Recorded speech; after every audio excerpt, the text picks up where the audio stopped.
Hey friends, hope you're all doing well. We're doing okay too, just really tired since we've been working non-stop. We wanted to answer a question many of you ask: how does our publishing process work? Most of our audiobooks are first posted on Patreon as paid content. They stay behind a paywall for a few months. After that, they become free to access on Patreon forever. Then, a few weeks later, we upload them to other platforms like YouTube, Facebook, and Twitter, X. Lately, our community hasn't been growing much, and we could really use your help. Please share our site in your Facebook groups, Discord servers, Reddit threads, Twitter, X, or with any friends who might be interested. Every little bit helps and we really appreciate it. Thanks a lot for being with us and supporting what we do. She just couldn't comprehend where the hell did this man's absurd level of confidence even come from? It felt like the word insecurity had absolutely nothing to do with the man standing before her. But that's exactly how it is. Minami, showing no intention of sparing Futaba-ryo's feelings, got straight to the point. I have so many people who like me, while you hide away alone in this science prep room with no friends. That's the fundamental difference between us. Futaba-ryo felt completely shut down by that statement. Her face flushed bright red, but she had no way to refute it. Because it was true. Minami was popular. And she was alone. But did he really have to be this blunt about it? In the end, under his unwavering gaze, she could only mumble weakly, I do have friends. Oh? Minami perked up immediately. Here it was. This was exactly what he had been aiming for. The reason he had pushed so hard with his words was to find out whether the Futaba-ryo of this world was actually connected to Sakata Azugawa and Kunimayama. If things followed the original story. Minami thought for a moment, then casually asked, then, Futaba-san, who exactly are your friends? My classmates, Sakata Azugawa and Kunimayama. Knew it. Hearing those two names come out of Futaba-ryo's mouth, Minami let out a long breath. His suspicions had been confirmed. Just like Hatsumi Sho and Hibiki Yoda existed in this world, it was only natural that Sakata Azugawa and Kunimayama would too. Chapter 190, Love or Admiration. Azugawa, Sakata and Kunimayama really did exist in this world. Minami's suspicions were confirmed. But that has absolutely nothing to do with me. Minami thought to himself. To avoid unnecessary complications, he had already removed Futaba-ryo from his simulation target list. So what he needed to do next was to treat this situation normally. With that in mind, Minami spoke. Since Futaba-san already has friends, why not talk to Azugawa, Sakata or Kunimayama instead? Coming to someone like me, who's not at all popular, won't get you anywhere. As he spoke, he lifted his gaze toward her. There's no point discussing this with Sakata. Futaba-ryo shook her head. Talking to someone who's unpopular isn't going to change anything. Minami Shouji. Damn, that was blunt. He had to admit, Futaba-ryo's logic was painfully accurate. But still, you only mentioned Sakata. What about Kunimai? Minami had heard her opinion about Azugawa Sakata. But she hadn't said a word about Kunimayama. So, naturally, Minami pressed the issue. And as expected for the first time, the calm, expressionless Futaba-ryo hesitated. Kunimai. There's no point troubling him with this. Besides, he has a girlfriend. Her tone was as indifferent as ever. But Minami noticed the slight pause in her voice. So I was right. Ever since Kunimayama gave her the tenpan, red bin bun, at the start of the school year, Futaba-ryo had harbored a faint sense of admiration for him. Now the question was, would that admiration develop into genuine feelings? Or would it fade away over time? Well, that's none of my business. Minami thought to himself. Since he had already removed her from the simulation, whatever happened with her feelings wasn't his concern. But after listening this far, he had learned quite a bit from her. If he just got up and left now, well, even someone as unconcerned with others' opinions as him would feel a little guilty about it. Because if this world followed the original story, Futaba-ryo would stay single all the way until university. Minami briefly recalled how the girls from Kesoku Band had waited for him for over a decade in the simulation. With a shake of his head, he made up his mind. Futaba-san. To be honest, you do have feelings for Kunimayama, don't you? Either admiration. Or maybe something more? He didn't beat around the bush. He went straight for the kill. PFFFFT. Futaba-ryo spit out her coffee all over the table. For someone like her, that was a rare loss of composure. But she didn't care about that now. She rushed toward Minami, her slender fingers gripping his collar, her usual calm and flat voice shaking as she nearly shouted, what the hell are you talking about? Are you an idiot? Are you an idiot, Minami? From my perspective, that's just how it looks. In contrast to her panic, Minami remained completely calm. He pried her fingers off his shirt, took a sip of water to clear his throat, then casually continued, and honestly, isn't that the real reason you came to me? He tapped the table with his fingers. You didn't come here because you actually want to be popular. You came here because you wanted my opinion on Kuni Mayoma. Futaba Rio was speechless. She could only stare at him, dumbfounded. For the first time, she was genuinely shocked. Because she had only been talking to Minami Shaoji for 10 minutes. Just 10 minutes. And yet in those 10 minutes, he had completely figured her out. His ability to read people was beyond anything she had expected. No wonder so many girls liked him. Still, Minami let out a small sigh. Ah. The confusion of teenage admiration. Wanting to express your feelings, but too scared to take that step forward. Terrified of rejection, but never realizing that if you never take a step, you'll never get anywhere. Compared to Futaba Rio, Minami felt like a seasoned veteran in this game. Even without knowing the full plot of Bunny Girl Senpai, he could see right through her. Because, honestly, she was that easy to read. Alright then. Minami paused, leaning back slightly. He had zero intention of being some romantic counselor for girls. But now that he had already boarded this ship, he figured he might as well ask, why do you care about Kuni Mayoma so much? His eyes were calm, clear, and steady as he looked at her. Futaba Rio found herself momentarily stunned. Then she fell silent. A full minute passed before she finally spoke. Back in our first year, I forgot my lunch. And the school canteen was packed during lunch break. That was when Kunimai bought me a red bean bun. And? Minami waited. A few seconds passed. Then a few more. Nothing. That's it? That's it. Wait, that's seriously it? Minami was speechless. He had been expecting some grand, deeply emotional story that would explain everything. But in the end it was just a damn anpan. Can I ask? How much does a red bean bun cost? 130 yen. I have 1,300 yen right here, Futaba-san. How about we go get some anpan together? My treat. Futaba Rio. She didn't bother responding to Minami Shaoji's obvious teasing, merely shooting him a glare with her striking golden eyes. Because even she knew just how ridiculous her reasoning must have sounded to anyone else. Falling for someone just because of a 130 yen anpan? Honestly, Minami's reaction was already pretty mild. If she told this story to her classmates, she'd probably become a laughingstock by the next day. Meanwhile, Minami, though a bit surprised, was also curious. Who exactly was this Kuni Mayoma? Was he that good looking? Could he actually be better looking than him? No. That's impossible. Minami shook his head. His appearance stat was a 9, a number borderline unnatural. Even if Kuni Mayoma was handsome and athletic, he'd be at best around a 7 or an 8. There was no way he could match him. Yet Futaba Rio fell for him. Over an anpan. But was that really love? Even now, Minami doubted it. Because all Kunimai did was hand her a red bean bun when she forgot her lunch. Compared to the long and grueling journey of actual romance, this felt more like gratitude. A fleeting admiration for someone who helped her when she felt lost. For teens going through their first love, this sort of thing happened all the time. Especially for someone like Futaba Rio. Minami glanced at her. Despite her strong, logical exterior, deep down she was reserved, introverted, and deeply insecure about how others saw her.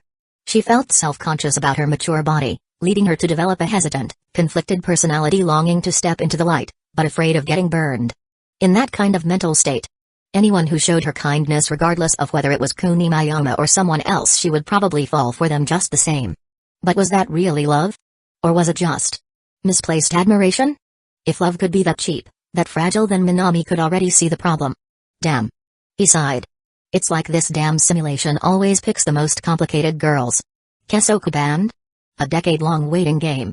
Now Futaba Rio? A girl who doesn't even understand her own feelings. What a pain. Well, whatever. All he could do was point it out to her. That's it. With that thought, Minami lifted his gaze and spoke. Futaba-san. I have only one question for you. What is it? Do you truly love Kuni Mayoma? His voice was calm, but when he said love, he emphasized it. What are you trying to say? Futaba frowned slightly, sensing something off. But Minami continued, unfazed. I'm not trying to stir up trouble doing that wouldn't benefit me at all. His voice remained steady as he continued, without a shred of hesitation. I just want you to think carefully. Don't confuse admiration with love. Futaba Rio. Confusing admiration with love? Who? Her? That's impossible. She thought back to the moment Kunimai handed her the anpan. How she felt in that moment. She wanted to deny Minami's words. But for some reason she couldn't. A strange hesitation crept into her mind. This sort of thing happens a lot. Minami continued, his dark eyes seeming to see right through her. Futaba lowered her head, unsure how to respond. Did she not even understand her own feelings? Minami rested his chin on his hand and sighed. This kinda feels like I'm stealing someone's girl. But it needed to be said. As an outsider, he could see things far more clearly than she could. And so, he maintained his steady tone. I get it. When you were feeling lost, Kunimai was there to lend a hand. It's only natural that you'd feel grateful. Even fond of him. But have you ever thought about this? Admiring someone and loving them, these two emotions feel similar. But they're completely different. He held up two fingers. Much like how love at first sight exists, but isn't as common as people think, admiration can easily be mistaken for romantic feelings. That's all I wanted to say. Minami concluded, standing up. Whether you really like him, whether you decide to pursue him, that's none of my business. But before you take action, I just wanted to warn you, don't mix up admiration and love. If you still want my advice on how to be more popular, well, I don't mind. Add me online. Minami's tone was light, as if he had simply wrapped up a conversation. Yet at the same time, he had also laid out a next step for her. This level of decisiveness, this straightforward confidence, even Futaba Ryo couldn't help but nod along with his pace. She saved his line contact into her phone. Tokyo's #1 pretty boy. Staring at the newest contact on her list, the only ones besides Azugawa Sakata and Kunimayama. Futaba fell into silence. Minami's line name was just as ridiculously confident as his attitude. Well, that's that. Minami glanced at the time. I still need to clean up the gym, so I'll be going now. Alright.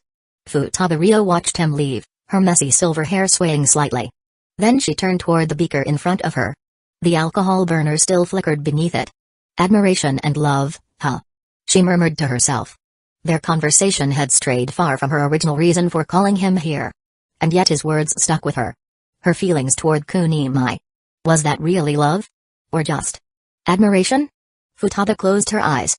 And for some reason, a strange thought crossed her mind. If it's really just admiration, then what am I supposed to do next? She glanced at her phone screen again. At Minami's line name. If it were him, what would he do? Chapter 191, The Cuckold Warrior. Your fate is sealed. Admiration? Or was it something deeper like love? Sitting alone in the science prep room, Futaba Ryo stood up. Then sat back down. The white lab coat she was wearing crumpled slightly. Her thin eyebrows furrowed together tightly. She tried to think it through, alone. As a science girl, she always had a unique ability to analyze herself objectively. But I can't figure it out. Futaba Ryo's autumn leaf-colored eyes lifted slightly. She really couldn't figure it out. Whether it was her messy emotions, or the real reason she wanted to be noticed. Futaba let out a soft sigh. She didn't blame Minami for saying things that left her so confused. Because objectively speaking, he wasn't wrong. Teenage admiration and love were, as he said, easily confused. But if she couldn't figure it out on her own, then would it be better to talk to someone else? Hesitating, she pulled out her phone. Her first instinct was to message Azugawa Sakata, one of the only people she could call a friend. But after thinking about it, that lazy bastard had been obsessed with some upperclassman lately. And considering his usual half-assed attitude. Ugh. He's unreliable. Futaba frowned. Her pale fingers scrolled through her pathetically short contact list, trying to find someone her age she could actually talk to. But no matter how much she scrolled, her contact list wasn't going to magically get longer. In the end, her gaze locked onto a single name. This person. Can I rely on them? Futaba stared at her screen. A neatly typed name appeared in her contacts: Yamada Ryo. This person. Can I trust them? She hesitated. Her connection to Yamada Ryo was purely by chance. Because of their wealthy families, their parents had arranged for them to meet twice. Honestly, they weren't even friends. But she should be fine, right? There wasn't really anyone else she could ask. And Yamada Ryo. How should she put it? She had a calm and distant aura, giving off the impression of someone reliable. She didn't talk much, but when she did, her words were sharp and to the point. There was an air of elegance and wisdom about her. Thinking this, Futaba stopped hesitating, pressed her screen, and dialed. Hello? Yamada? It's Futaba Ryo. Yeah, I wanted to talk to you about something. Okay, I'll treat you to a meal. You pick the place and send me the address. We'll talk in person. A simple exchange, and Futaba hung up. She took off her lab coat, neatly folded it, and locked up the science room before heading out. As she walked through the school halls, several students recognized her, but not one greeted her. Living at Shuka High, Futaba Ryo felt like a ghost. A completely invisible person. Not wanted, not needed. Fuck. Meanwhile, on the other side of campus, Minami had just sat down when he realized something. A hint of regret flashed across his face. He had definitely made a mistake. He'd gotten too caught up in lecturing her, and forgot to ask the one thing he actually wanted to know. Which was the whole adolescence syndrome thing. Minami tapped his fingers against the table. Adolescence syndrome. That was what he had completely forgotten to ask Futaba Ryo about. In the world of Bunny Girl Senpai, adolescence syndrome was a bizarre phenomenon that only affected teenagers. Its manifestations varied. For example, one person could split into two separate selves due to an identity crisis. Another could keep repeating the same day over and over because of guilt over a mistake. It sounded like pure fantasy. But in the anime, these incidents actually happened. I mean, I don't really think something that unscientific exists in this world, but... Minami muttered to himself, glancing at the floating simulator's screen beside him. But then again, even the simulator itself wasn't exactly scientific either. If it existed, then was adolescence syndrome really that far-fetched? This was important information. Because if it did exist, then girls like Hitori Gota and the others who were at the peak of their emotional teenage years could very well trigger it. So no matter what, he needed to find out if it was real. That was the real reason he agreed to meet Futaba Ryo in the first place. So should I go back and ask her? Minami checked his phone. It had been about 10 minutes since he left the science room. Considering how antisocial Futaba was, she should still be there, right? Then there was no need to hesitate. One of Minami's strongest traits was his decisiveness. He immediately stood up and headed back to the science room. But it's locked? Standing outside the locked door, Minami raised an eyebrow. This didn't make sense. According to the anime, Futaba Ryo was the ultimate lab rat. She almost never left this room. So why was she suddenly gone today? What a coincidence. Asking a nearby female classmate, he learned that Futaba had just left campus. Minami clicked his tongue, shaking his head in mild annoyance. And to make things worse, even when he texted her online, she wasn't responding. It was as if she wasn't even looking at her phone. For the first time in his life, Minami felt frustrated by how hard it was to contact someone in the modern era. After searching the school, asking other students, and still finding nothing, Minami eventually returned to his seat in class. Damn it, the adolescence syndrome thing is actually important. Fine. If that's how it is, Minami was not the type to procrastinate. Since he couldn't ask her directly, he decided to put Futaba Ryo back into the simulator list. A single simulation should give him all the answers he needed. Besides, even if he asked Futaba in person, there was a high chance she wouldn't even know about adolescence syndrome yet. The Bunny Girl Senpai story might not have even started in this world. A simulation would be faster and more efficient. He pressed her name. And immediately, he saw her current status. Simulation target, Futaba Ryo, status, confused, lost, desires to be saved. This was the first time Minami had ever seen desires to be saved as a status. Desires to be saved? Who needed saving? Futaba Ryo? Why? Wasn't she just stressed about socializing? Why did this suddenly sound so much more serious? As someone who had barely paid attention to the anime, Minami had no idea what he had just stepped into. Forget it. Without enough information to analyze, Minami's understanding of Futaba Ryo remained limited to the anime version of her. But this wasn't anime, this was reality. In reality, people experience joy, anger, sorrow, and happiness. Their emotions fluctuate unpredictably, unlike scripted characters. Some differences between an animated persona and a real person were to be expected. With that in mind, Minami decided to stop overanalyzing. Everything he needed to know would be revealed in the simulation. Now then. How many affection points do I have left? He glanced at the counter.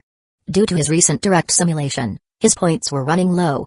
Even though they had replenished slightly, they had only climbed back up to 560. Still, that was enough for one simulation. Would you like to begin a simulation? Yes or no? Yes. Current affection points, 260. Simulation start. A sudden request from Futaba Ryo, combined with an unexpected discussion about relationships, left you completely baffled after a busy day at the cultural festival. From your perspective, this science girl clearly has a crush on someone already, yet she still had the nerve to come talk to you? This was nothing less than a direct challenge to your title as Minami, the incubus. You silently vowed to make this big-breasted science woman fully understand the power of your irresistible charm, cuck warrior. This role is yours to claim. Minami stared at the screen. Then, he fell silent for a good few seconds.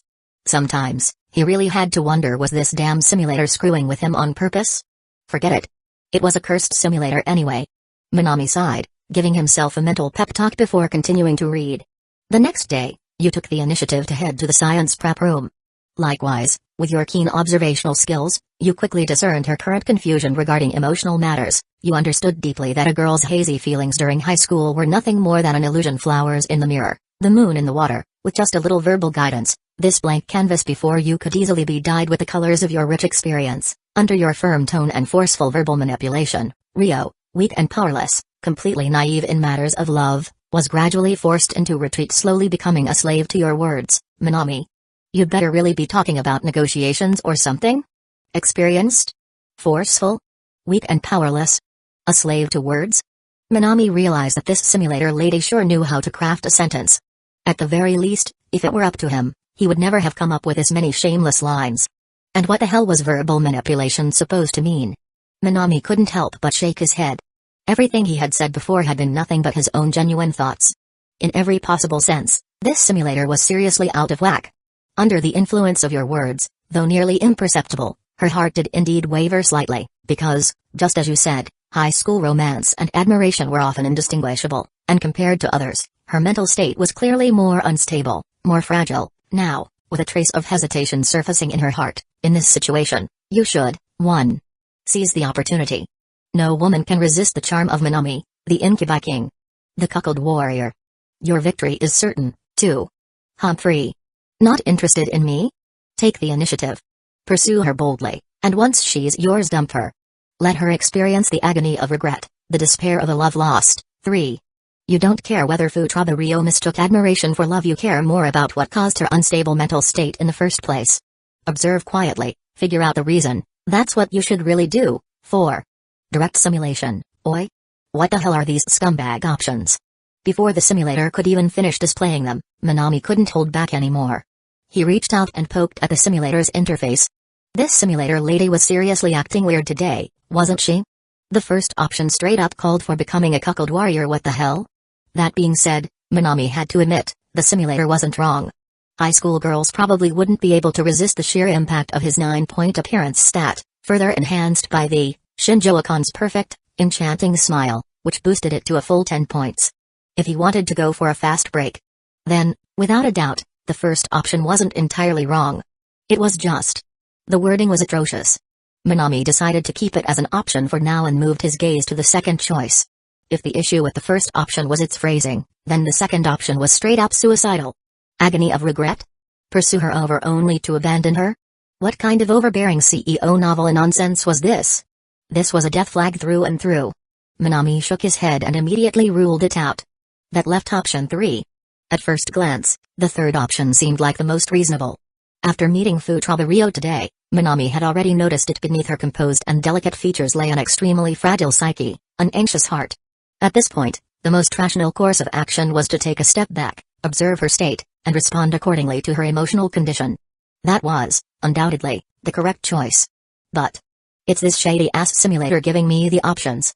Minami stared at the pale blue screen. Truth be told, this wasn't the first time he had chosen the safe option.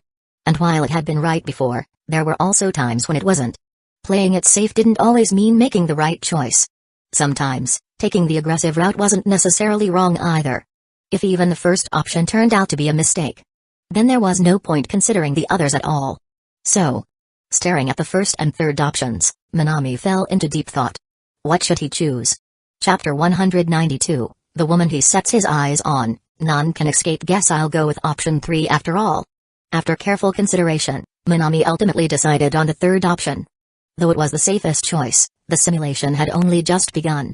Observing the situation first and figuring out why the other party was in an unstable mental state was the most logical course of action. And precisely because the simulation had just started, even if the first option turned out to be a mistake, a cautious approach shouldn't affect the later stages of the simulation too much. On the other hand, option 1, the cuckold warrior, your fate is sealed, was overly aggressive no matter how he looked at it. Taking advantage of the opportunity, pursuing Futraba Rio, and outright asking her to go out with him, it was simply too rushed. If it was the wrong choice, it could have catastrophic consequences for the simulation's future progression. With this in mind, Minami chose the safer third option. There was no way that picking such a careful approach would still lead directly to a bad ending, right? Minami continued reading. You don't care whether Futaba has mistaken admiration for love, you care more about what has caused her psychological instability. To be cautious, you decide to take a step back for now, silently observing in the background to uncover the true reason behind her distress. Your intentions are good, and your approach is reasonable. However, what you didn't expect is that aside from your single discussion with Futaba, you have no other connection with her. Given her introverted nature and tendency to avoid social interaction, she rarely communicates with others. Although you can step back and observe, you cannot reach deeper into her heart. All you can see is her entering and leaving the science prep room alone every day. Occasionally, she exchanges a few words with Azusugawa Sakura, but nothing more. She lives her life in solitude, and even when she meets someone, all you do is exchange simple greetings. You fail to uncover the reason behind her growing anxiety and unease. Shit. When he saw this line, Minami immediately sensed that something was off. Unlike the previous simulation targets, he had indeed miscalculated this time. Futaba was naturally withdrawn and rarely opened up to others. Simply observing from the sidelines wasn't enough to grasp her emotional state. Her daily routine remains unchanged. The only place she frequently visits is the science prep room, a monotonous and dull existence. You try to start a conversation with her, but due to her lack of social experience, she never knows how to respond. In the end, she can only pour you a cup of coffee, and that's as far as it goes. Yet you can clearly feel that her mental state is becoming increasingly unstable and restless, but you still fail to uncover the reason behind it. Gradually, you begin to lose interest in whether adolescence syndrome truly exists, and you abandon your observations of her stagnant, unchanging life. You give up on the girl who, dressed in a white lab coat, wandered alone through the science prep room every day. Meanwhile, Yamato has been in frequent contact with you. You find yourself gradually drawn to this cold, deep blue-haired woman. In the second half of your second year of high school, on a rainy night, Yamato confesses to you.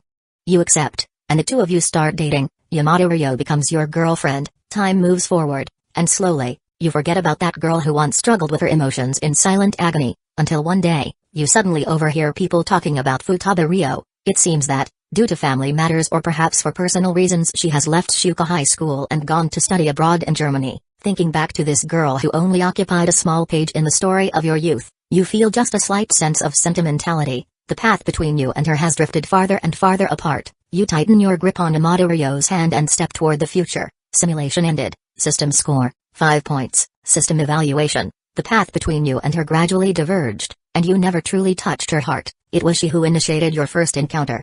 A teenage girl's heart is always filled with unspoken worries and troubles. Had you seized that moment, perhaps you could have gotten closer to her, but in the end, your interactions with her remained at a standstill.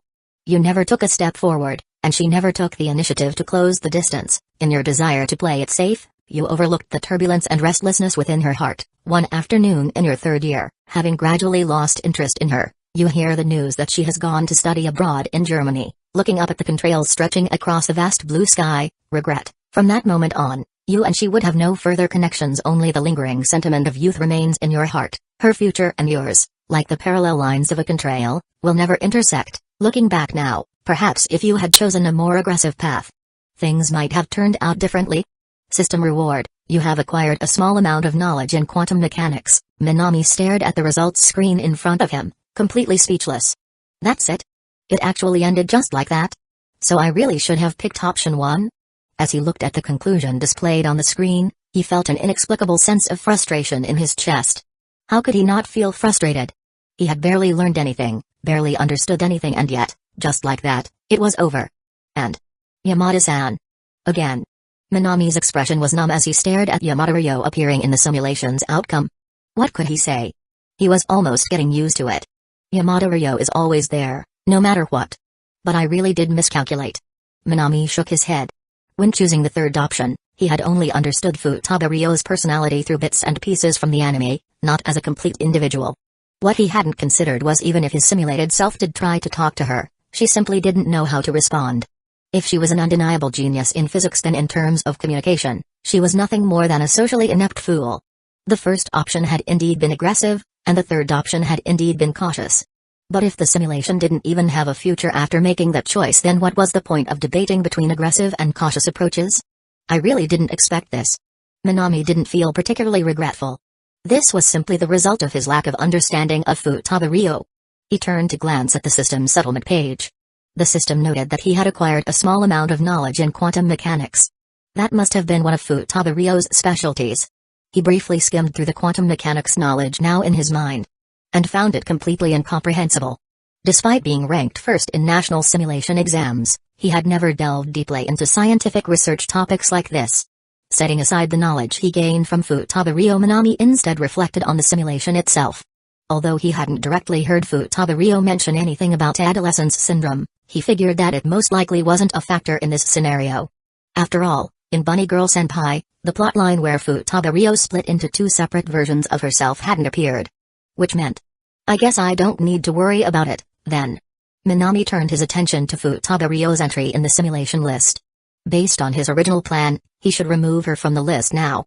But when he extended his finger and hovered over the status indicator beside Futaba-ryo's name, the words "desires to be saved" made him hesitate. After a moment of contemplation, he didn't remove her. You. Kindness, gentleness, and compassion, those are your biggest weaknesses. When will you ever change these bad habits? Are you trying to be the protagonist of a novel or something? With a tone of mock frustration, Minami pointed at himself in his phone camera and scolded his own reflection. Of course.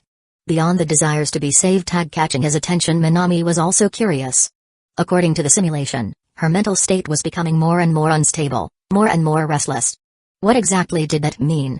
Could someone's mental state truly deteriorate so quickly? It was a bit concerning. But for now, with only 260 heartthrob points left, Minami decided to set aside his thoughts for the time being and reached for the light novel he had stashed inside his desk drawer, but before he could even grab it, his phone suddenly lit up with a notification. Since he was at school, he had set his phone to silent mode. If not for the way he had lowered his head to grab his book, he might have completely missed it. Ryo. Minami blinked at the contact name that popped up online. He casually tapped to open it. Lone Wolf Bass Freak, caught a free meal ticket. Time to mooch off a free meal. Minami, wanna come? Attached location link. Minami. Meal ticket? Mooching off a free meal? What was going on? The moment he saw Yamada-ryo's message, Minami immediately thought of Gota Hitori and Gita Ikuyo downstairs. If Yamada-ryo had scammed money out of someone, it was probably those two. But soon, Minami shook his head. Gota Hitori and Gita Ikuyo were still busy with their classes maid and butler cafe. Since their menu only had frozen brie-made omelette rice, business had been slow yesterday, so they had to continue today to sell the leftovers. That meant it couldn't be them. But besides those two, Yamada-ryo didn't have any other friends, did she? Minami furrowed his brows, thought for a moment, and ultimately decided to check it out. If Yamada-ryo really was scamming a free meal, he could at least cover for her by making her wash dishes in the restaurant. With that plan in mind, he got up and headed toward the location she had sent. Meanwhile, on the other side, so. What exactly did you want to discuss with me? Putting her phone down, a deep blue-haired girl clasped her fingers together and raised her head. Her figure was graceful, her legs long and slender, and her refined yet serene expression carried an inexplicable air of mystery and laziness. But before that, I have a question. Sitting across from her, Futaba-ryo spoke. What is it? You ordered so much food. Can you actually finish it? Weren't you the one who told me not to hold back? Well, yeah, but did you have to take it this literally? Looking at the mountain of dishes Yamada-ryo had ordered without hesitation, even someone as financially well off as Futaba-ryo felt a slight pang of distress. This woman truly had no intention of treating herself as an outsider. And in some ways she really reminded her of Minami. But whatever. She had already said she'd pay for it. Shaking her head, Futaba-ryo forced herself to look away from the outrageous amount of food. The thing I actually wanted to ask about is admiration and love. You should have quite a bit of experience, right? Admiration and love? Already starting to taste her food, Yamada-ryo tilted her head slightly. To be honest, Yamada-ryo wasn't particularly interested in teenage romance drama. But in the next second, when I was on my way here, I had a conversation with someone. And after that, I started thinking about this topic. But since I have no experience in this area myself, I decided to ask Yamada-san. Ah. Right, the person I talked to earlier is someone Yamada-san also knows. Futaba-ryo had already noticed that Yamada-ryo didn't seem particularly interested in this topic. But since she had already come all this way, she had no choice but to continue, thinking carefully before speaking again. His name is Minami. Clang, the knife and fork slipped from her hands, gliding against the porcelain plate with a crisp sound. At the same time, Yamada-ryo's expression turned serious, and she actively leaned forward as she spoke. You know Minami? Eh? Futaba-ryo hadn't expected the previously laid-back Yamada-ryo to change expressions so quickly. The sudden shift in atmosphere startled her, and for a moment, Her usually expressionless face showed a rare trace of surprise as she instinctively nodded. Yes. You talked to Minami? Yeah. You love Minami? Eh? Futaba reflexively started to respond, but the moment she realized what Yamada had just asked, she immediately shut her mouth. But it was meaningless. Yamada had already calmly wiped her mouth and spoken in a composed manner. Even if you want to deny it, it's useless. No one can resist Minami's charm. Her voice was filled with such conviction, so much so that Futaba almost felt like she should agree with her. But I don't. Regaining her composure, Futaba adjusted her tone to a steady, even voice. Sure, say whatever you want for now. Yamada didn't seem to mind at all, and with absolute certainty, she stated firmly, any woman who catches Minami's eye has no chance of escaping. Not a single one. Chapter 193, Minami smiles. Any woman caught in Minami's sights is doomed. Not a single one can escape. Futaba stared at Yamada, who had just uttered such absurd words. As a girl of science, Futaba maintained her usual calm expression. But the slight twitch at the corner of her mouth and her slightly widened eyes completely betrayed the storm raging in her heart. Wait a second. What the hell was this person even saying? Did she even know what she was talking about? 17 years old, never having truly liked anyone before, Futaba was now experiencing a worldview-shattering impact under the confident and unwavering words of Yamada. And the most crucial part was, even if things were really as you say. It had to be said, Futaba was indeed a science-minded girl. With just one deep breath, she regained her composure and rationality, immediately posing a counter-question. If I really did like Minami-kun, shouldn't that trouble you? Trouble me? Yamada glanced at her, as if she didn't quite understand what she meant. Don't you also love Minami-kun? Futaba voice remained calm. She hadn't forgotten that just yesterday, Yamada had confessed to Minami in the maid and butler cafe. Logically speaking, if she also developed feelings for Minami, wouldn't Yamada feel an overwhelming sense of crisis? After saying this, she lifted her gaze, expecting to see a flustered reaction on Yamada face. But why would I be troubled if you loved Minami? It wasn't the panicked expression Futaba had anticipated. Instead, Yamada looked at her with a mildly confused gaze. And her next words left Futaba utterly bewildered. She was so caught off guard by Yamada statement that she couldn't even respond immediately. Coupled with the absolute certainty in Yamada tone, her voice involuntarily weakened. Wait. If more people loved Minami-kun, shouldn't you feel more threatened? Because there's more competition. Just something trivial like that? Trivial? This was just a trivial matter to her? Futaba was stunned. Of course, it's trivial. Yamada voice remained indifferent. If you end up liking Minami, that just proves he's the kind of excellent man who naturally attracts women. That's all. Futaba opened her mouth. Or do you think otherwise? Yamada crossed her arms and lifted her gaze. Who told you that just because you like Minami, he's obligated to choose you? Futaba-san, you might be getting a little ahead of yourself. She raised a single finger.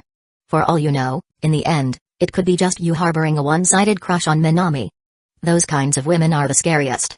Huh. Wait. Hold on. Why does this conversation suddenly make it sound like I have to like Minami-kun?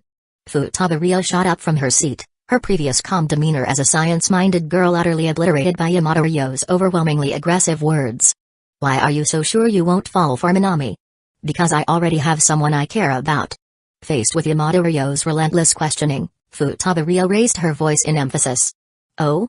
Yamada interest was piqued. The person you care about. Is he handsome? More attractive than Minami? She asked. Well.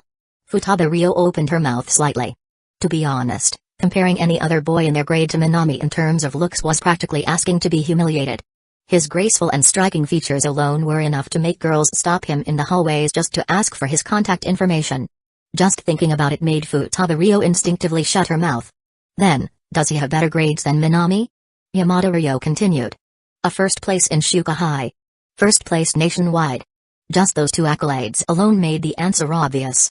Even as a self-proclaimed science prodigy, Futaba had no absolute confidence in beating Minami academically. So, tell me again, why do you think you wouldn't fall for Shoji? Yamada genuinely didn't understand. That guy excelled in every aspect compared to whoever this someone was. Because love isn't about those things. At this moment, Futaba voice faltered, completely lacking confidence. She looked like she wanted to bury her head into her chest, her face flushed bright red. But to like someone, that person still needs to have some kind of appealing trait, right?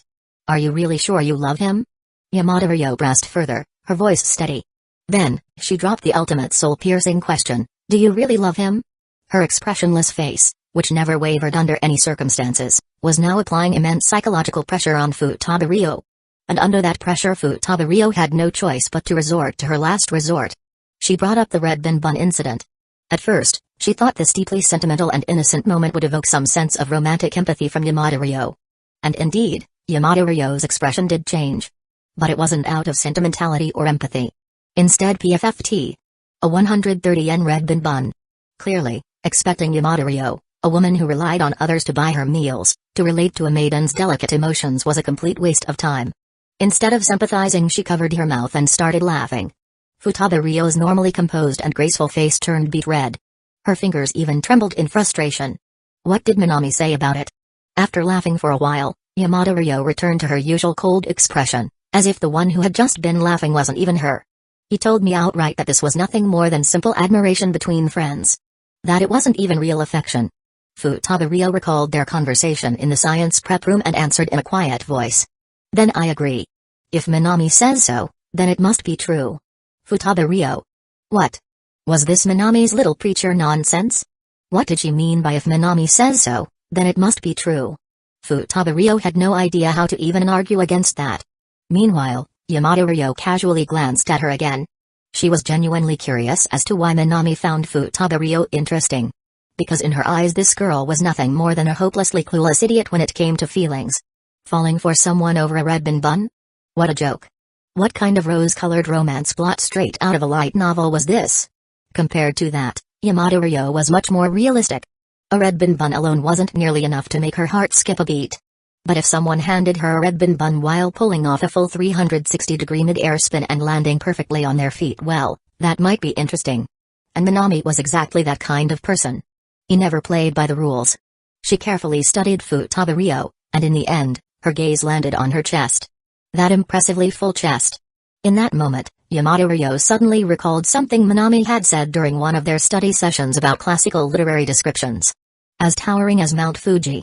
As deep as Lake Dazawa. So that's how it is. She looked down at her own modestly raised chest and murmured in realization. Huge Dakai. Way too big. And the key point was her frame was so petite. If she were a guy, she'd probably fall for that too, right? Yeah. She could understand. Minami really did have a good eye for women. She gave a small nod of approval. Just then, she heard Futaba completely defeated voice, if that's the case, then what about you, Yamada-san? Aren't you worried about competing with so many other girls for Minami? There's nothing to worry about. Yamada shook her head. I love Minami, and I want him to love me too. But who he wants to date, or even how many people he wants to date, what does that have to do with my goal of making him love me? I just have to follow my plan. That's all that matters. Is that so? Futaba was stunned. Yamada words were just too shocking. Before she even realized it, she had been completely swept into Yamada rhythm. Of course. That's how it is. Yamada spoke with absolute confidence, her calm and steady tone adding even more weight to her words. I think. This is what love is. This is. Love? Futaba tried to understand Yamada logic. But the more she tried to process it, the more she realized even though every single word Yamada said was in Japanese, when strung together, she couldn't make sense of it at all. If you can't even accept something this simple, then your feelings are definitely not real love. They're fake. Yamada said this with a straight face. Complete and utter nonsense. But as long as Minami was always right, then all she had to do was follow his logic. Whether what she said was right or wrong, that wasn't her problem. And sure enough, Yamada words completely broke Futaba thought process. So this was what real love was supposed to be? Then. Does that mean my feelings for Kunimi or just simple admiration and friendship? Exactly. From my perspective, the one you should really be choosing is Minami. Since Minami was interested in Futaba, then obviously, Yamada had to help out. She leaned in close to Futaba ear and whispered, come on, say it out loud. The one you choose is Minami. Huh? I choose. Minami? That's right. You should be choosing Minami. By this point, Futaba was completely lost in Yamada extremely confident nonsense. And this continued until Minami walked into the restaurant. The one I choose is Minami. That's right. A little louder. The one I choose is Minami. One more Minami. Seeing Yamada pressed up against Futaba side, Whispering in her ear like a devil weaving a hypnotic spell, Minami finally couldn't hold back anymore. "What the hell are you two doing?" The moment he spoke, Yamato Ryo immediately turned her head. Expressionless, she waved him over. When Minami approached, she finally tilted her head up to look at him.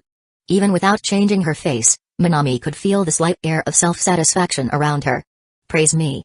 Come on, Minami, praise me. I helped you take care of Futaba. Your harem plan has gained another member." Minami took care of Futaba? Harem plan? Ignoring the endless number of things wrong with that statement, Minami simply looked at Futaba Ryo. And immediately, he almost lost it. The once intelligent and refined science girl now had a blank expression. Her eyes were hollow, like someone whose entire worldview had just been shattered.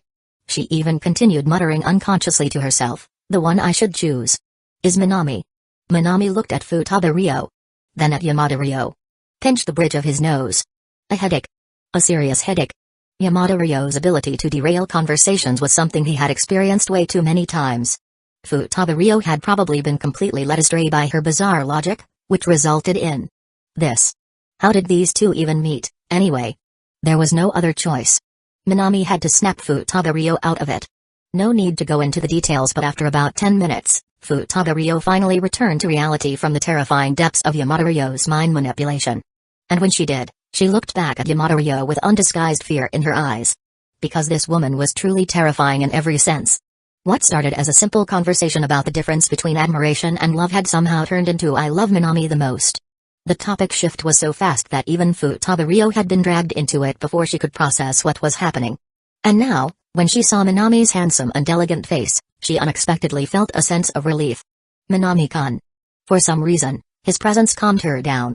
But then she quickly realized and was thoroughly confused by that feeling. Why? Why did seeing Minami make her feel at ease? She was already unsure about her own emotions, and now, noticing this reaction made her even more unsettled. But Minami didn't seem to notice her emotional shift. He simply nodded and asked, "I already heard what happened. You came to see Ryo to talk about the difference between admiration and love?" Yes. Sorry, Minami-kun. Futaba Ryo apologized. Going to someone else to discuss the same topic Minami had already talked to her about it was, admittedly, a bit rude. But Minami didn't mind. In fact, he spoke up on his own. "Honestly, your reaction is pretty similar to teenage boys." Teenage boys? Yeah. Since this mess was Yamato Ryo's fault, Minami figured it was best to explain properly. Teenage boys tend to overthink things. If a girl talks to them a couple of times, they start wondering, "Does she like me?" That misunderstanding leads to a kind of surface-level attraction and impulsive, heat-of-the-moment desire to pursue the girl. Futaba Ryo furrowed her brows. She felt like she understood. But also didn't. "It looks like you still don't quite get it." In that case, Minami thought for a moment, and decided to use a skill he normally wouldn't. Under the eyes of both Futaba Ryo and Yamato Ryo, Minami smiled. The next second, Yamato Ryo's knife and fork slipped from her hands. Futaba Ryo's coffee spilled over her fingers. Even a passing waitress suddenly froze mid-step. Everything fell into silence. Chapter 194, I took precautions. Minami's appearance stat was at 9 points, but the moment he smiled, it reached 10 points, the absolute limit of human attractiveness. At that level, a single smile was enough to create the kind of instant love at first sight, the zing that only existed in novels and TV dramas. And right now Minami smiled. It was a magnetic expression that perfectly matched human aesthetics from every angle, a smile that effortlessly captured the gaze of anyone who saw it. Just one look and it was impossible not to fall for him. At that moment, Futaba Ryo finally understood why Yamato Ryo had so casually said, "Liking Minami is perfectly normal." Because just seeing this smile was enough to wash away all her stress and frustration from the day. It even made her think maybe reliving today all over again wouldn't be so bad. Her heart beat so fast. Beside her, Yamato Ryo locked her amber eyes on Minami, a strange glimmer flashing through them.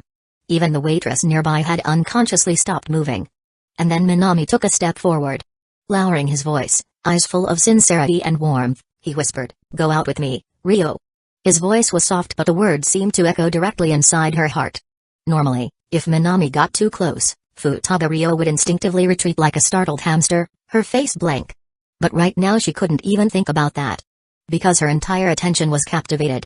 It was like being pulled into a vast ocean of charm, unable to resist the waves. And when Minami spoke, Futaba Ryo's lips parted slightly, her heartbeat quickening, though some fragment of rationality remained. Please, Rio.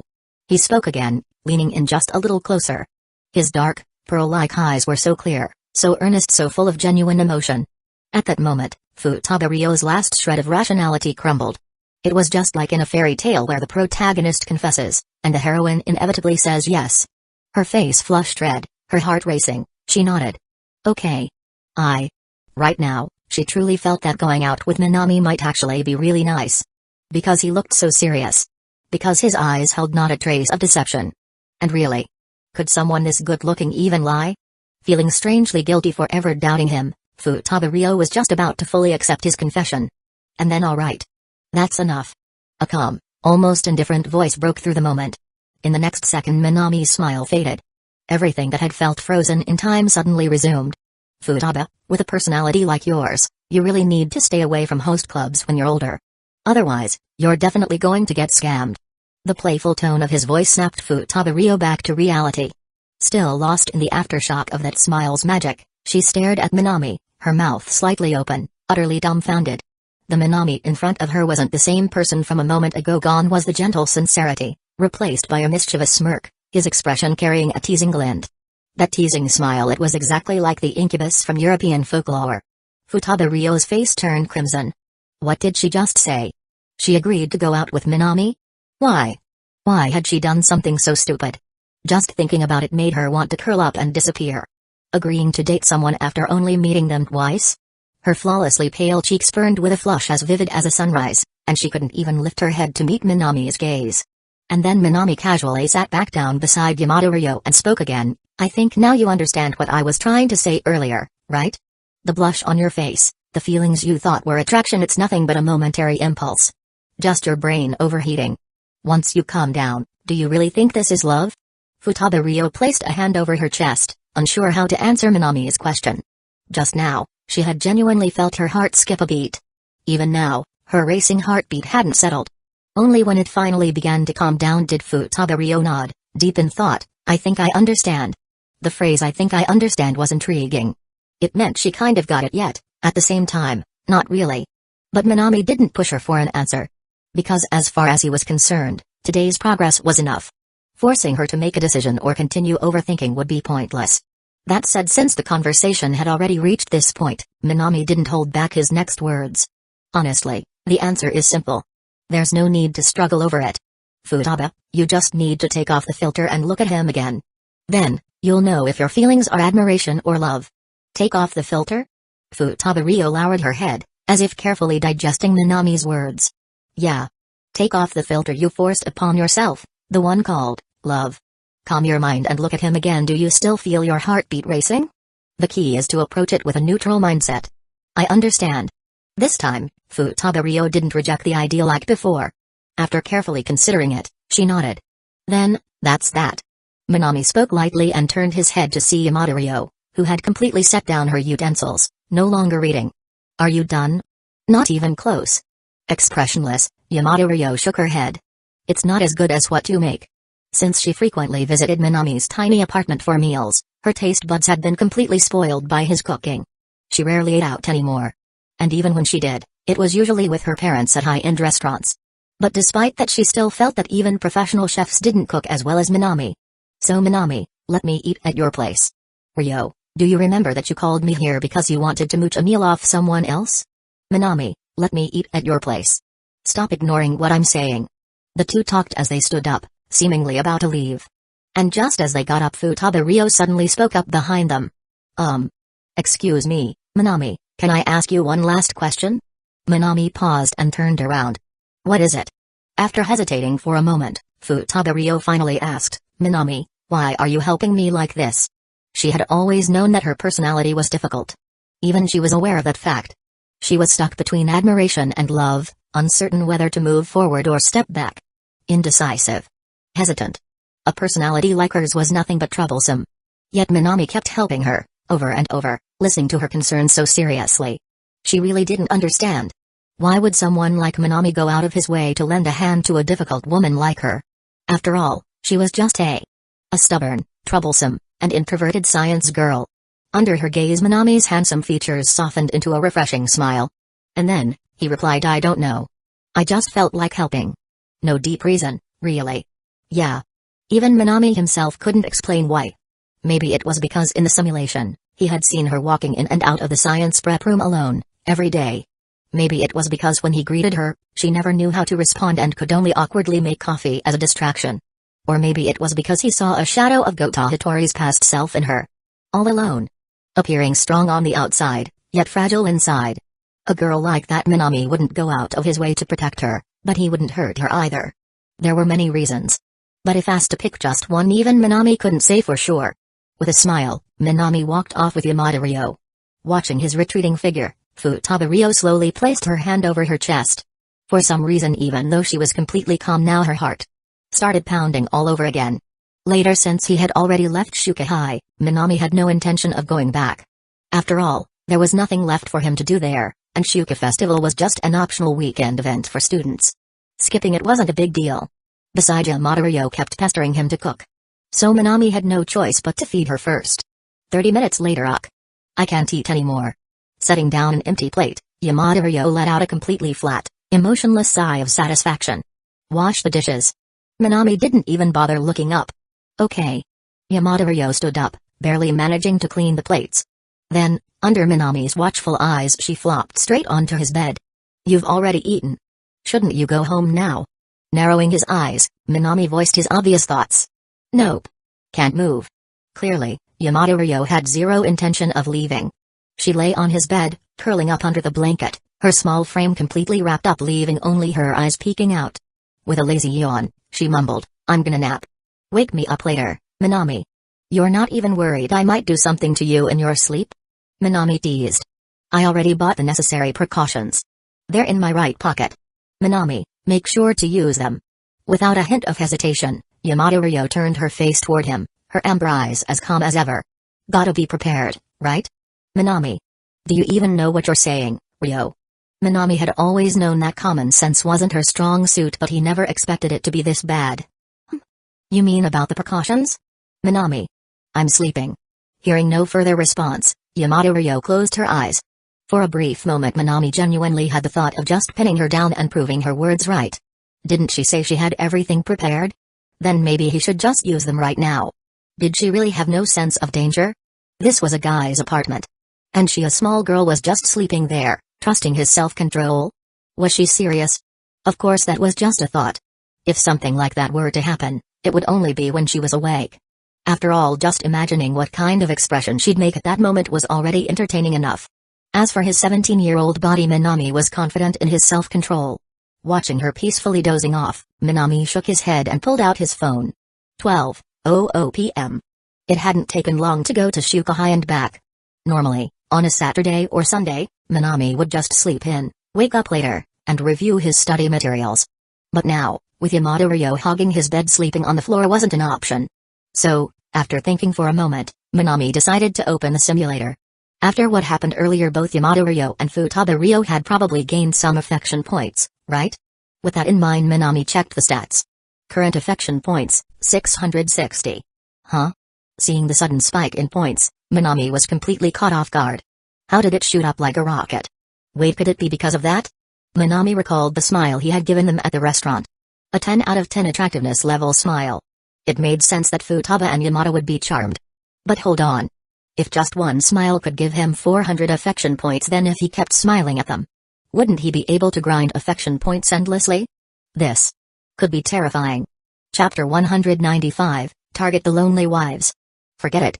Minami thought for a long time about whether he could use Shaojiakon's perfect, enchanting smile to farm affection points.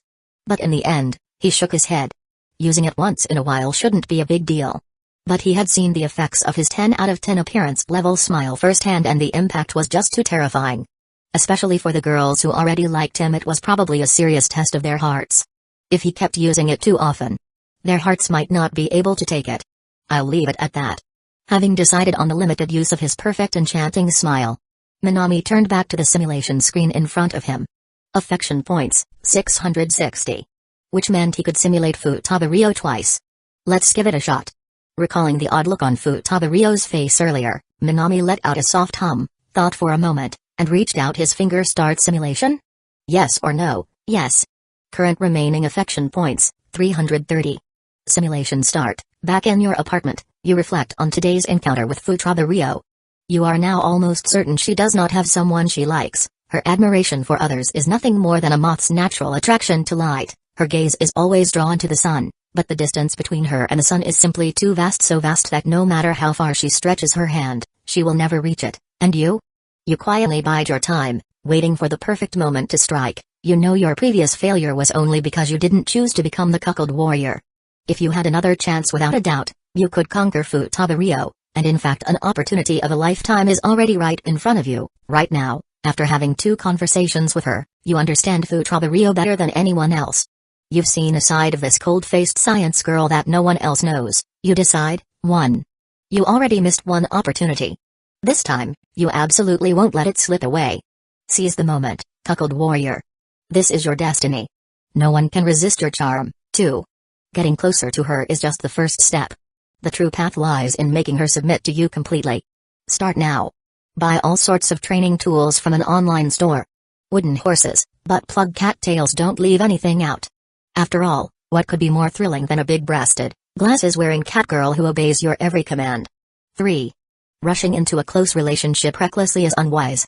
A true apex predator secures their prey with absolute certainty. 4. Direct simulation. Minami. My simulator must be seriously malfunctioning. Forget about the ridiculous first option. That second option? That was straight up a crime waiting to happen. Minami sighed, speechless. He had no doubt in his abilities. If he truly wanted to, he could make Futaba into the kind of obedient girlfriend described in option 2. Because judging by his observations so far, Futaba had no firm stance on emotional matters. Even Yamada was able to completely lead her astray.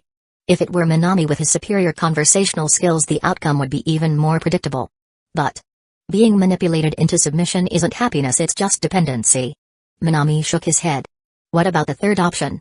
It was basically the exact same as the cautious choice he made in the first simulation loop, just phrased differently. If he picked it, it would most likely lead to the Yamada route, reducing Futaba to just another acquaintance.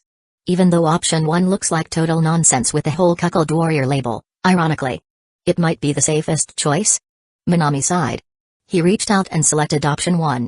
You already missed one chance. Letting it slip again is simply not your style. You decide to take the initiative and push forward aggressively. You don't see yourself as a so-called cuckold warrior because, in your view, Futaba never had any romantic feelings for Yamakunimai in the first place. As long as you seize that fact and make your move, the outcome is guaranteed. It's a quiet evening after school. You take the opportunity to head alone to the science prep room. There, you find her standing behind a wall in her lab coat, overhearing whispers from the other students. Minami closed his eyes. Inside the simulation, his memories began surfacing, faint figures and scenery flashing like waves in his mind. A perfectly ordinary sunset. The soft golden light of dusk spilling through the corridors of Shuka High. Silence. Stillness. This should have been Futaba favorite time of day. It was supposed to be her favorite time.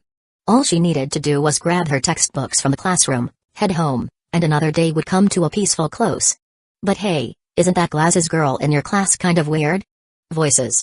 A group of girls stood by the classroom door, waiting for someone. Out of boredom, they had picked a random topic to chat about. Seriously, it's so late, and she's still hiding in the science prep room alone? Such a freak. Laughter rippled through them. Futaba remained silent, pressed against the corner wall. What's the word for this? Goody two-shoes? Do people still act like that these days? Haha. Yeah, right? I've never even seen anyone talk to her. And the only guys who do talk to her? They're basically just staring at her chest the whole time. Honestly, just because she's a little good-looking and has a nice figure, does she really think she's all that? One of the girls, recalling Futaba figure during gym class, spoke through clenched teeth. All that, my ass. She doesn't even have any friends. They continued talking. Casually. Carelessly. Tearing her apart with ease. Behind the wall, Futaba hugged herself tightly. This was always the way things were for someone like her, awkward, unsociable, and different from the rest. With her outstanding looks and top grades, she was an easy target for jealousy and resentment. The words stung, but she said nothing. Because who could she turn to? She hated bothering others with her problems. She wouldn't call her few friends to vent. She simply endured. She always endured. But aren't you going to say something? A clear voice suddenly spoke beside her. Futaba instinctively lifted her head. and in her slightly dazed line of sight Minami's handsome face entered her view. "Aren't you going to fight back?" The black-haired young man lowered his voice and asked again. "Are you really okay just standing here? Letting them say all that about you, and you're not even going to say anything?" Futaba didn't answer. She simply lowered her head like she had lost her soul. "If you won't say it, then I will." Minami took a step forward. But the next moment his sleeve was tugged. At the same time, a faint, trembling voice reached his ears. "Don't. Minami." "Why?" Minami stopped and looked back at her. To him, it was simple. Gossiping about others like this was disgusting, so why not just shut them up? "I hate myself." Her voice was barely above a whisper, laced with self-loathing. "So I don't want. Minami, I don't want you involved in my mess. I don't want you dragged into trouble because of me." Futaba tone was filled with self-deprecation. "Minami." Minami didn't say anything. But he stopped moving forward. "Thank you." As if sensing Minami's hesitation, she tightened her grip on his sleeve. Her voice barely audible, a thank you, yet almost a murmur to herself. "Really? Thank you." Minami lowered his gaze. Even now, he could clearly recall the way she had bowed her head, gripping his sleeve with trembling hands, her face a picture of pure sorrow. Her rosy lips pressed into a pained line. Her delicate brows furrowed deeply. She looked so completely broken. And that desperate grip on his sleeve, it was as if she had poured all her strength into that one action. "You didn't take another step forward. Instead, you stood still and quietly stayed by her side, watching her tormented expression, one that had clearly endured this many times before. There was only one thing you could do. You gently reached out, and softly patted her head. The effect was weak, but under your touch, the pain on her face eased just a little, yet her grip on your sleeve only tightened. Huh? Coming back to reality, Minami raised an eyebrow. He hadn't expected to hear words like "I hate myself" from Futaba. Just that single sentence alone. Minami immediately realized her self-destructive tendencies ran even deeper than Gota Hitori's. But from just that sentence I still can't quite analyze it yet. Minami gave up on trying to completely figure out Futaba mental state for now. Instead, he turned his attention back to the simulation. Time moves forward, neither you nor Futaba ever bring up what happened that day behind the wall. Your relationship with her, however, progresses rapidly. She frequently starts conversations with you under the pretense of relationship advice, though, more often than not, the topics have long since drifted away from romance, and every time you casually visit the science prep room, it's enough to make this always expressionless science girl reveal a softer side. At Shuka High, she has only ever had two friends. One is Azusugawa Sakata. The other, Kuni Mayama, but after meeting you, the list of friends she cherishes so deeply now has one more name. Your bond with Futaba has deepened. You have become Futaba friend. Memories from the simulation resurfaced in Minami's mind. The setting: Shuka High's science prep room. The one speaking: Minami. "Rio, make me a cup of coffee. I'm freezing." As he walked into the science prep room, holding a light novel, Minami casually spoke. "This isn't your personal shelter from the cold, Minami." Her voice was cold and indifferent. But soon enough, the white lab coat-clad girl still handed him a hot cup of coffee. "Here." She passed the cup to Minami. Then, leaning against the prep room table, she rested her chin on her palm. Her golden eyes watched as Minami gently blew on the steaming surface of the coffee, then carefully brought his lips close to the rim, taking a small, cautious sip and let out a satisfied sigh. Just watching him make that expression, Futaba usually cold face softened. "Do you want more?" She leaned in slightly, holding up her own cup, and asked softly. "I still have." Cough, cough, cough. He spoke too quickly and choked on the coffee. "Geez. I told you to drink slowly." Frowning, she looked impatient. But in the end, she still reached out her pale hand and gently patted Minami's back. Watching Minami struggle with a coughing fit, the corners of her lips curled up slightly in amusement. If only time could just stop like this. A strange thought suddenly popped into her otherwise logical, science-driven mind. It made her fair cheeks flush slightly. Lowering her hand, she returned to leaning against the prep room table, resting her chin on her palm, secretly watching him. Just like how he was watching his book. Today, as always, was quiet. Even though you've become friends, you clearly understand there is still an unresolved knot in her heart. Her self-deprecating words from that day still cling to her like an unshakable shadow. It hasn't disappeared, only hidden itself, lurking where even you can't see. If something similar happens again, that hidden darkness will once again consume the seemingly ordinary girl before you, and when that happens, her fragile side will resurface. You want to figure out what caused her psychological state, because without knowing the root cause, you cannot correct or heal it. You've occasionally tried to subtly probe for answers, but clearly, Such indirect methods haven't worked at all. To uncover the hidden knot in the girl's heart, you decide: 1. Target the lonely housewives near the Futaba residence. 2. Target Azuzgawa Sakata and Kunimayoya. 3. Target the arrogant girls in Futaba Ryo's class. 4. Simulate it yourself. Chapter 196, The Regretful Neighboring Wife. Minami. Staring at the 4 choices that suddenly popped up on the screen, Minami's mood could be summed up with just one character. What the hell does target the lonely housewives mean? Or target the arrogant girls in Futaba's class? Minami could kind of understand why those were options. But the third one, target Azuzgawa Sakata and Kunimayoma? What was that even supposed to mean? If he remembered correctly, those 2 were guys. Simulator, are you seriously malfunctioning? Minami rubbed his temples, feeling increasingly confused by these options. The general idea behind them was clear. The simulator wanted him to gather information about Futaba Ryo, to figure out why she had self-destructive tendencies. But the way it phrased these choices was just plain ridiculous. Target the lonely housewives near the Futaba residence. Target Azuzgawa Sakata and Kunimayoma. This wording is insane. Minami shook his head. But whatever. He decided to analyze the options carefully. Step 1. Eliminate the useless choices. First, using process of elimination, he immediately ruled out a second choice, asking Azuzgawa Sakata and Kunimayoma for information. The reason was obvious. Futaba Ryo's mental state wasn't something that developed overnight.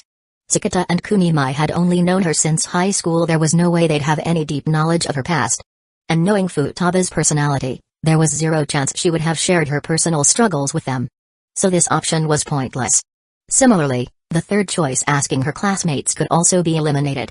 If even her friends didn't know, then random classmates definitely wouldn't either. Step 2, choose the only viable option. So that just leaves option 1. Minami's eyes landed on the first choice. 1. Target the lonely housewives near the Futaba residence. The wording was horrible, but logically, the neighboring housewives might actually know about Futaba's past, at least from her middle school or elementary school days. Then there's no reason to hesitate. Minami selected option 1. Asking Futaba directly is meaningless. Neither Azuzgawa Sakata nor Kunimayoma have any insight into Futaba Ryo's middle school years, so instead, you turn your attention to the Futaba family's neighbor. A certain Miss Ikeda, a single woman living nearby. Approaching Miss Ikeda was unexpectedly easy. For a woman who had been single for years, your youthful, elegant appearance and energetic body were simply too hard to ignore. With your unnatural level of charm, you easily got close to her during a casual shopping trip, asking about the Futaba household. Like a stone dropped into still water, the memory rippled outward within the simulation. Minami closed his eyes, allowing the simulated scene to unfold. A typical neighborhood. Minami was walking home from shopping, engaged in friendly conversation with a woman in her 30s.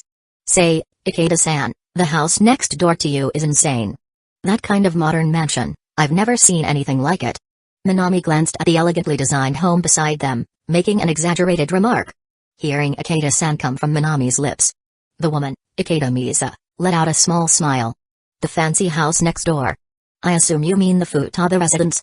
Futaba family? Ikeda Misa nodded, her eyes lingering slightly too long on Minami's handsome face. Still, her lips kept moving as she continued. The Futaba family is actually quite famous in this neighborhood. They're known as an elite family. Elite? How so? Minami feigned curiosity.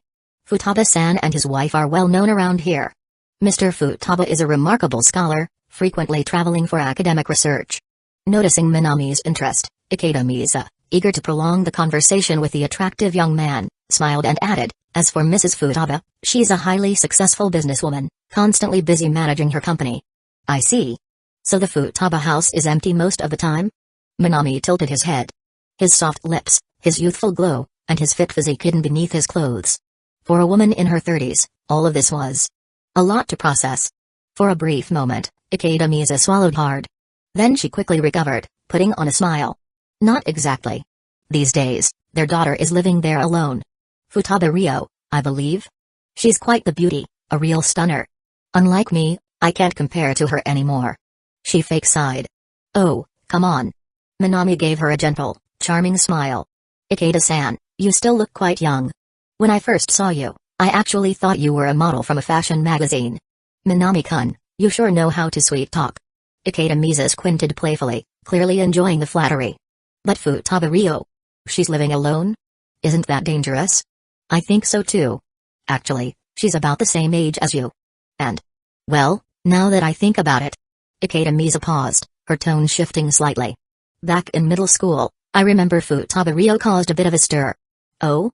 Minami continued his act of curiosity.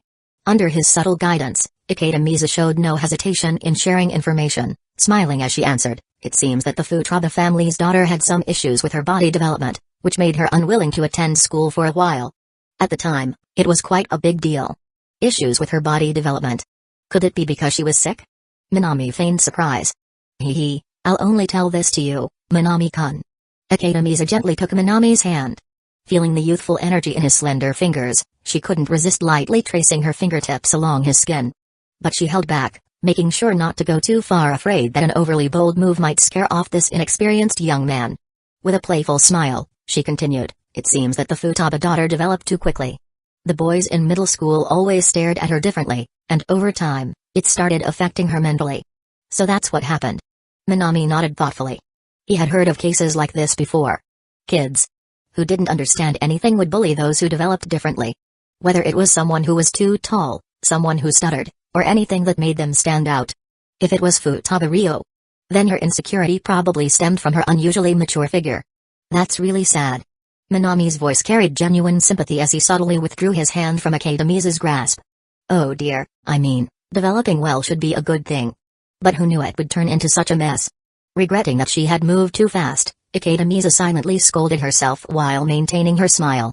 That's true. But living alone must be tough, right? Looking at the Futaba family mansion, Minami couldn't help but sigh. A huge house occupied by only one person. It sounded like a dream come true. But in reality, once someone actually lived there, the loneliness would become overwhelming. An empty house. Nothing but echoes of your own voice filling the air. Rooms so large that they only serve to amplify the emptiness. Isn't it the same for you, Minami-kun? Struggling alone in Tokyo must be exhausting, right?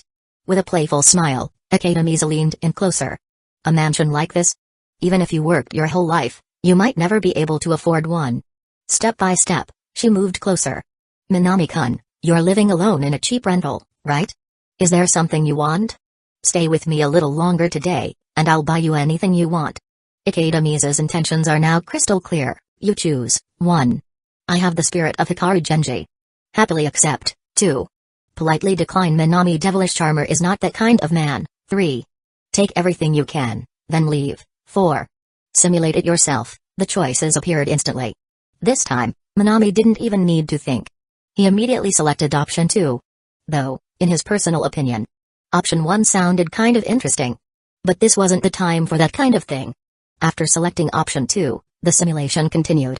By now, you've uncovered the reason behind Futaba Ryo's self-hatred and insecurity. Faced with Ikeda Misa's tempting offer, you simply smile and decline. She watches you leave with a gaze full of disappointment and regret. After parting ways with Ikeda Misa, now that you understand Futaba Ryo's heart's knot, you return to your daily routine. You tidy up your thoughts and, as usual, push open the door to the science prep room. You resume your daily conversations with Futaba Ryo. Just as always, when you're feeling cold, she makes you a cup of coffee. During those moments, she remains quiet, holding her own cup in her hands, silently listening to your rambling about everything that's happened lately. That serene, orchid-like face of hers carries a soft smile. Everything seemed to be moving in a good direction. That's bad.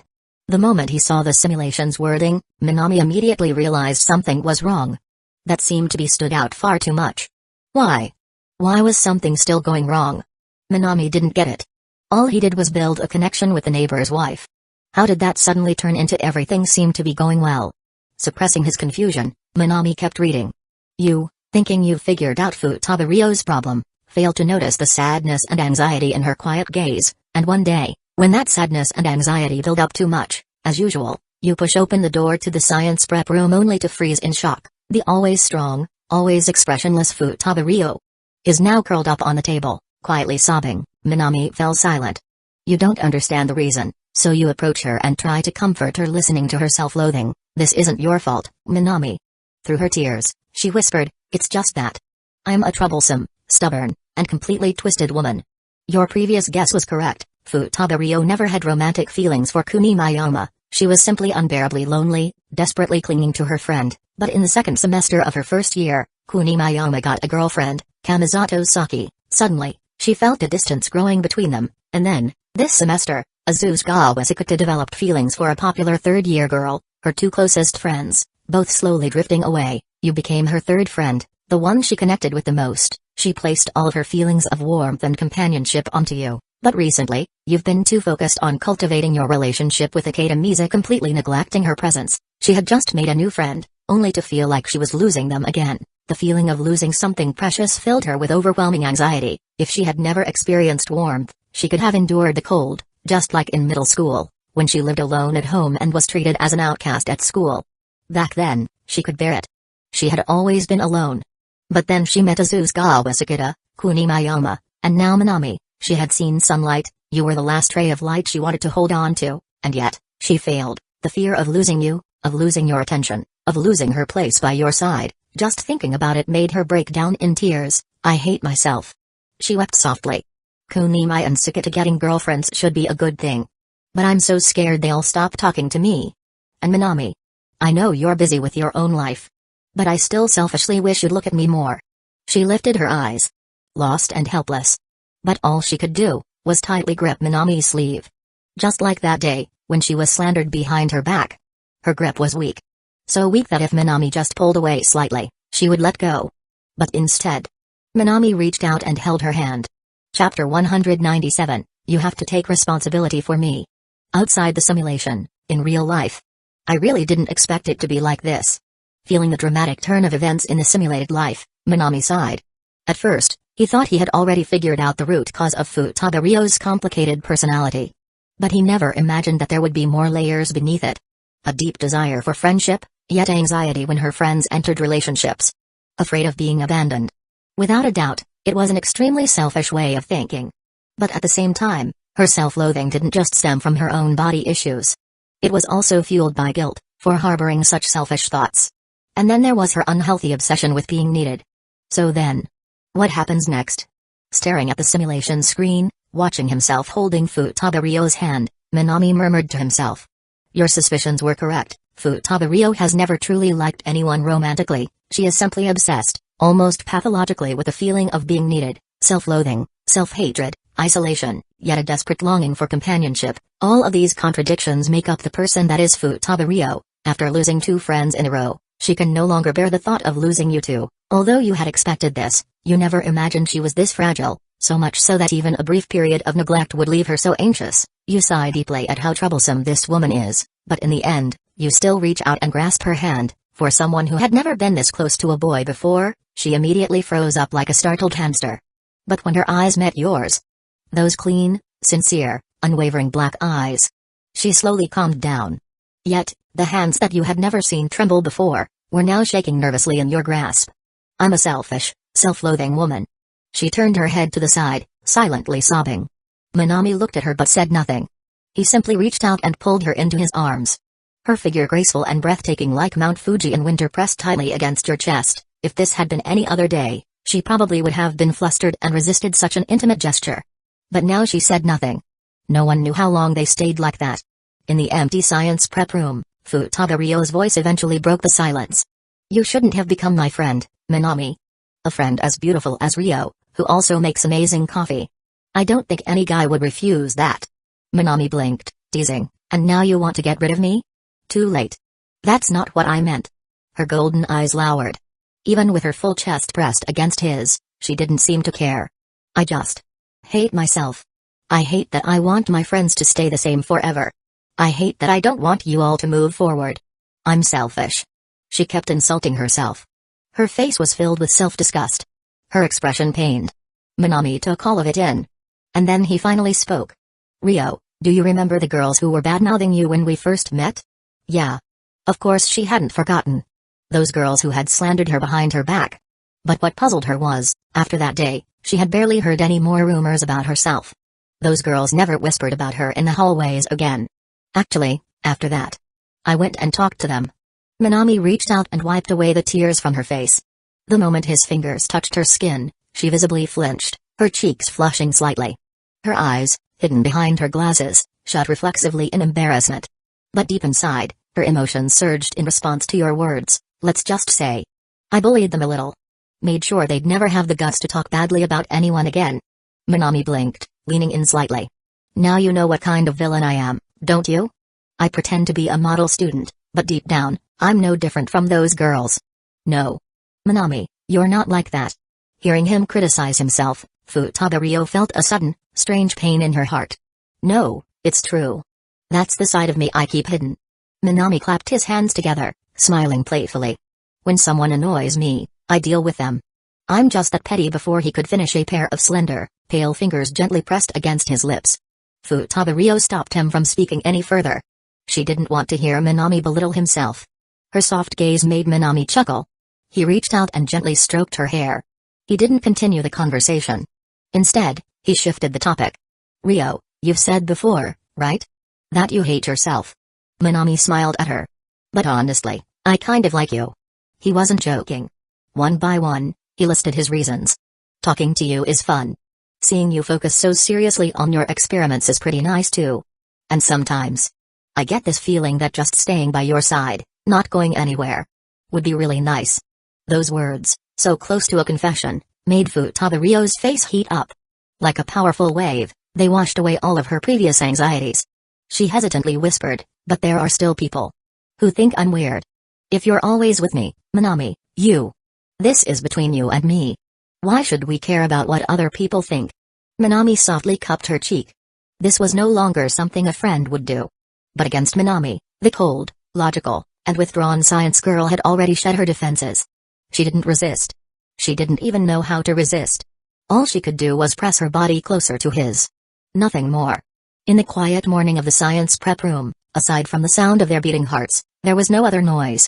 Your well-crafted words stirred up the girl's emotions, her sympathy, her innocence, helping her momentarily step out of her darkness, and through this experience, you realized just how fragile she truly was. To prevent this from happening again, you decide, this choice will have life-changing consequences. 1. Take an active approach. Push her forward, force her to make new friends. 2. This woman is too much trouble. Forget it.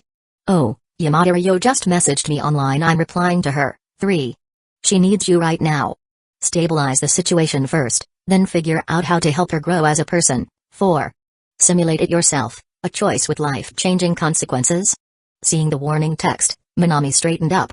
Having gone through so many simulations, he knew exactly what this meant. At best his whole plan could collapse. At worst he could fail completely. That's the weight of a long-term consequences choice. Minami analyzed the options carefully. First, he immediately eliminated option 2. Obvious trap. Choosing that would 100% throw him onto the Yamada route. That left option 1 and option 3. Since this was a simulation about Futaba's happiness, forcing her to make friends in option 1 seemed too harsh. Her isolation wasn't something that happened overnight. So expecting her to change overnight was just as unrealistic. Would forcing her to make friends really fix things? Minami doubted it. Option 3 seemed like the safer bet.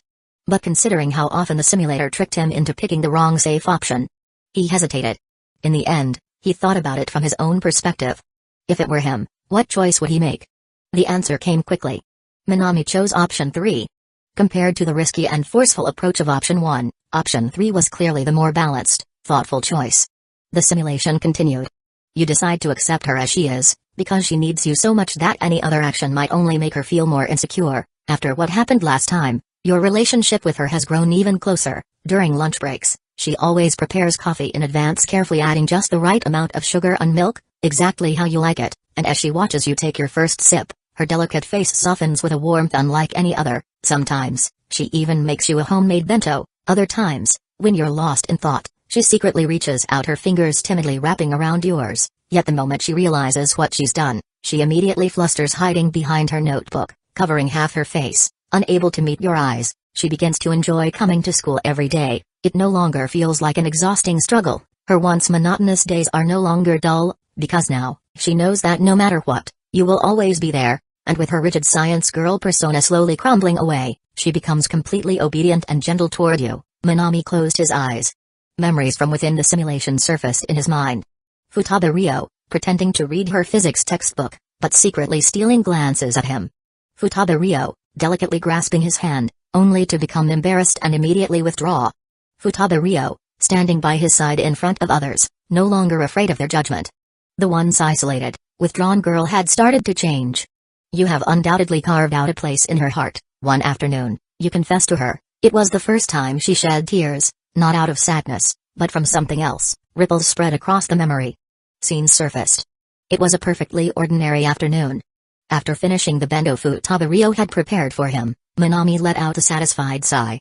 Meanwhile, Futaba, who had been stealing glances at him throughout lunch, gently flipped open her physics textbook.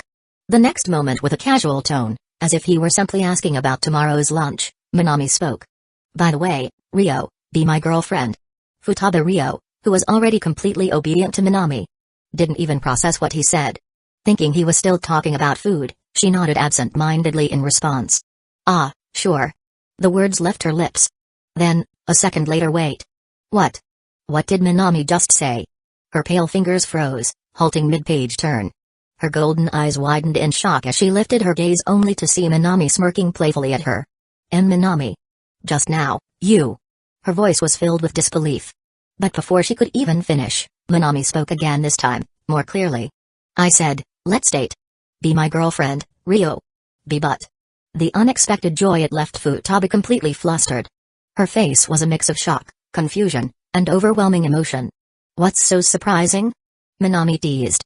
I get to eat delicious bentos every day. Drink the best coffee. I don't even have to wash my lunchbox. Rio, you've completely spoiled me rotten. Before she could react, Minami wrapped his arms around her from behind, holding her petite yet curvy frame close. His lips brushed near her ear, his voice carrying a playful, mischievous edge. Don't you think you should take responsibility for me? She knew his words were completely backwards. But still her pale cheeks flushed. Her usually intelligent, composed golden eyes now fluttered shut from sheer embarrassment. She had no way to resist Minami's advances. She could only helplessly melt into his embrace. Say it. Say yes to me. His fingers gently traced along the smooth skin of her neck, his warm breath tickling her ear as he whispered softly. Commandingly. The heat pooling in her chest, the overwhelming mix of shyness and happiness. She didn't know what to do with herself. A long moment passed. Then, finally she nodded. A barely audible murmur escaped her lips. Say yes. Properly. Minami caught her trembling hand, his fingers intertwined with hers. Futaba Rio. She knew Minami was teasing her. But completely powerless against him, she slowly turned around. Burying her face against his chest, her lips hesitantly parted. Yes, Minami. You didn't even need to push her, everything flowed naturally. Truthfully, she had already fallen into the rushing river of love long before this moment. Your bond with Futaba Rio deepened. You and Futaba Rio are now lovers. Chapter 198, you both slept in late. Not bad at all. Watching the simulation unfold, Minami felt a surge of satisfaction. It seemed like he had made all the right choices. Their relationship had naturally progressed into romance. And with Futaba Rio's personality, there was no chance she would ever suggest breaking up. In other words, this route was secure, stable, and almost impossible to lose. But aside from that, Minami still had some concerns. Yes, he had successfully become her boyfriend and fulfilled her desire to be needed. But if that was all there was to it, something still felt unfinished. Her need to be needed had only been temporarily satisfied. If Minami were to neglect her for even a short while, there was a real chance she would relapse into anxiety. Without a doubt, this was a hidden instability. But since the choice was already made, there was no point dwelling on it. The Minami inside the simulation may not have been as perfect as the real him, but surely, he would find a way to resolve this issue. Minami continued reading.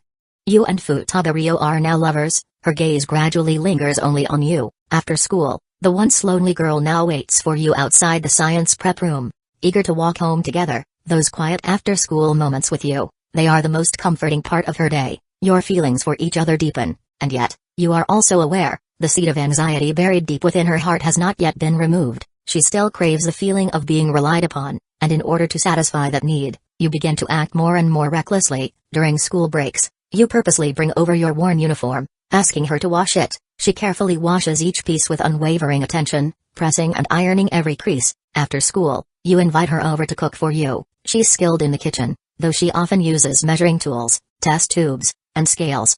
Giving her cooking process a strangely scientific aesthetic, she even takes the time to clean your rented apartment, meticulously scrubbing away the mold creeping up the walls. She is thorough, diligent.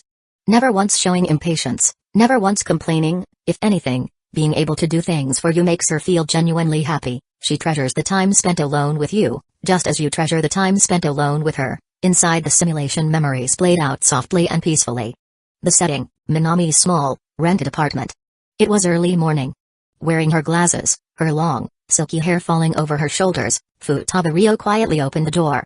Stepping inside, she slipped off her small leather shoes and neatly placed them at the entrance. Her gaze shifted toward his shoes, which were haphazardly kicked aside. A faint smile touched her lips. With a quiet sigh, she bent down, gently gathering them and aligning them neatly beside hers. Only after finishing that small task did she step further into the room. Soft morning light streamed through the window.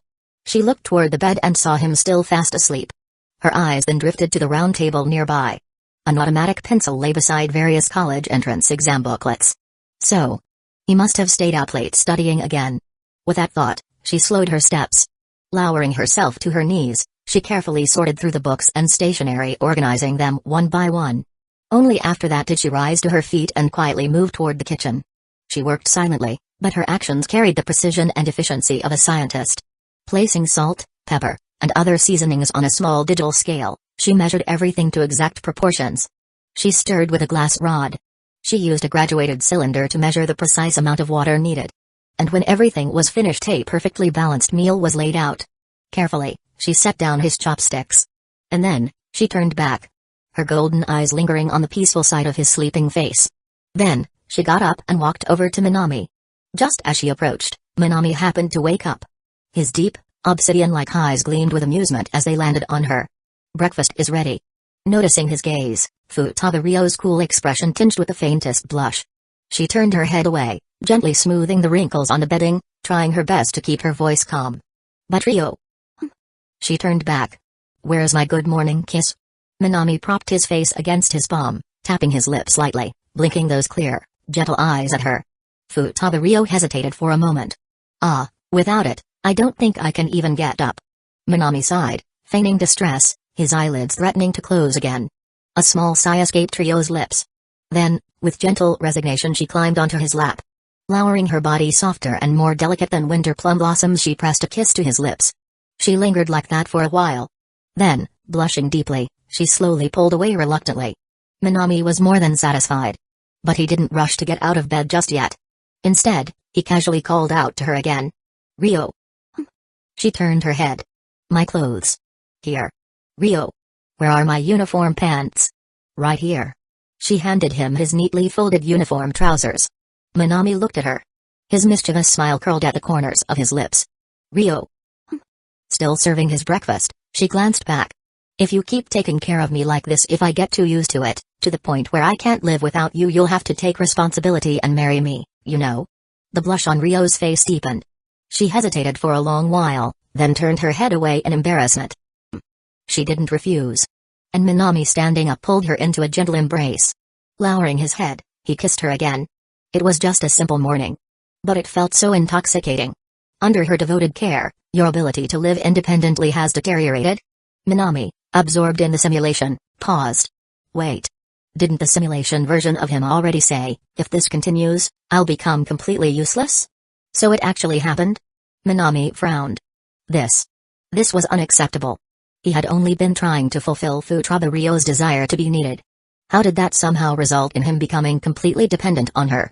Minami, how could you let yourself become so lazy?" He shook his head, dissatisfied. Letting a girl dress him? Feed him? Even demand a morning kiss just to get up? This was pure degradation. Corruption. Minami sighed. But after a moment, he thought it over again. Well, it makes sense. The simulation version of himself was far from the real him, not even 1/10 as perfect. Naturally, that meant he lacked his real self's superior self-discipline. Falling into a pampered lifestyle. It was inevitable. And honestly, a life of having everything done for you, with a beautiful girl doting on you like this. It was too indulgent. Too envious, no, wait. Too shameful. Minami swore to himself, "I will never become like that." Then, he continued reading.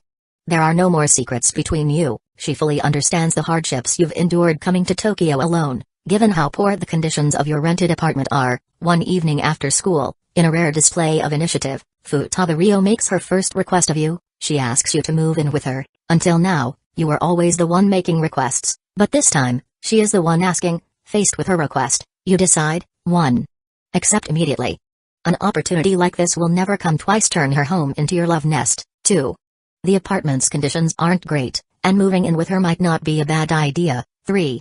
Flat out refuse. I must not become this weak. 4. Simulate it yourself. Minami blinked. Looking at the neatly arranged choices, he couldn't help but twitch at the corner of his lips. Are all rich girls like this? He still remembered. The last person to suggest living together was Shinjo-kan. Just like Futaba, she was also a wealthy girl. And also, just like Futaba, she lived alone in a massive mansion. Was it some kind of rich girl tendency to always invite someone to live with them? Did they not worry about things getting out of hand? But living together might not be bad. Minami thought it over. Futaba condition required close observation. Not just at school, not just in the morning or the afternoon if they were together 24 out of 7. Her anxiety would likely diminish drastically. So I'll go with option 2. Option 1 outright calls it a love nest that was basically an invitation for chaos. If he chose that, he would probably be drowning in temptation every day. And option 3 flat out rejecting her was also out of the question. After all, this was the first request she had ever made. If he rejected it so decisively, it would undoubtedly hurt her feelings. With that in mind, Minami selected option 2. Yes, they would be living together. And yes, it was just the two of them. Which meant there was always the risk of things escalating. But with his self-control surely, he could hold out for a while before things got out of hand. The simulation continued to unfold. You agree to live with her, the apartment's conditions aren't great, and moving in with her does seem like a good solution. Besides, your neighborhood isn't exactly safe. Having a girl as beautiful as Futaba frequently visit such an area poses its own risks, so, you accept. But what you didn't expect was that Futaba wasn't just inviting you to live together, she had already given everything to you, and now she wanted to entrust you with the most precious thing she had left. Minami let out a breath. I knew it. There was no way she just wanted to live together for the sake of it. After all, they were already a couple. This was bound to happen. But still you underestimate my self-control. Minami remained confident. Yes, the simulation version of himself was inferior to the real him. But still even he wouldn't succumb so easily. He kept reading.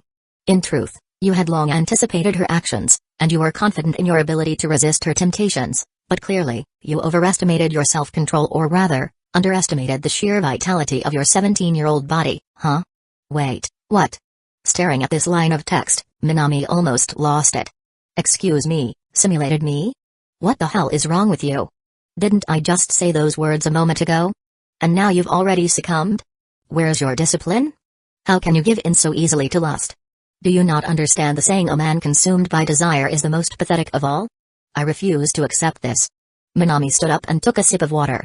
For something like this to happen, it only proves that the simulation version of himself is far inferior. If he were personally in that situation, would he have fallen as well? Impossible. Setting his water cup down, Minami remained as confident as ever. But there was no use dwelling on it. So he continued reading the simulation. At first, you showed some resistance to her advances, but in the end, faced with her quiet obedience and gentleness, you couldn't bear to reject her. It happened on a night of heavy rain. The downpour drowned out everything. Every sight, every sound, and on that night, you finally understood what it meant to be as towering as Mount Fuji. And deep into Lake Dazawa, Minami. Minami, wait a damn second. What kind of poetic nonsense was this? Simulation, can you stop being so roundabout and just say it straight? She obeyed your every demand, yielding completely to you, no matter what you asked of her, she answered. No hesitation, no resistance. On that night, you fully realized that this seemingly cool, detached science girl was, in truth, burning hot with passion, and your affection finally put her heart at ease, for as long as she could remember, she had resented her own body, resented the way it developed too early, too prominently, drawing unwanted stares from others, but when she saw your reaction, for the first time in her life, she felt truly happy with her own body. The next morning, thanks to last night's events, you both ended up sleeping in, and knowing she needed to recover, you, who had woken up first, did something rare. You stepped into the kitchen yourself, carefully selecting nutritious ingredients to replenish her strength. Your bond with Futaba deepened. You became the one irreplaceable person in her life. Everything seemed to be heading in a good direction. Chapter 199, the Izakaya, the senpai, and her Minami stared at the screen. His eyes locked onto one particular line. Everything seemed to be heading in a good direction, seemed. He wasn't surprised. Not even a little. After all, he knew Futaba deep-rooted insecurities had not been resolved.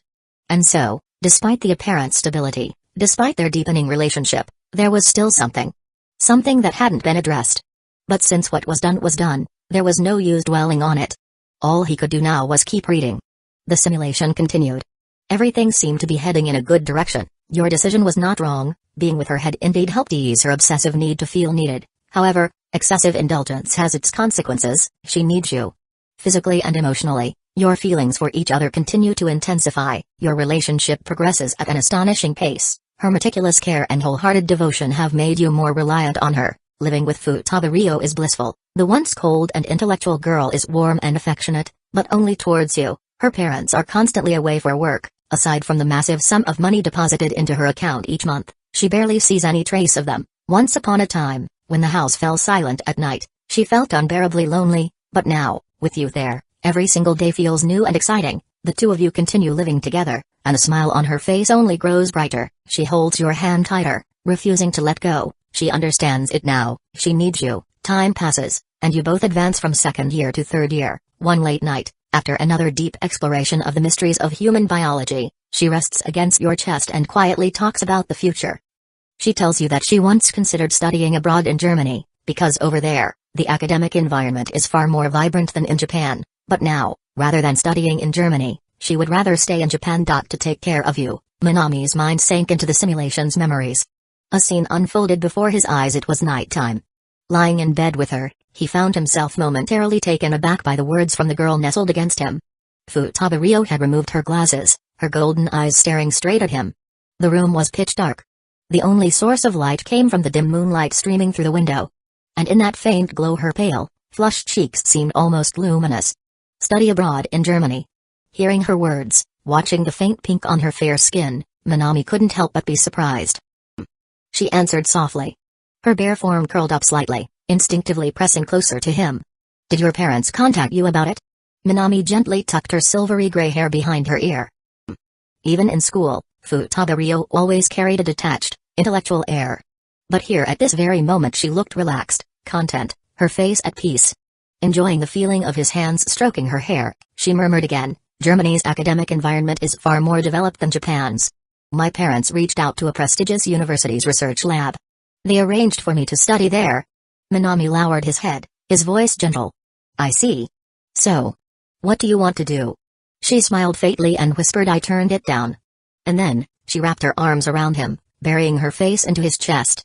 Her voice was soft, warm, affectionate. Rather than studying abroad in Germany, I want to stay here with you. Minami gazed at the girl in his arms. She clung to him so tightly, unwilling to let go. Even he, who was usually so quick-witted, found himself at a loss for words. In the end, he chose to respect her decision. I want to stay here with you. When she said those words, her expression was sincere. She didn't need anyone else, she only needed you. In physics, she had her own theories, her own insights. But when it came to love, Futaba-ryo was pure and innocent. She abandoned her opportunity to study in Germany.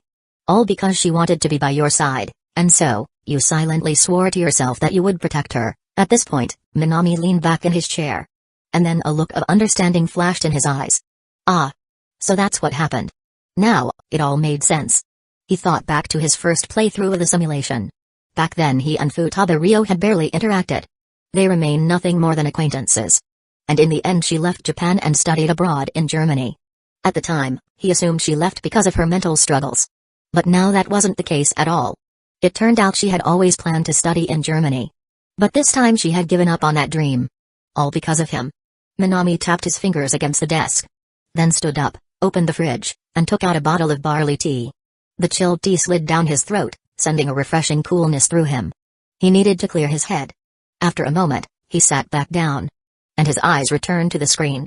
She gave up on studying abroad in Germany. Time continued to move forward, and now, rather than a distant dream, what stood before the both of you was the reality of university entrance exams. Your academic performance was, of course, unparalleled. Even while living with Futaba-ryo, you remained at the top. As for Futaba-ryo, being the science genius that she was, her grades were never in question. Choosing a prestigious university was no problem at all. You both breezed through the university entrance exams and were accepted into universities in Tokyo. To accommodate her fragile emotions, you chose not to attend the University of Tokyo but instead enrolled in another elite university closer to hers. Even in college, Your life together remained much the same as it was in high school. Your academic excellence continued to shine, earning you constant praise from your professors. Futaba, having decided not to further her studies in physics, took on a part-time job as a tutor at a high school prep academy while managing her coursework. It was a job perfectly suited for her. An intelligent, glasses-wearing science girl. It also helped her step out of her shell and interact more with others, something you fully supported. Even in university, your charm remained undiminished. At various social gatherings with classmates, your striking looks continued to attract the attention of not only your peers but also upperclassmen. Minami felt as though he had lived through it all. From taking exams alongside Futaba to watching her grow, a sense of quiet satisfaction filled his heart. Scenes flashed before his eyes like a reel of memories, until finally the image settled on a familiar setting, a cozy izakaya, where he sat drinking with a group of university classmates, some upperclassmen, some juniors. TL note, an izakaya, Japanese, izakaja, is a type of informal Japanese bar that serves alcoholic drinks and snacks. Oh, really? Minami-kun, you lived alone in Tokyo before? The voice belonged to Aoki Yukawa, a third-year senior. She subtly scooted closer to Minami, complaining about the heat as she exposed her delicate collarbones, exuding the charm of a mature upperclassman. Yeah, I think it was during my second year of high school. I lived alone in a cheap rental apartment in Tokyo. That must have been tough, huh? Living alone like that. Aoki Yuko reached out, as if intending to trace circles on Minami's chest with her finger, but before she could, he dodged it with a smooth smile. It's all in the past. Minami took a light sip of sake. The alcohol didn't dull his senses, rather, it made him more alert. He smiled and added, I have a girlfriend. Yeah. No way you're lying. Aoki Yuko let out a playful, teasing voice of disbelief. Minami's arrival on campus had not gone unnoticed. It wasn't just her, several other girls had already set their sights on him. Handsome. Talented. There was something undeniably refined about him, a charm that made him stand out. Yet despite all this, no one had ever heard of him being in a relationship.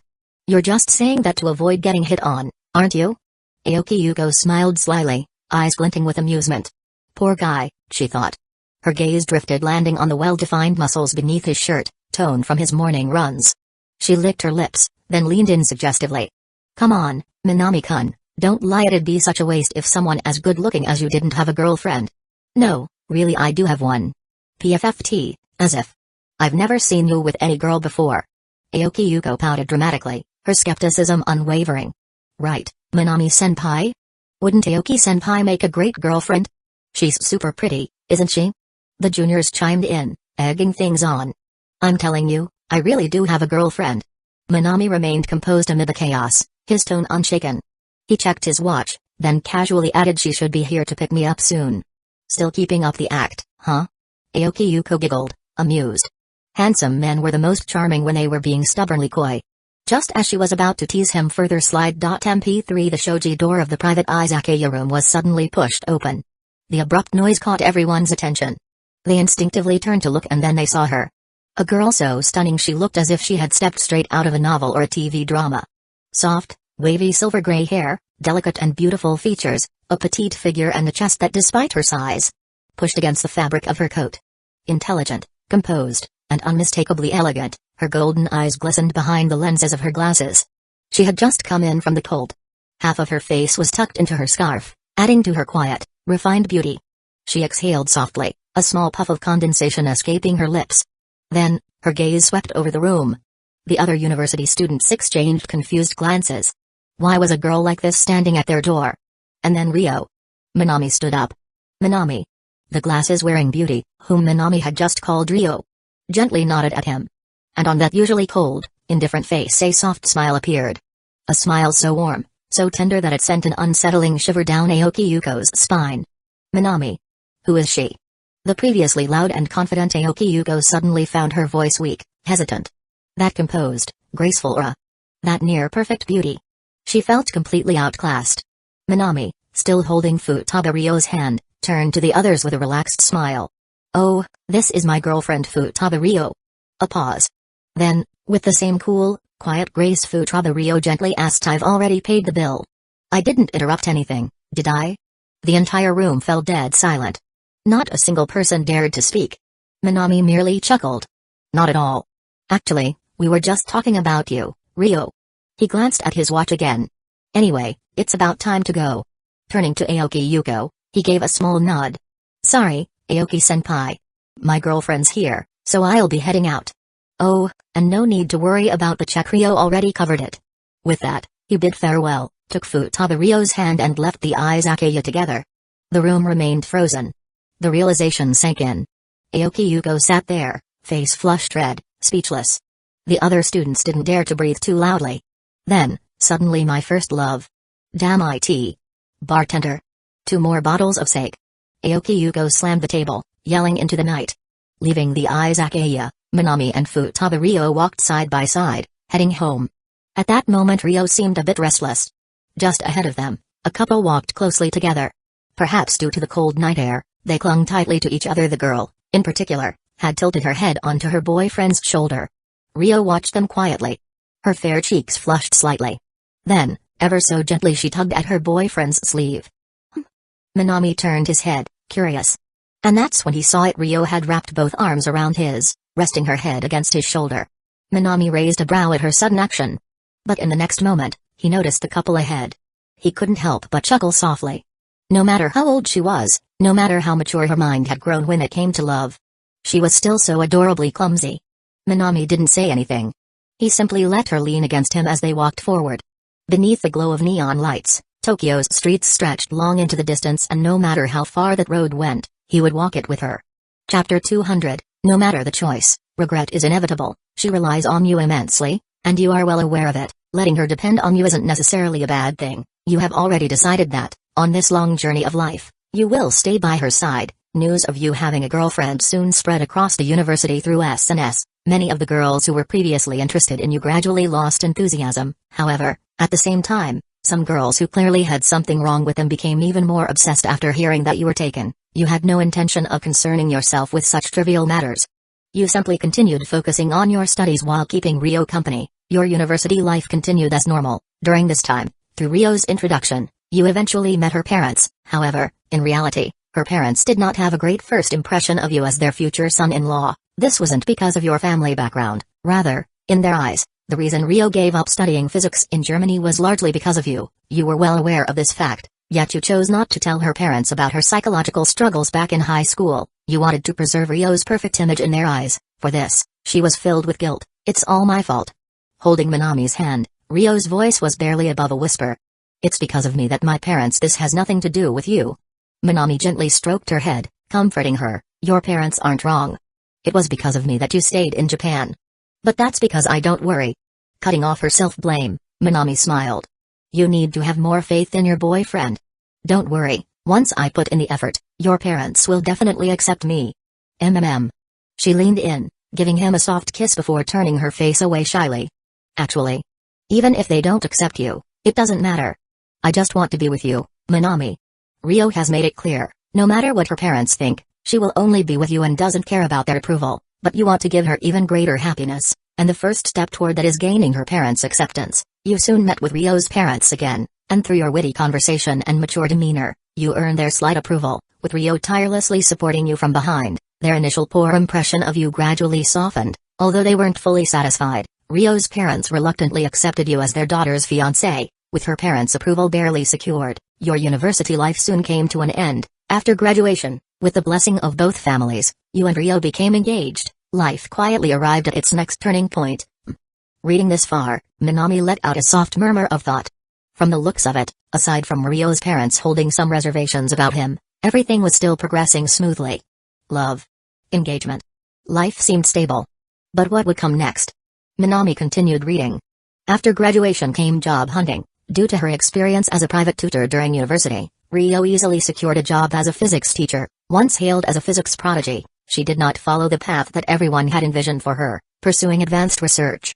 Instead, she chose to stand on a podium and become an ordinary physics teacher. As for you, your brilliance in university did not go unnoticed. If you wanted, you could have easily landed a prestigious, well-paying job, but you didn't. Moving forward would have made her anxious. You only wanted to stay by her side and enjoy a simple, happy life together. With your talent, you quickly found an unremarkable job as a literature teacher at the same school where Ryo worked, once known as the Demon King of studying. Someone with limitless potential. You chose a plain and ordinary life, but this was your decision. You simply wanted to stay beside her, watching over her. So this is where it all went wrong. Seeing this, Minami furrowed his brows. Because they cared too much for each other, they both chose mediocrity in the end. Is this happiness? Of course, it was. There's a saying, even an ordinary life can be fulfilling. But it could have been even better. Minami sighed lightly. Whether it was Ryo's talent in physics, or his own academic and social brilliance, they should have been able to create something even more remarkable. They should have been able to shine brighter. And yet, in the end, they both chose the safe and simple route. On the bed, Yamada Ryo suddenly mumbled in her sleep, turning over groggily. Minami glanced at her but remained silent. He continued reading. After you both secured jobs, your wedding naturally followed. During this period, nothing particularly noteworthy happened. Days flowed by like a quiet stream, passing uneventfully. Every year, you and Ryo visited her parents. Their attitude toward you wasn't overly cold, but neither was it particularly warm. Everything remained calm and indifferent. 3 years later, your first child was born. Thanks to the presence of your child, your relationship with Ryo's parents gradually improved. Ryo continued teaching physics, while you remained a literature teacher. Life was simple, yet there were moments of happiness. Before long, you both entered middle age, then old age. Time, like an invisible hand, slowly pulled you and her away from the world. Looking back on your life, the only person you could never let go of was her. But even memories like these will eventually fade with the inevitability of life and death. Simulation complete. Final score, 65. System evaluation. You and Ryo walked a path of mediocrity. Love, even when ordinary, still brings happiness, yet it cannot escape certain regrets. Your encounter with her began because she reached out to you first. A girl in adolescence always carries countless worries and troubles in her heart. You grasped her sorrow, actively moved forward, and embraced her. At that moment, you resolved to protect her, not letting others harm her, nor letting her feel insecure, to fulfill her deep-seated need to be needed. You asked things of her, made demands of her. She, ever obedient to you, could never refuse. At the same time, she enjoyed your requests, for they made her feel wanted. Your relationship naturally progressed from there. In a cycle of requests and demands, she chose to stay in Japan to take care of you, giving up her plans to study in Germany. High school ended quickly, and you both entered university. Nothing particularly significant happened during this time. You met her parents, your relationship deepened, and everything continued as expected. Your meeting with her parents was far from pleasant, but you continuously worked to mend the situation. University ended just as quickly. After graduation, both of you became teachers at the same high school, once hailed as prodigies. The two of you now work tirelessly for the simple necessities of life. You both could have had a brilliant future, but now, simply standing by each other's side was enough to satisfy you. Your married life was generally happy, yet the lack of her parents' wholehearted approval left a lingering regret. The boundary between life and death arrived sooner than expected, and in the endless solitude of what is called death. You thought of her, the person you could never stop worrying about, not even in the end. Where is she now? What is she thinking? Perhaps life has distinctions between mediocrity and greatness, but love has no such scale. You still love her, with lingering regrets. You close your eyes and step beyond the wall of death. System calculation. You have acquired the skill teacher level 2. Looking at the system evaluation before him and the barely passing score, Minami wasn't particularly surprised. From the way this simulation played out, it was clear, Ryo never pursued her studies in Germany. She stayed behind because she cared too much about him. In the end, she became a high school physics teacher, living a simple and unremarkable life. And Minami himself, too concerned about Ryo's feelings, never sought a more promising career, choosing instead to remain by her side. Furthermore, his relationship with Ryo's parents remained lukewarm, only improving slightly after their child was born. From what the simulation's memories showed, they visited her parents only once a year. From every perspective, this was the very definition of a mediocre life. If this were a romance game, where endings were divided into happy, normal, and bad, this was a normal end. Utterly ordinary. Sure, he and Ryo had happy moments together. But it wasn't fulfilling enough. So, a final score of 65 barely passing made complete sense. Minami propped his chin on his hand. The only worthwhile takeaway from this simulation was the new skill he acquired. Skill acquired, teacher level 2 inches. Just from its description alone, it was clear the profession he had in the simulation had now materialized into a system reward. By simply closing his eyes, he now possessed the knowledge and experience of a teacher with over 10 years of expertise. Not bad at all. Minami glanced over at Yamada Ryo, who was still sound asleep. This would be particularly useful for tutoring the band members. With this skill, their tutoring sessions would go much smoother. For now, let's put aside the system calculations and the final score. Minami sat cross-legged again, refocusing his attention on the simulation screen. He reached out and rewound the scenario to a crucial turning point. Here. This should be about right. His finger stopped. Looking at the choices before him, it was the same life-changing consequences from earlier. 1. Take an active approach. Push her forward, force her to make new friends. 2. This woman is too much trouble. Forget it. Oh, Yamada Ryo just messaged me online, I'm replying to her. 3. She needs you right now. Stabilize the situation first, then figure out how to help her grow as a person. 4. Simulate it yourself. Minami immediately ruled out option 2, as it would lock him into Yamada's route. Last time, he chose option 3. While it led to a romantic relationship with Ryo, it ultimately resulted in a mundane, uneventful life. So this time, what if I choose option 1 instead? Minami tapped on the simulation screen. He still had 330 points left. Plenty to run another simulation. If option 3 led to a normal end, then choosing a more proactive approach in option 1 should lead to something better, right? With that thought in mind, Minami made his choice. Would you like to restart the simulation from this point? Yes or no? Yes. Without hesitation. Remaining affection points, 30, loading simulation. Previous events recap. You were too focused on socializing with the neighborhood wife, neglecting Ryo's feelings. She held on to you, expressing her anxieties. In response, you reassured her with words that were almost a confession, temporarily easing her fears, but you understood that temporary stability meant nothing. To help her overcome her trauma, you decided, this is a life-changing decision. Minami's vision filled with a familiar scene from his memories. Inside the quiet science prep room on that morning, Ryo clung to him tightly, voicing her insecurities. The moment froze in place. The previously locked choices became selectable again. This time Minami chose option 1. You believe her insecurity stems from her lack of stable friendships. Instead of keeping her to yourself, you should push her to interact with more people. Perhaps then, she could overcome the shadows of her past, step out of her self-doubt, and learn to connect with others. Your intentions were good, but you overlooked one crucial fact. She was already an extremely fragile and anxious girl. After hearing your near confession just moments ago, what she needed was your immediate companionship and reassurance, not to be pushed into something she wasn't ready for. Moreover, besides her need to be needed, there was another feeling within her that you failed to notice, but in your eagerness to move forward, you completely ignored these 2 key points. Minami narrowed his eyes. Something felt off. Chapter 201, Wanna touch mine? Minami. The consequences of the option before him caught Minami somewhat off guard. In his mind, the reason he ended up with a mediocre ending was because he hadn't chosen the more proactive first option here. But now it seemed, the first option wasn't the right one either. In the simulation, on her, aside from the feeling of being needed, there was another feeling within her that you failed to notice. This line made him feel very uneasy. He wasn't an idiot. He certainly understood that the other emotion was Ryo Futaba's self-loathing. She hated the selfish version of herself that longed for Minami to stay by her side, hated the part of her that craved attention from others. This self-loathing was also the root of her inferiority complex. After all, if one can't even like themselves, how could they possibly be confident? In the original anime, Ryo Futaba even developed a split personality due to this self-loathing, resulting in 2 different versions of herself. From this alone, it was evident that Ryo Futaba's mental state was already extremely unhealthy. Being needed and self-loathing both were psychological issues. But if the first option wasn't correct either, was he supposed to go down Yamada's route instead? If even the first option here is wrong, then I need to trace the problem back to its source. Minami's mind worked quickly. With a swipe of his finger, he moved the simulation screen back to the previous option. 1. Make a move on the single lady near the Futaba household. Looks like this option is the culprit. He tapped the screen repeatedly. The reason Ryo Futaba felt uneasy stemmed from the fact that he had spent all his energy recently on getting involved with the single lady next door. At that time, from Minami's perspective, it had seemed logical to gather intel on Ryo Futaba by talking to her neighbor. But now, I miscalculated right here. It seemed he should have chosen to connect with Sakata Zuzugawa and Yamaku Nima instead. Ryo Futaba was friends with those 2.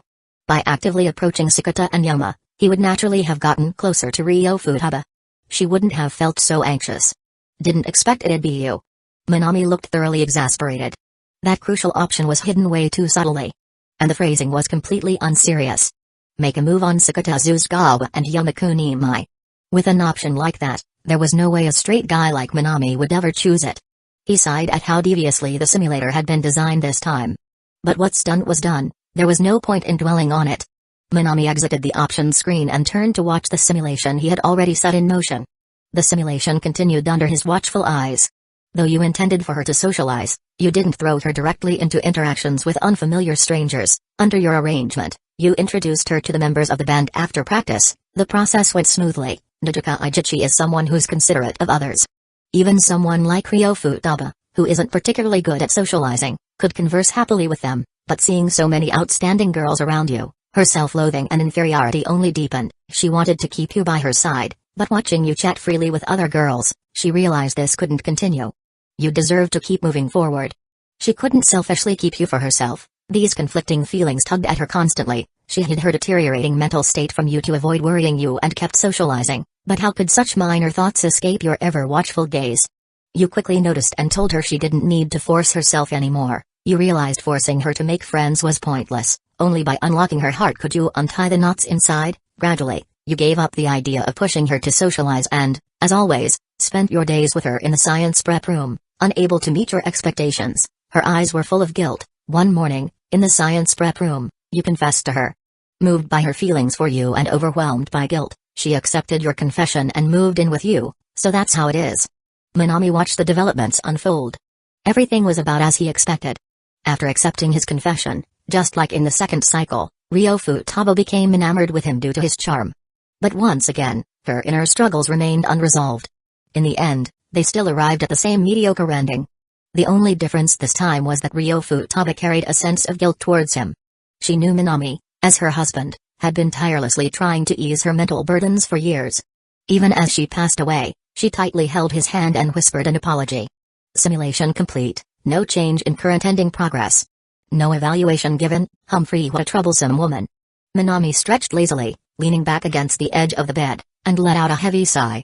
It was only now that he realized just how troublesome Ryo Futaba truly was. Unlike Hitoribachi, whose inferiority complex and social anxiety were clearly visible, Ryo Futaba's self-loathing and need to be needed were deeply hidden. Even from Minami's perspective, she usually came across as just a typical science geek. There was no sign of any psychological issues on the surface. What a headache, what a headache. As he was thinking this, he turned his head and happened to see Yamada Ryo sleeping comfortably on his bed. Here he was, racking his brain over everything. And this girl? She had shamelessly claimed his bed and fallen asleep the moment her head hit the pillow. At that thought, Minami couldn't help but reach out and firmly grab Yamada Ryo's finely sculpted, androgynous face. Yamada Ryo. A light sleeper by nature, Yamada Ryo quickly opened her inorganic amber eyes in response to Minami's touch. She tilted her head, staring at the hand of the person she liked, and blinked. If it had been Bachi or the others, they probably would have blushed furiously and felt shy from such a sudden display of affection. But Yamada Ryo didn't mind at all. Not quite understanding what Minami was doing, she even leaned her face closer, rubbing her cheek gently against his fingertips. What is it, Minami? Just thinking about something. Minami's fingers lightly slid across Yamada Ryo's fair, soft chin, as though stroking a kitten. Following the memory in his mind, he easily found the pressure point that brought Yamada Ryo the most comfort. Yamada Ryo narrowed her eyes in satisfaction. What's on your mind, Minami? Minami pulled his fingers back, thought for a moment, then said, since you're here, Ryo, maybe you can help me figure something out. He carefully chose his words and began, I have this friend. Given Yamada Ryo's tendency to overthink things and her constant attempts to help him win over Ryo Futaba, it was safer to start with I have a friend. However, is it Ryo Futaba? Minami. Should he be surprised that Yamada-san, who scored an 89 rating after just one simulation, could immediately guess it was Ryo Futaba they'd met today? It's her. Since she'd already guessed, Minami didn't bother denying it and simply nodded. Oh? Yamada Ryo clearly perked up. So? You're finally interested in her? Usually blunt and direct, she became unusually talkative when discussing topics she liked. She held up her fingers, her expression serious. I knew I wasn't wrong before. Minami, you really do like Ryo a lot. And it makes sense after all, she's got this much. As she spoke, she gestured at her chest, indicating this much with her hands. Among the people I know, only Bachi can compare. So you prefer big boobs, huh, Minami? Yamada Ryo tilted her head and pointed at her own chest. Wanna touch mine? They're not big, but the shape's nice. Okay, stop. She was really getting more ridiculous by the second. If Minami didn't cut her off, he had a feeling she'd actually grab his hand and make him test it out. I'm not here to talk about body types. And don't give me that blatant look of disappointment. What I'm talking about is a psychological issue. Ignoring Yamada Ryo's obviously let down expression, Minami continued. Ryo, what do you think about someone who hates themselves, but also craves attention from others? Yet feels anxious and uneasy once they actually get their attention? Eh? Sounds like a total pain in the ass. Yamada Ryo frowned, clearly annoyed. Minami. Honestly, he agreed completely with her. But this wasn't about debating how troublesome Ryo Futaba was. And if we're really talking about trouble. To be honest, Yamada Ryo wasn't much better. So he quickly changed the topic. Setting aside how annoying it is, how do you think one could change that person's mental state? Truthfully, Yamada Ryo wasn't someone who cared much about emotional or psychological issues. She was naturally confident and had almost never experienced such a state herself. But this was the first time Minami had come to her with a problem. If she could solve it decisively, would Minami start to see her in a new light? With that thought, Yamada Ryo did her best to fire up her single-core brain. She thought long and hard before finally squeezing out a sentence. That depends. What exactly do you mean by hating themselves? After saying those words, she could clearly feel a bit of heat rising to her head. What do you mean by? Roughly like what? Minami thought for a moment. Like hating their own thoughts, feeling that being such a selfish and horrible person makes them completely unworthy of being friends with others. That kind of thing? Ah. Another one of those troublesome topics. Yamada Ryo expressionlessly patted her own head. Her already overheated brain couldn't quite piece words together. But with sheer effort and stubbornness, she still managed to force out a sentence, I think. Being like that isn't so bad, is it? Nope, that was it. Right after saying it, Yamada Ryo looked away, feeling a pang of guilt and regret. She was never suited for handling these kinds of complex emotional issues, not with her single-core processor of a brain. The sentence she squeezed out had absolutely no real meaning. And now Minami wasn't saying anything. He was probably left speechless by her random, nonsensical remark. Thinking this, the completely poker-faced Yamada Ryo became even more guilty, turning her eyes away completely. Just as she was wondering how she should explain herself to Minami. So that's it. I see now. Eh? Yamada Ryo looked up in surprise at Minami's face, which had suddenly lit up with understanding. Ryo, I think I get what you mean now. I see. Minami narrowed his eyes, speaking thoughtfully. You're trying to say that hating oneself isn't necessarily a bad thing, right? Eh? Yamada Ryo looked at him, completely lost. On the other side, Minami wore an expression that screamed, I totally get it now. Yes. He understood. He understood what Yamada Ryo had meant by her words. Hating oneself isn't inherently wrong. Giving up on change, letting go of trying too hard, that's a choice too. There's no need to chase perfection, and no need to force a flawless outcome. As he spoke, he tapped the table. Ryo, what you meant was, expecting someone to always be perfect is impossible, right? Eh? Yamada Ryo's pink lips parted slightly, and she stared at Minami, dumbfounded. At that moment, she genuinely felt Minami lived up to being ranked number 1 in the national simulation exams. Because she hadn't thought that deeply at all. Minami, just like answering a reading comprehension question about the author's intentions, had spun something detailed and convincing from absolutely nothing she had considered. And honestly, it kinda made sense. Unable to respond, she rubbed her head, letting out random noises and ah to fill the silence. Didn't expect you to think that far ahead, Ryo. Having found a possible path to help Ryo Futaba, Minami didn't hold back on praising Yamada Ryo. Focused on Ryo Futaba, he completely missed Ryo's inner panic. Meanwhile, Yamada Ryo was feeling incredibly guilty. Normally, she would have accepted Minami's praise with her usual deadpan, maybe even a bit smug. But seeing how seriously Minami was taking this, receiving praise for nothing made Miss Yamada feel a little uneasy in her conscience. After a moment's hesitation, she suddenly reached out and pressed Minami's hand against her chest. What are you doing? Still deep in thought, Minami clearly didn't expect her to make such a move. All done. As if by that gesture she had repaid some sort of debt, Miss Yamada contentedly removed Minami's hand from her chest. Minami can keep praising me now. Minami. This woman. What kind of nonsense is she spouting now? Chapter 202. Stat points, allocate. Yamada Ryo's chest. How to put it? Just as she had said. While it couldn't compare to Ryo Futaba's or Gota Hitori's, the shape was undeniably quite nice. The key was that when Yamada Ryo pressed his hand against it, she did it with particular force. It felt. Ahem. Back to the topic. Though Yamada Ryo's sudden action left Minami bewildered, her words had indeed given him a new perspective. That was no need to strive for perfection. Huh? After feeding Miss Yamada dinner rated 4.1, and sending her off contentedly, Minami lay on his bed, staring at the ceiling. Ryo Futaba hated herself. She loathed her own feelings of anxiety. She despised the way she doubted her friendships. She hated the desire she had for close companionship.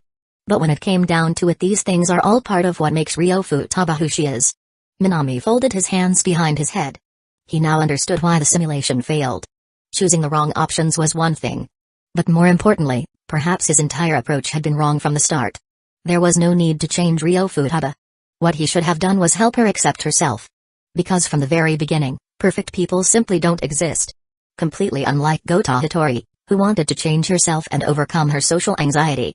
Whether in the simulation or in real life, Ryo Futaba constantly imposed unrealistic expectations on herself. That was the real issue.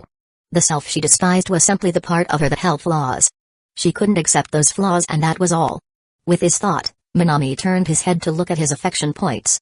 After the earlier interaction with Yamada Ryo, his points had increased to 150. It seemed that after getting the happy ending with Yamada Ryo through a personal simulation, the simulator now recognized her as a target as well. But still not enough. One simulation required 300 points. He only had 150, far from sufficient. Might as well rest. Already showered and ready for bed, Minami yawned. There was no point overthinking things. Besides, perhaps due to having completed Gota Hitori's happy ending where all the band members grew fond of him after he fell ill from exhaustion.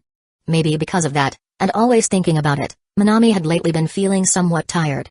Since he couldn't run the simulation now anyway, it was safer to get some rest.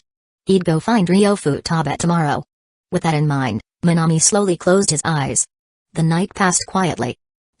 Standing outside the gym, Ryo Futaba let out a faint breath as she watched Yamaku Nimai playing basketball. She felt nothing. No stirring in her heart. She had always known this deep down. Just as Minami had said, she didn't actually like Yamaku Nimai. She just didn't want Yama, who has a girlfriend, or Sakura, who's growing close to one, to drift away from her because of their relationships. That made her uneasy. Truly uneasy.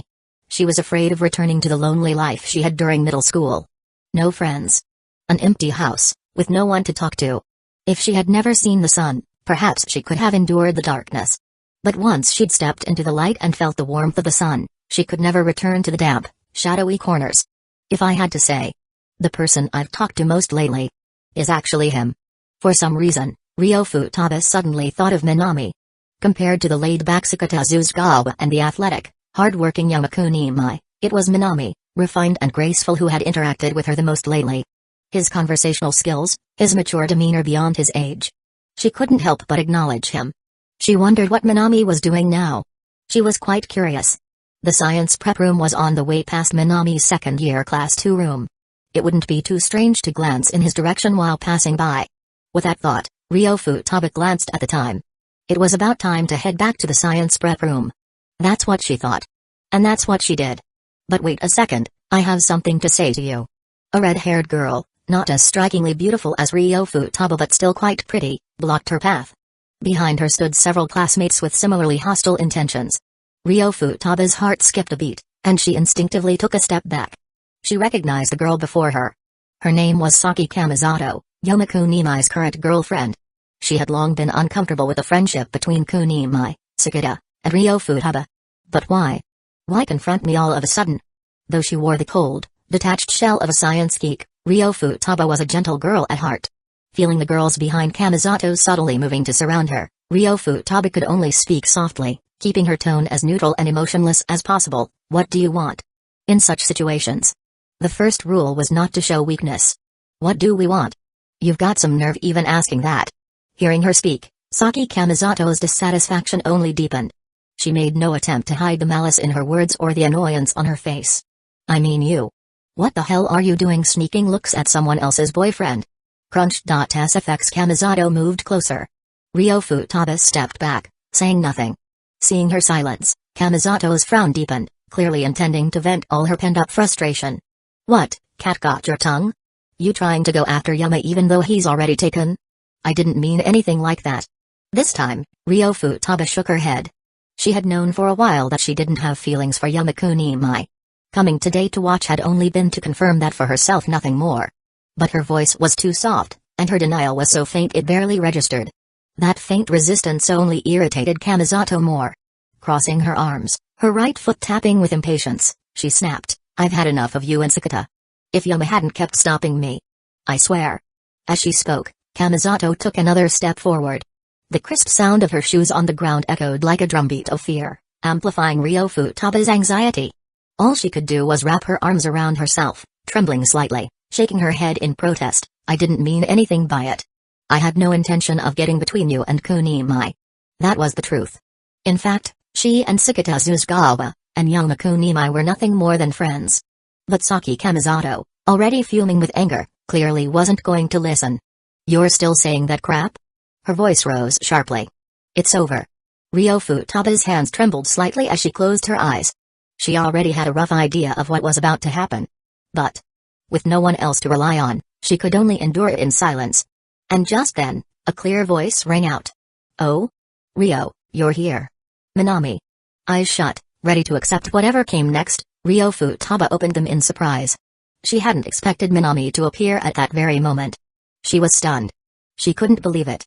The very person she had been thinking about moments ago had suddenly shown up in her time of need. What surprised her even more was that, upon seeing Minami's refined, elegant face, the anxiety that had been building in her heart began to dissipate. As if no challenge could ever trouble this composed, dark-haired young man. Under her gaze, Minami walked over casually, as if no one else was there, and waved to her with a relaxed air. Ryo hesitated for a moment, then stepped behind him. Watching his back as he stood in front of her, the anxiety that had gripped her just moments ago vanished like an illusion, fading in an instant. On the other side, Kamisato and her small group were momentarily thrown into confusion. Clearly, Minami's sudden appearance had caught them off guard. Regardless of anything else, just the fact that he was ranked number 1 in the year was enough to make them feel suffocated. But Saki Kamisato wasn't willing to back down. She had finally found a chance to catch Ryo Futaba alone. Naturally, she wasn't going to let it go. Taking a deep breath, she stepped forward. What's the top student doing butting into our business, huh? Before Minami could reply, she pointed at Ryo. That girl has been making moves on Yama. I just wanted to have a word with her. Is that really so wrong? I didn't, Minami. The moment those words left Kamisato's mouth, Ryo looked up, a bit uneasy, and shook her head at Minami. She hadn't done anything like that. Oh, you didn't? Then what were you doing at the gym? Arms crossed, Kamisato scoffed. She's clearly into Yoma but doesn't have the guts to admit it. Just a coward, that's all. Yoma and I are just friends. Gripping Minami's sleeve tightly, Ryo raised her golden eyes to meet his, her expression serious. She didn't even know why she was explaining it to Minami instead of Kamisato. Minami. Minami was a bit surprised. In the simulation, Ryo had never confessed her feelings so quickly or directly. But now, it seemed Kamisato's pressure had forced her hand. In that case. Alright, that's enough. Minami turned to Kamisato. You've got your answer, right? No need to keep pressing her, is there? Huh. That girl's obviously lying. Kamisato scowled, unwilling to back off. She didn't believe a word Ryo said.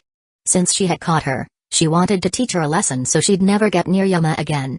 Her aggressive stance made Minami raise an eyebrow. Ryo had clearly stated she wasn't interested in Yama. Kamisato had heard the answer she wanted, yet still refused to let go. Minami had his limits too. He calmly responded, I think, Kawasumi-san, you're giving yourself too much credit. Ryo doesn't even like me. How could she possibly like someone who can't hold a candle to me? What? My name is Saki Kamisato, you jerk. Hearing Minami's words, Kamisato's eyes widened in disbelief. She couldn't believe it. After talking all this time, Minami didn't even know her name. That kind of disregard hurt worse than being insulted outright. And as for that, Minami genuinely didn't mean to offend. In the anime, Saki Kamisato was just a side character, a background extra who only appeared a handful of times. Remembering even the cop part of her name was already quite impressive. Kamisato's face flushed with anger, but what really got to her was Minami's next comment. And you said Yama is not as good as you. It didn't bother her if Minami insulted her. But bad-mouthing Yama Kunimai?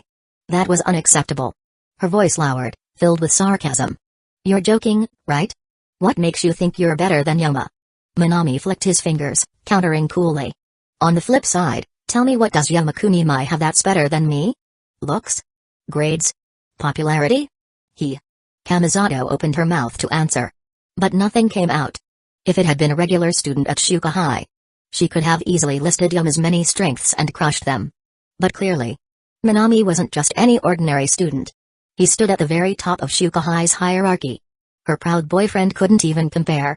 After stammering for a while, she finally mumbled, in sports. You're not better than Yuma. Her feeble, almost non-existent rebuttal made Minami raise an eyebrow as if he wanted to say something more. Ryo noticed and glanced at him. Then she heard Minami's calm voice, without a trace of anger. You're right. You're absolutely right, I'm not better than him at sports.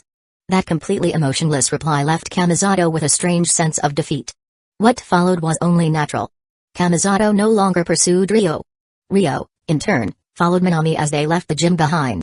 Everything seemed resolved, but after walking some distance, still holding on to Minami's sleeve, Ryo spoke in a small voice. Minami. You actually could beat Yuma in sports, couldn't you? Oh, so you noticed? Minami turned back, surprised by her keen observation. Then why? Ryo couldn't understand. He clearly had the advantage, why not show it? That wasn't like Minami. There's no point arguing with Kamisato over something like that. Minami smiled. If this were a typical story, he'd have used his athletics level 3 inches skill from the simulator to crush Yuma and shatter Kamisato's pride. But everyone needs a step to walk down. I don't need to take that away from her too. Minami held up a finger. Giving others a way out is wisdom.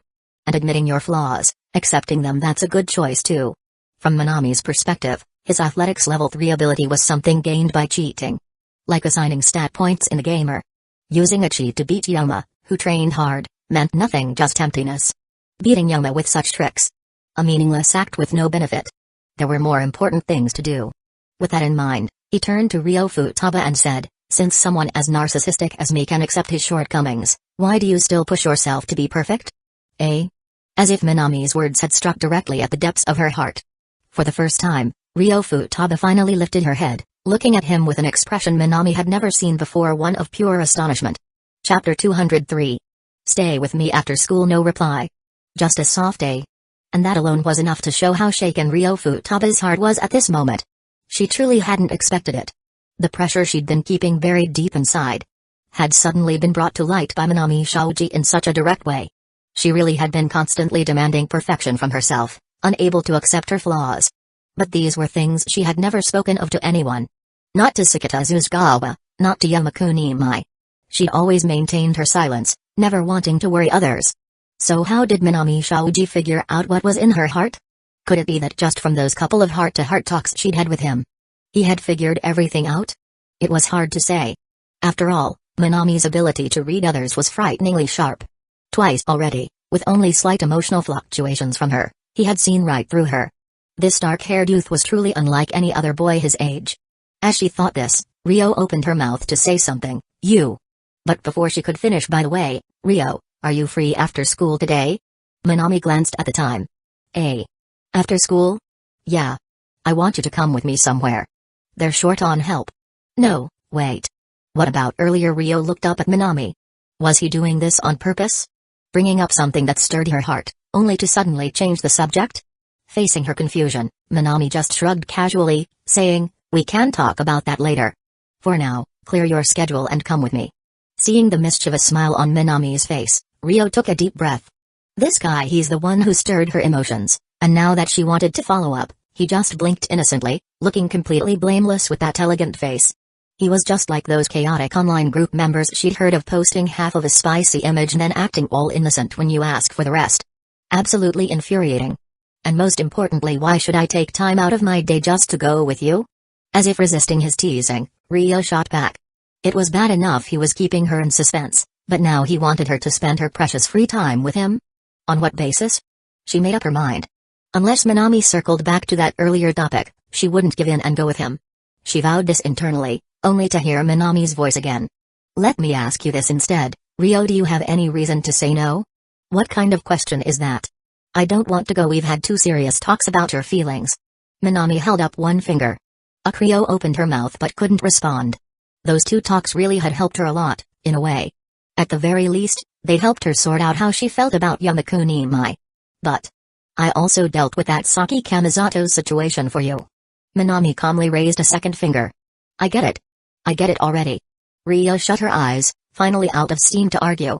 She just now realized she'd long lost the ground to refuse him. Minami had helped her so much. To turn him down over something this simple. She'd feel like an ungrateful person. As long as you understand. Minami nodded. I'll contact you when it's time, Ryo. That way you call me Ryo. What's with that, exactly? Rio murmured, I don't think we're close enough for that, Minami. It was just her talking to herself, not even a complaint, just a muttered observation. But in response, Minami suddenly stepped forward. The unexpected move completely caught Rio off guard. So close. So close. So close. Rio Futaba had never been this close to a boy before. Her mind was screaming. It was way too close. From her view, she could see Minami's gently curled, beautiful eyelashes, and his slightly messy, lazy bangs falling across his forehead. He lowered his gaze, his clear, pure eyes meeting hers. For some reason, her heart began to race, and she grew flustered. It was just like the legends she'd read about demons who could charm people with their beauty. Rio swallowed hard. And just as she did, this incubus spoke. Futaba is too clunky to say. Getting closer to you and calling you Rio, it's not bad, right? Unless you really hate it? That gentle voice, combined with those questioning black pearl-like eyes, looking at her with youthful curiosity. Rio glanced away, flustered. It's not that I hate it. As soon as the words left her lips, she wanted to cover her face. No, what had she just said? Why was she panicking over a guy's looks like this? Stay cool, stay cool. Calm down. As a science girl, Rio Futaba had something other simulation targets didn't: rationality. She forced herself to calm down. Just as her mind was settling, Minami smiled. Is that so? Then it settled Rio. By seeing that smile, Rio felt her brain hum loudly. All those thoughts of staying calm. Gone. Her mind blanked out, her heart pounding so hard she could practically hear it. Stay calm? How could anyone stay calm in front of Minami's smile? Was that even possible? The rest was a blur. Rio's brain was basically offline. Whatever Minami said. She nodded automatically with a soft m. Only after he'd finished explaining everything and walked away. Did Rio slump against the wall, clutching her chest, her face bright red, breathing shallowly. Too dangerous, she thought. Talking to Minami was seriously bad for her heart. Was his charm really that high? Or was she just a girl in her springtime, defenseless around boys? Rio Futaba had no idea. But I don't dislike it. Murmuring softly, Rio Futaba recalled the details of her earlier conversation with Minami Shaoji. Yeah. She didn't really dislike it. On the contrary, having Minami take the lead and arrange things gave her a strange sense of ease. Being called Rio, that was the first time. Not bad. Unconsciously, Rio looked ahead of her. That spot where Minami had just been standing. Her slender, pale hand pressed against her chest again. There. Where her heart had finally begun to calm, it now began to race once more. Meanwhile, on the other side, this affection point increase is insane. Minami couldn't help but comment as he watched the simulator's point tally rise. He hadn't even been trying to farm points from Rio this time.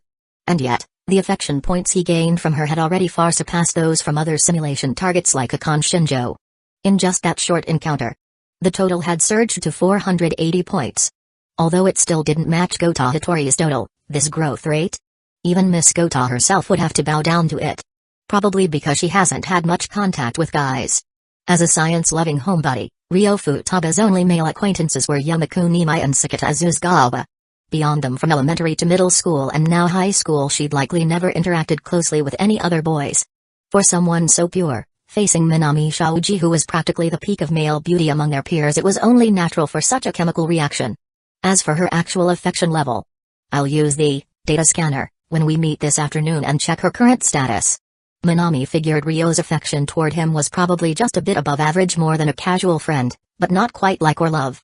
After all, they'd only known each other for 2 days. From any rational perspective, she couldn't possibly feel attracted or moved by him yet. But that's just a logical way of thinking. Minami let out a small sigh. Someone as exceptional and flawless as me. Maybe she is feeling some kind of affection or excitement? It is me we're talking about. Tokyo's top-tier handsome guy, only becoming more perfect by the day. Naturally, no ordinary guy could compare. Your trait narcissism has slightly increased. Current level, level 4, as usual. Minami ignored the simulator's cheeky notification. His eyes returned to the affection points display. 480 points. I'll save the next simulation for later. Unlike his urgency in the first 3 loops, this time he decided to hold on to the points for now and see how things developed. After all, these points weren't blowing in from the wind. In a sense, you could even say he sold his charm to earn them.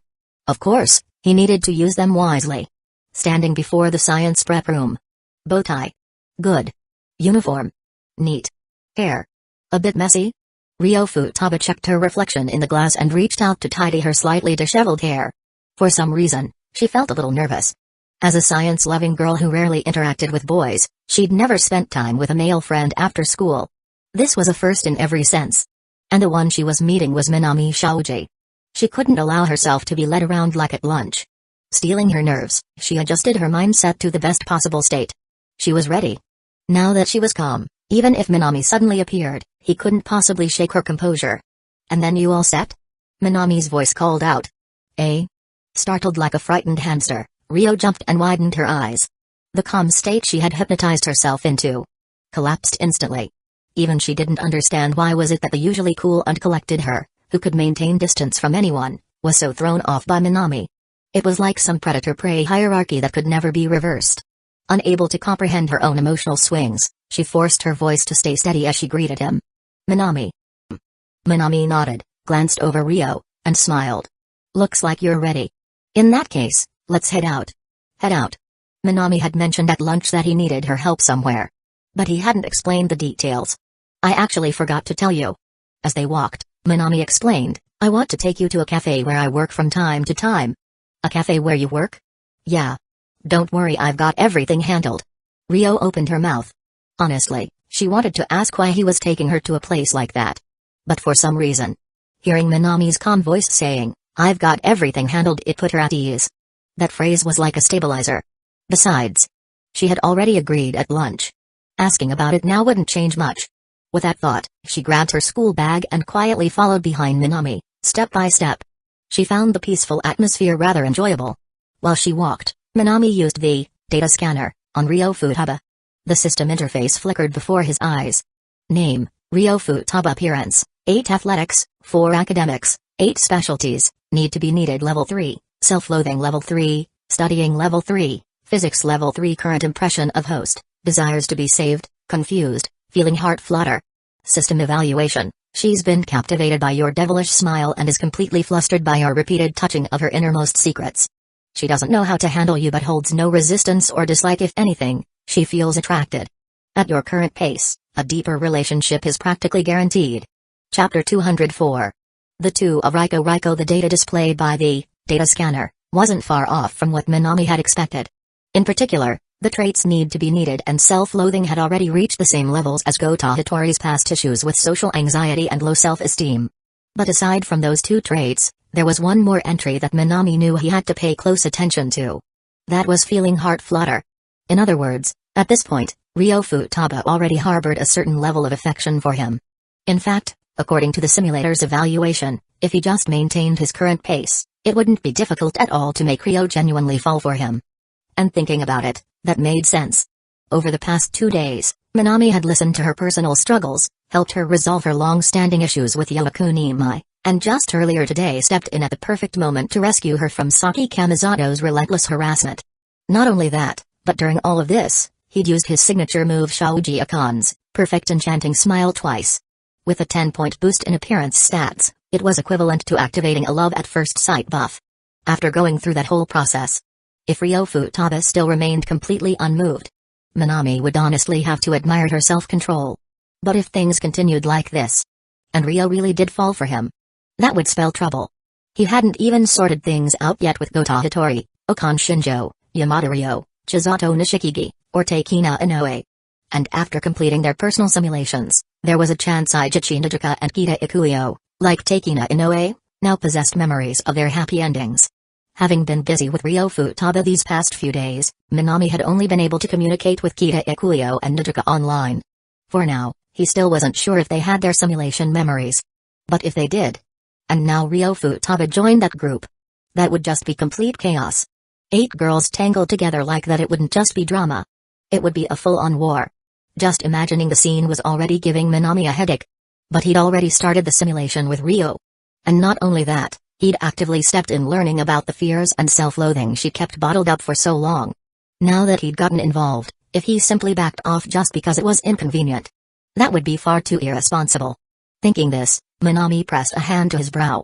At this point, I'll just have to take it one step at a time. Setting aside the problems he couldn't solve yet, Minami focused on what was in front of him. Meanwhile, silent the entire way, Ryo Futaba Having boarded the train with Minami, subtly turned her head to glance at him. Minami had mentioned earlier. The place they were heading to now was a cafe where he occasionally worked part-time. According to him, the cafe was so busy that even someone like her, with no experience, would be needed to help out. Could it be? The place they were going was one of those famous cafes in Tokyo? Ryo's curiosity was piqued. She often brewed coffee in the science prep room for fun and had always been interested in the craft. She regularly read coffee-related magazines in her free time. If Minami was taking her to a well-known Tokyo cafe, maybe she could help out and watch professional baristas work their craft. With a small sense of anticipation, Ryo followed Minami off the train as they headed into a residential area. Then Ryo Futaba stood frozen, stunned by the scene in front of her.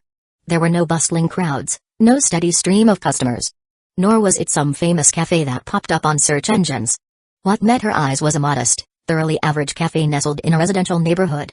On the quiet, cross-shaped street, there weren't even many pedestrians, let alone patrons.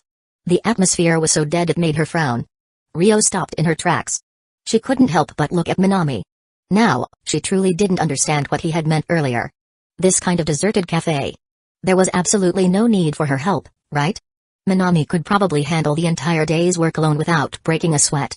Could a place like this really have that many customers coming to dine or enjoy coffee? It seemed unlikely. From Ryo's perspective, a cafe in such a poor commercial location was probably only still operating thanks to a few loyal locals barely keeping it afloat. And the current situation reflected that.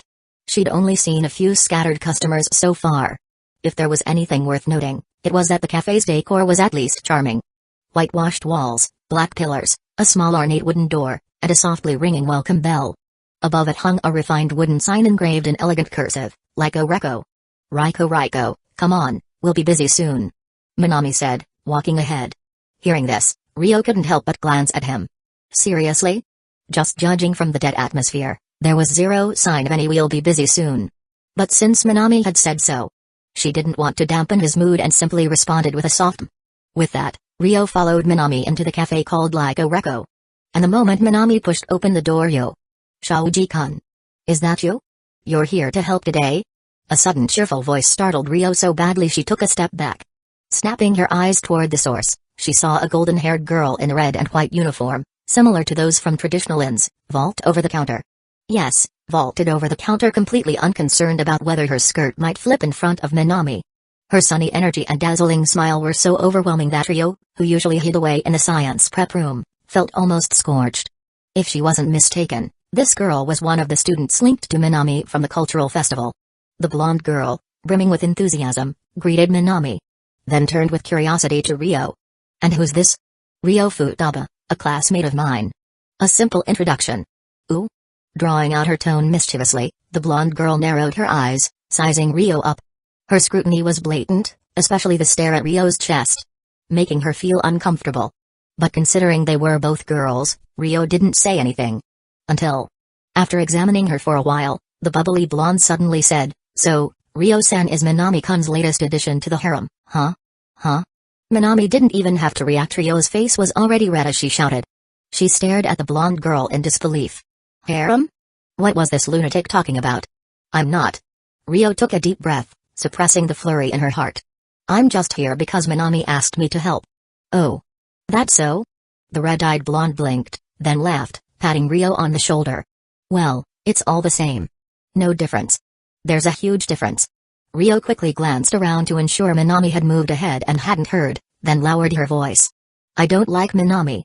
At least, not now." Her tone was firm. But the blonde girl seemed completely unfazed. Resting her cheek in her hand, she hummed, "Everyone says that at first, but in the end, they all fall for Minami-kun. I'm used to it." Ryo couldn't find the words to refute her. What was this girl's deal? She sounded just like Yamada Ryo. Ryo couldn't help but think of Ryo. They both had the same unshakable certainty that she'd fall for Minami. That absolute confidence seriously rubbed her the wrong way. Fall for Minami? Who said that? Who decided that? Who would fall for him? She was only here to repay Minami for helping her. She wasn't thinking any of those ridiculous thoughts. As she silently fumed, Ryo stole a glance at Minami. He was speaking with a middle-aged man who looked like the cafe's manager, wearing a calm smile, listening attentively.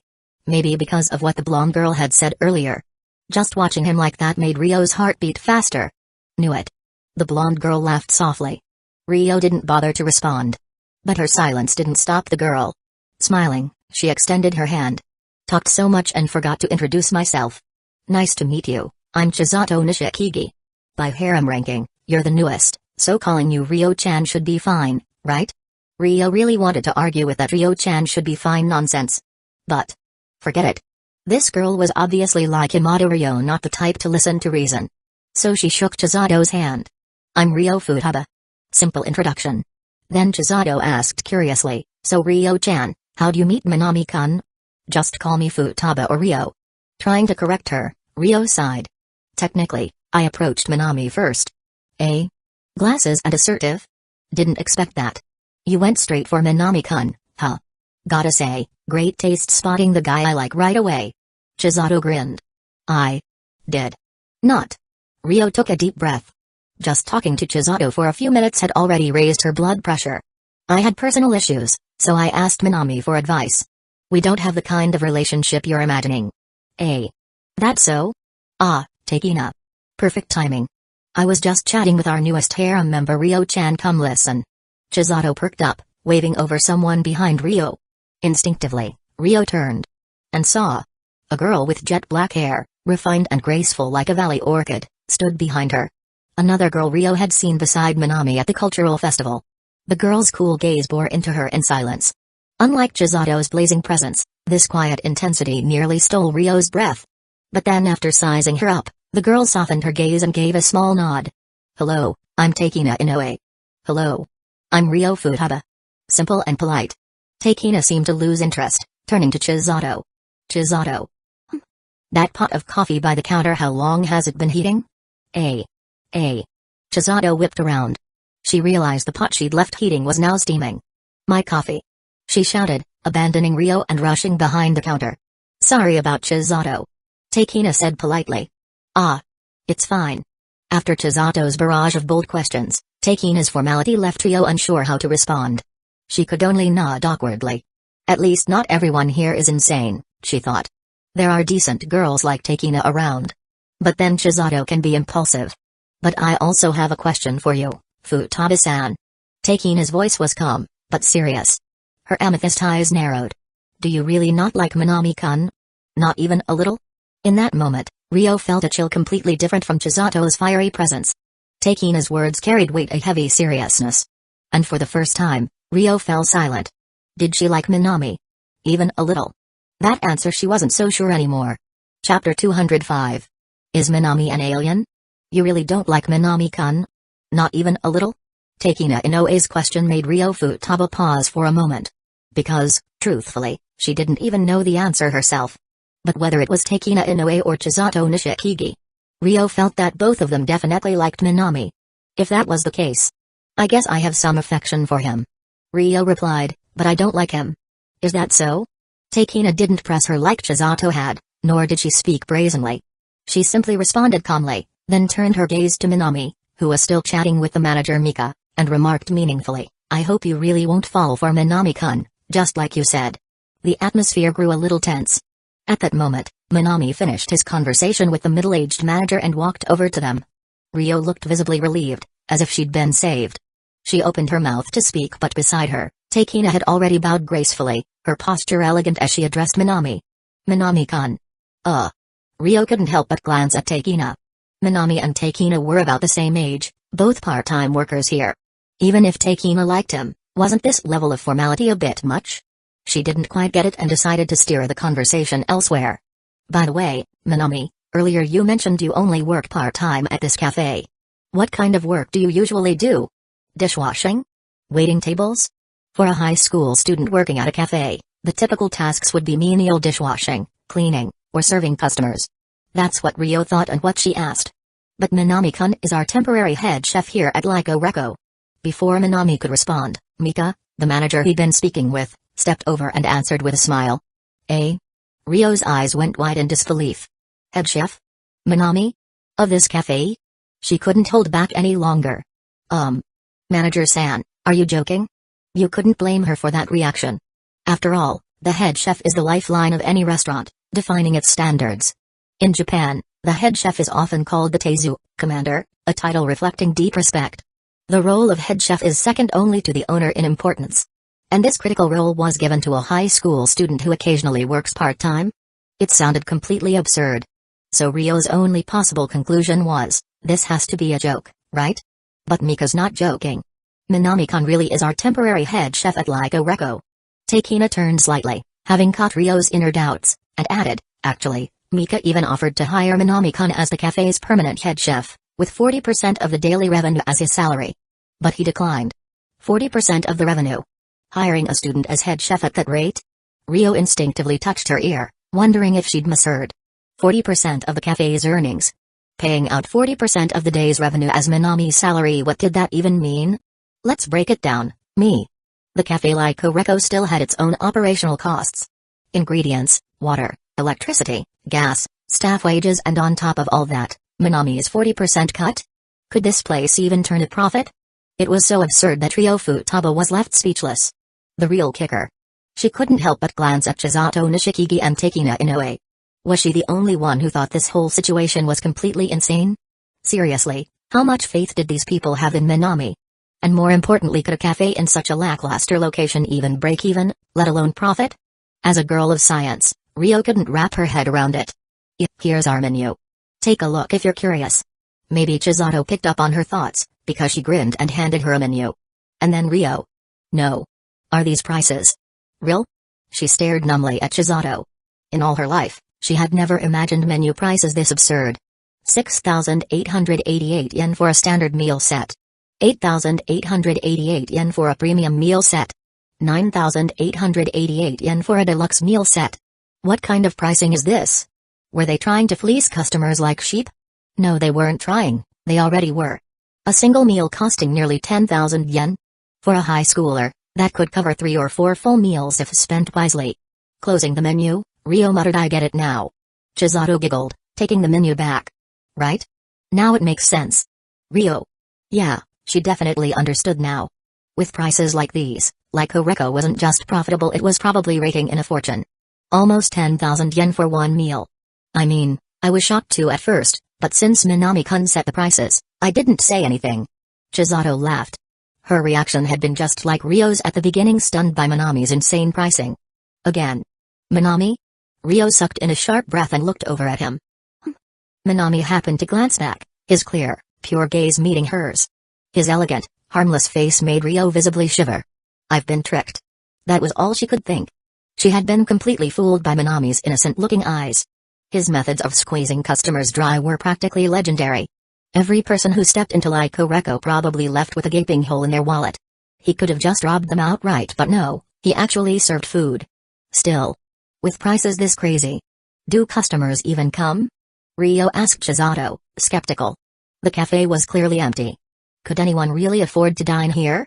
Minami had brought her here to help. But with such low foot traffic, what was she even supposed to do? Chisato simply smiled. You'll see soon enough, Ryo-chan. But for now, let's head to the changing room and get your uniform on. Ryo. Chisato was being mysterious. Takina followed Minami to the kitchen. With no choice, Ryo trailed after Chisato to the staff room. Each staff member had a spare uniform. They resembled Japanese-style outfits with traditional obi sashas. Chisato's uniform was red, gold, and white, lively and elegant. Ryo's was gray and gold, modest and calm, matching her glasses for a serene, intellectual beauty. But then whoa. That's huge. Seriously huge. Chisato's red eyes widened in awe. No wonder Minami-kun picked you, Ryo-chan. That chest and petite figure tsk. If I were a guy, I'd be gooning for these babies. Please don't stare at me like that. Ryo's pale face turned red, hands tugging her sash tighter. No big deal, I'll be seeing it often enough anyway. What does that mean? Ryo clutched her chest, puzzled. Well, when we're all in bed with Minami-kun doing fun things together. Stop right there. Don't say another word. Was this girl shameless or what? Listening to Chisato's outrageous words, Ryo's mouth twitched. She glared hard. Chisato, unbothered, grinned, muttering, still pretending, huh? Ryo's face flushed deeper. She couldn't even think of a comeback. Soft skin fears thick skin, that's how it felt. But deep down, Ryo could tell Chisato wasn't bad, just too energetic and fond of teasing people. It was just her habit of spouting dirty jokes. Ryo didn't even know how to react. Dressed and ready, she turned to Chisato. So, what do I do now? Ever worked in service before? Basically, it's taking orders, tallying bills, and handling payment. No digital ordering, we do it all by hand. Chisato gave her a once-over. No. I haven't. Rio shook her head. Her wealthy background meant she never needed to work part-time. Her monthly allowance alone was astronomical. But even without experience, she'd eaten out enough. This seemed simple enough. Rio was confident. Leave it to me. She spoke firmly. You're confident, but let me warn you, the workload here is brutal. If you can't handle it, lean on me. It's normal to mess up your first time. Chisato offered a friendly heads-up. But Rio didn't take it seriously. Brutal workload. Was that a joke? This cafe had been dead silent earlier. And with Minami's insane pricing? Just getting one customer would be impressive. What stress? What intensity? With those thoughts, she followed Chisato out of the changing room. Then Teizo. Table 1. 2 special sets. Teizo. Table 3. 1 standard set. Table 4 shared seating. 1 deluxe set.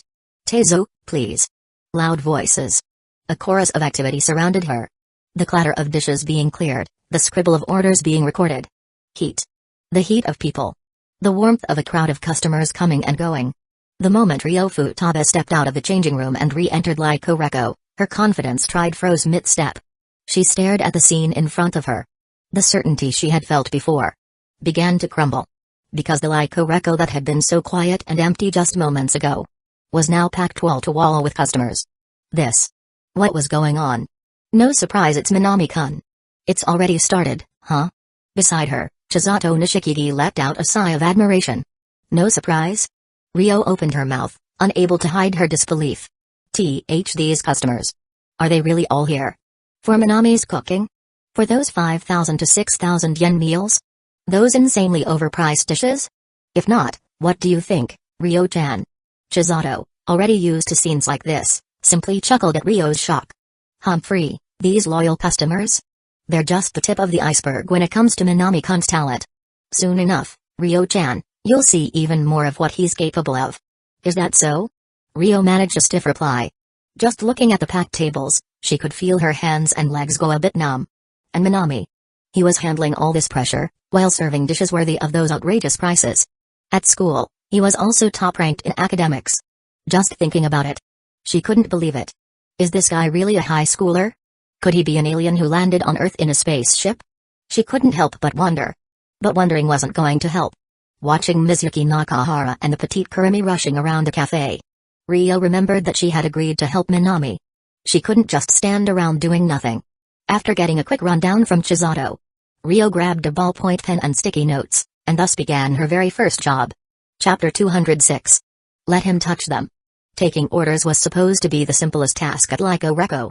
All you had to do was write down the table number and the dishes ordered on a sticky note, tear it off, and hand it to the kitchen. Task complete.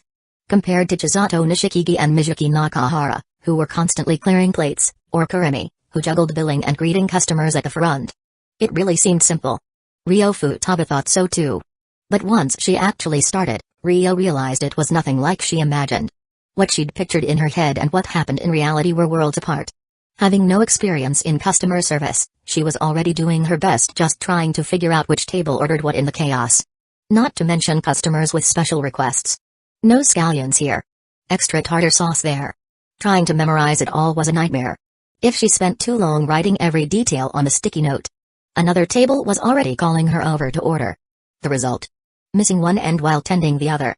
As expected, Rio messed up several table numbers. Luckily, Chisato was always right there to smooth things over, bowing and apologizing, keeping the situation from spiraling. Rather than helping, Rio felt like she was dragging everyone down. Thankfully, Chisato's experience kept things under control.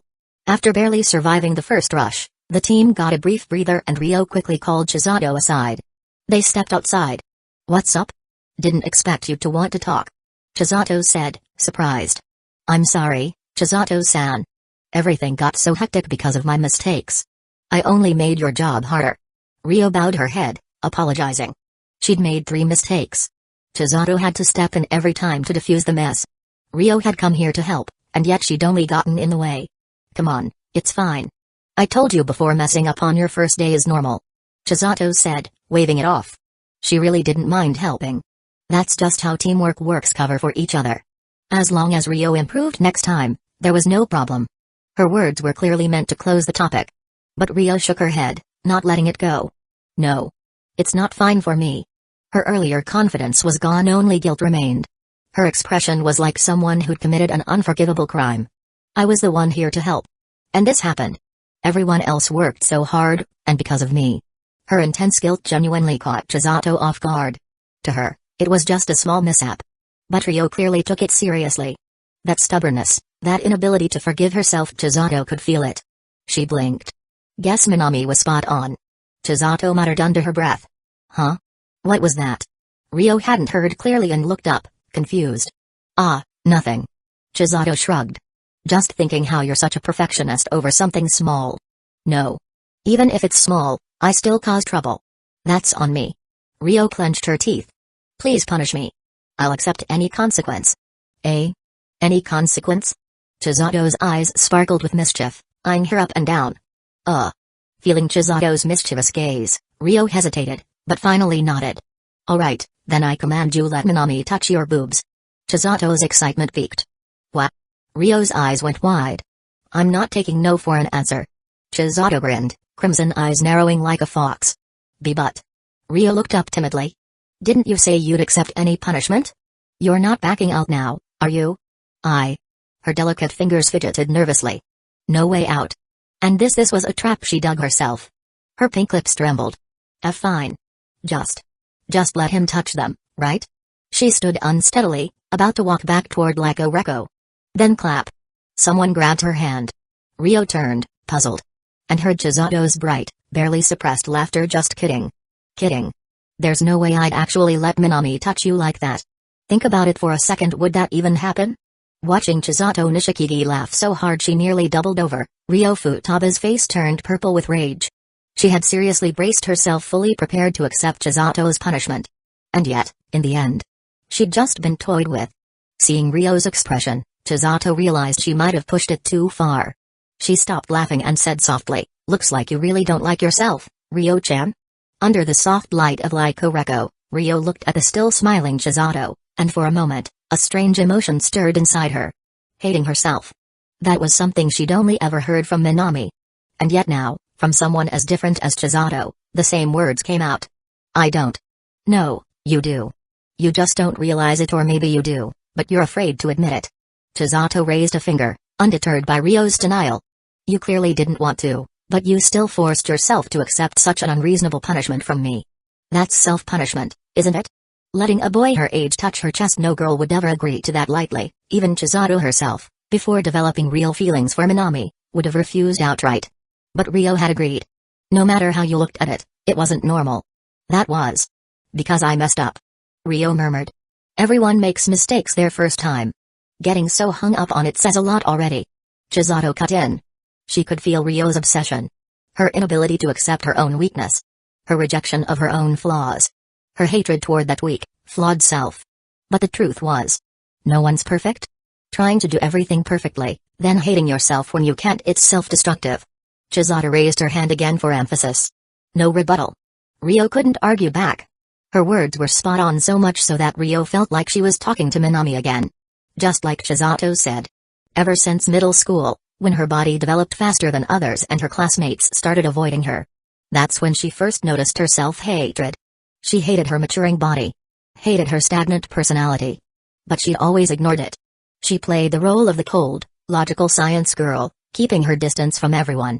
Rio was silent for a long time. Then she looked up and asked softly, "You're a girl too, Chisato-san. If you had the same issues as me, what would you do?"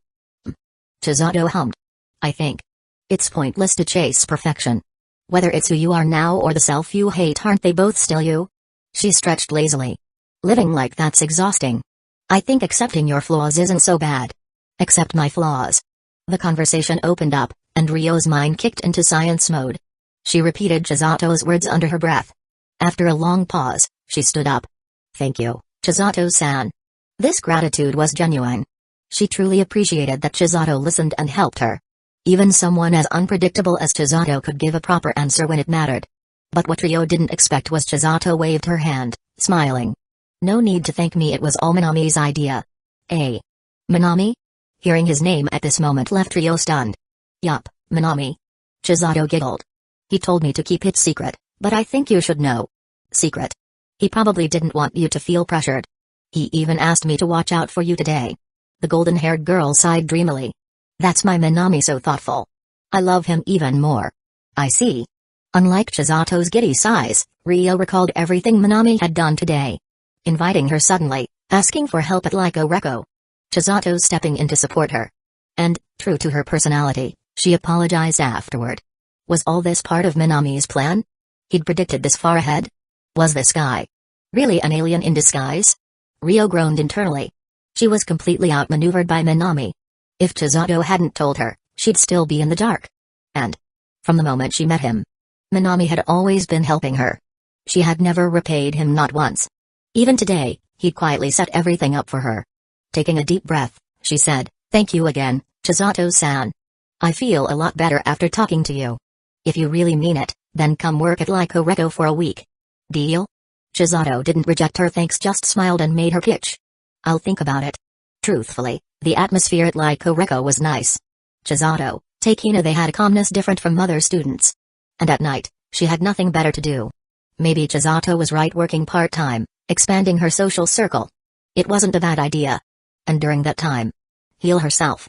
Accept herself. Stop hating herself. What are you going to do next? Chisato asked curiously. Next, huh? Rio's eyes gleamed behind her glasses. No grand plans. But for now. She stood, gaze fixed on Lyco Reco as if she could see someone inside.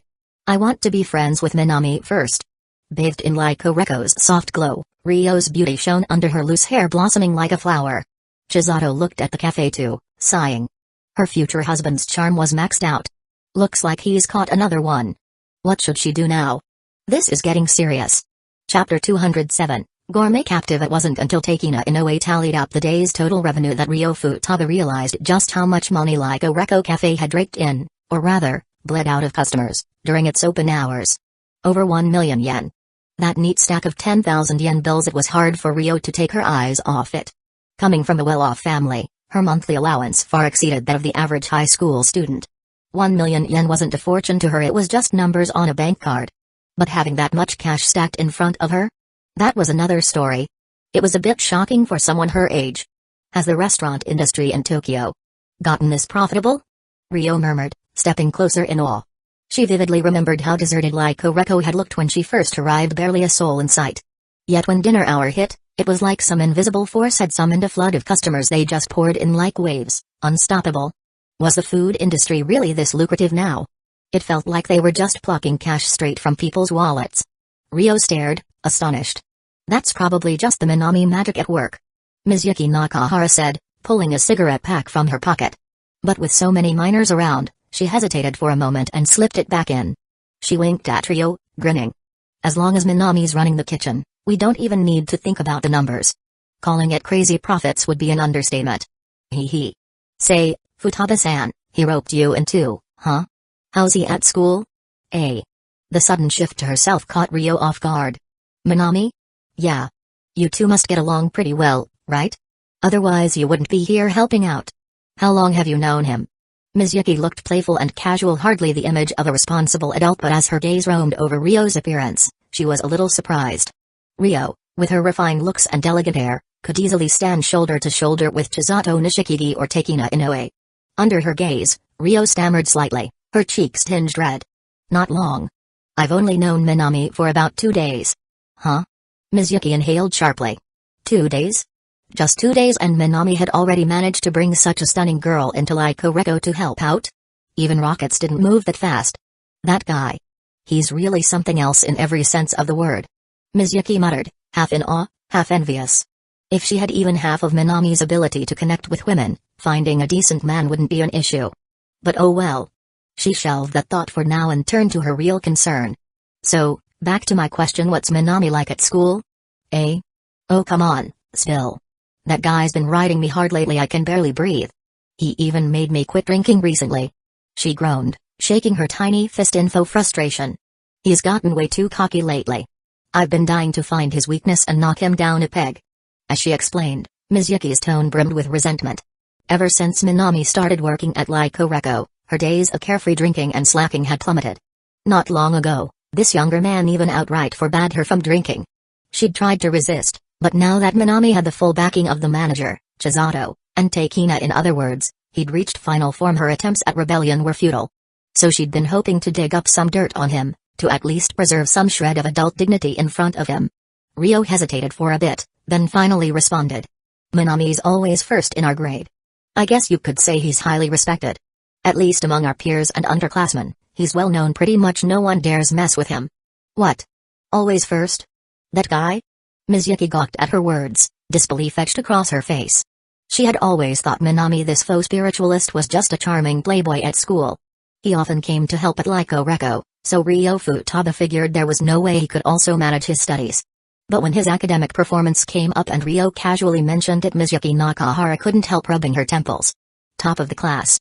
That one phrase explained everything. Top-tier cooking skills, perfect academic scores, plus that naturally refined appearance and demeanor. Is this guy even human? Mizuki muttered, practically tearing her hair out trying to find Minami's weaknesses. "Give it up, Mizuki," Kurumi said, glancing over from her handheld console, clearly enjoying the show. "You can't win against Minami." "Excuse me? Kurumi, you're one to talk. That guy banned you from playing games during work hours. Don't you feel even the slightest bit annoyed about that?" Mizuki looked ready to explode. "Well, annoyed? Sure, I'm a little annoyed." Kurumi's expression faltered, but she quickly ducked back behind her handheld. "So? What do you want me to do about it?" "What do I want to do? Fight back, of course. We need to show that kid Minami the power of Lyco's veteran staff. We can't let him rule the roost like this." Mizuki was fired up, practically shaking with righteous fury. "Seriously? You start with this kind of talk and if Minami hears about it," your Kurumi's tone showed hesitation. She was tempted, but at least she had some sense. "And then what is it that I shouldn't hear about?" Minami's voice came from behind them. Nothing, we didn't say anything, Minami-sama." "Yes, nothing at all, Minami-sama." Kurumi immediately dropped her game console. Mizuki's furious energy vanished. Both of them, under Ryo's bewildered gaze, sat upright in C's and knees together, backs straight, hands on thighs in a flash, eyes front. Ryo's jaw dropped. Turning on a dime didn't even begin to describe this. "But..." Minami glanced at them coolly. Then Mizuki-san, "Kurumi. Your monthly allowance for cigarettes and gaming money reduced by 15%. Eh? Why? Why are you slashing our allowances?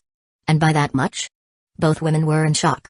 "Because I think you are talking behind my back," Minami replied calmly, sipping his water. "What? You think? That's it? No way. Down with tyranny. You can't treat us like this, we're Lyco's veterans. We've bled for this cafe." They were outraged. Minami's response was simple. "Keep going and I'll cut your free staff meals too." Ugh, it was like he'd struck their very lifeblood. The rebellious energy instantly drained from them, and in front of Ryo's astonished eyes, the two returned to their obedient kneeling, hands meekly folded in their laps, saying nothing. They looked utterly pitiful. Ryo felt an odd wave of sympathy for them. But Minami clearly didn't. Mizuki was always drinking and flirting with guys during shifts. Kurumi wouldn't stop gaming, even making customers wait to place orders until she saved her game. Neither of them were exactly model employees. Pitying them was bad for his blood pressure. And anyway, he'd only slashed their pocket money. No big deal. "Did they say anything strange while I was gone?" Minami turned to Ryo. Ryo glanced over at Mizuki and Kurumi, both staring at her with pleading eyes.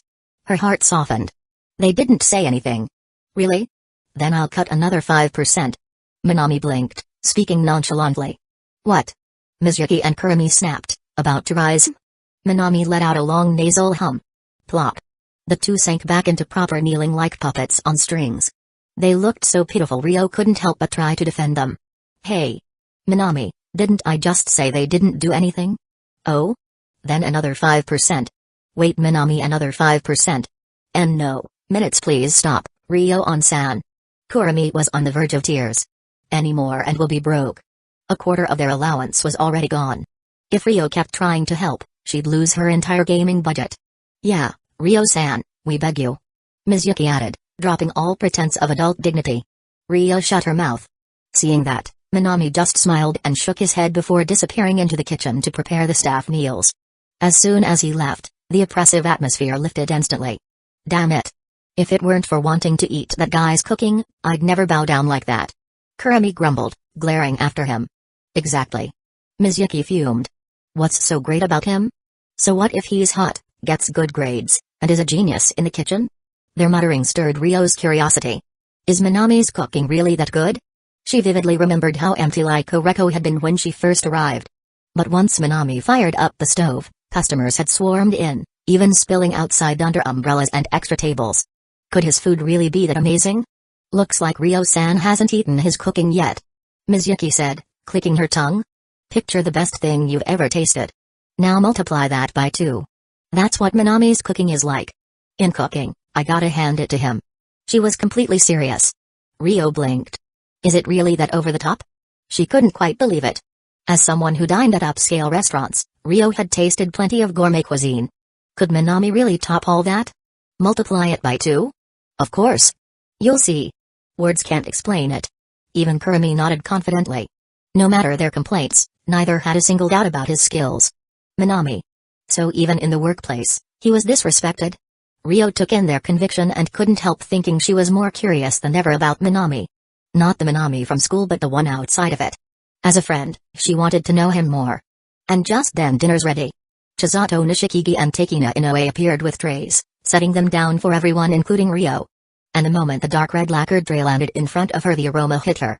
A fragrant, irresistible scent, defying reason. And with just that one breath, Ryo finally understood why Mizuki and Kurumi let Minami bully them. Just one smell and you couldn't help but become a captive to this incredible food. Chapter 208, Your relationship with Ryo Futaba deepens gourmet captive.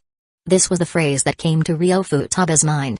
The dishes prepared by Minami were simple, everyday home-cooked meals, a 5-ingredient mushroom soup, tempura, and meticulously pan-fried Pacific sori with a crispy, golden skin. These were dishes so common that Ryo Futaba could easily recreate them herself. Yet, these ordinary home-cooked meals had an entirely different taste. The fish meat was delicate and tender. The 5-ingredient mushroom soup was fresh and devoid of any earthy smell. The shrimp tail tempura was thin and crispy. With just one bite, savoring it, Ryo Futaba felt an indescribable warmth rising from her heart. The gentle flavors enveloped her tongue, accompanied by a sense of joy welling up in her chest. Ryo Futaba finally understood why Ryo Yamada, after ordering a large spread at the restaurant that day, remarked before leaving, "It's not as good as Minami's cooking." This taste was in no way inferior to the high-end cuisine she had previously experienced, it was even more exceptional. She simply bit off the shrimp tail, then took a sip of the flavorful mushroom soup along the rim of the bowl. The umami seemed to pour over her heart, making her involuntarily squint her eyes, immersed in this comfortable state. Delicious food always has a way of making people subconsciously forget their stress. And the creations of Minami seemed to possess this kind of magic. The self-loathing, pressure, psychological burdens, and adolescent trouble she had previously felt, seemed to dissolve into nothingness after this working meal. Disappearing without a trace. No wonder those customers came in an endless stream, willing to dine at Reko. A seemingly obscure little shop, despite its high prices. Ryo Futaba finally understood the reason. A restaurant that can alleviate one's stress and bring a little happiness. Who would be unwilling to pay a slightly higher price for that? It's also no wonder that Mizuki Nakahara and Kurumi would rather endure Minami's exploitation and bullying than give up this seemingly simple working meal. Even she was the same. In the face of delicious food, everyone is equal. Thank you for the meal. Satisfied after finishing all the dishes in front of her, Ryo Futaba, who had never felt such a sense of fullness, spoke calmly, clasping her hands together in a very well-mannered gesture. Just as she finished eating, Chisato Nishikigi excitedly leaned over from the side. How was it? How was it?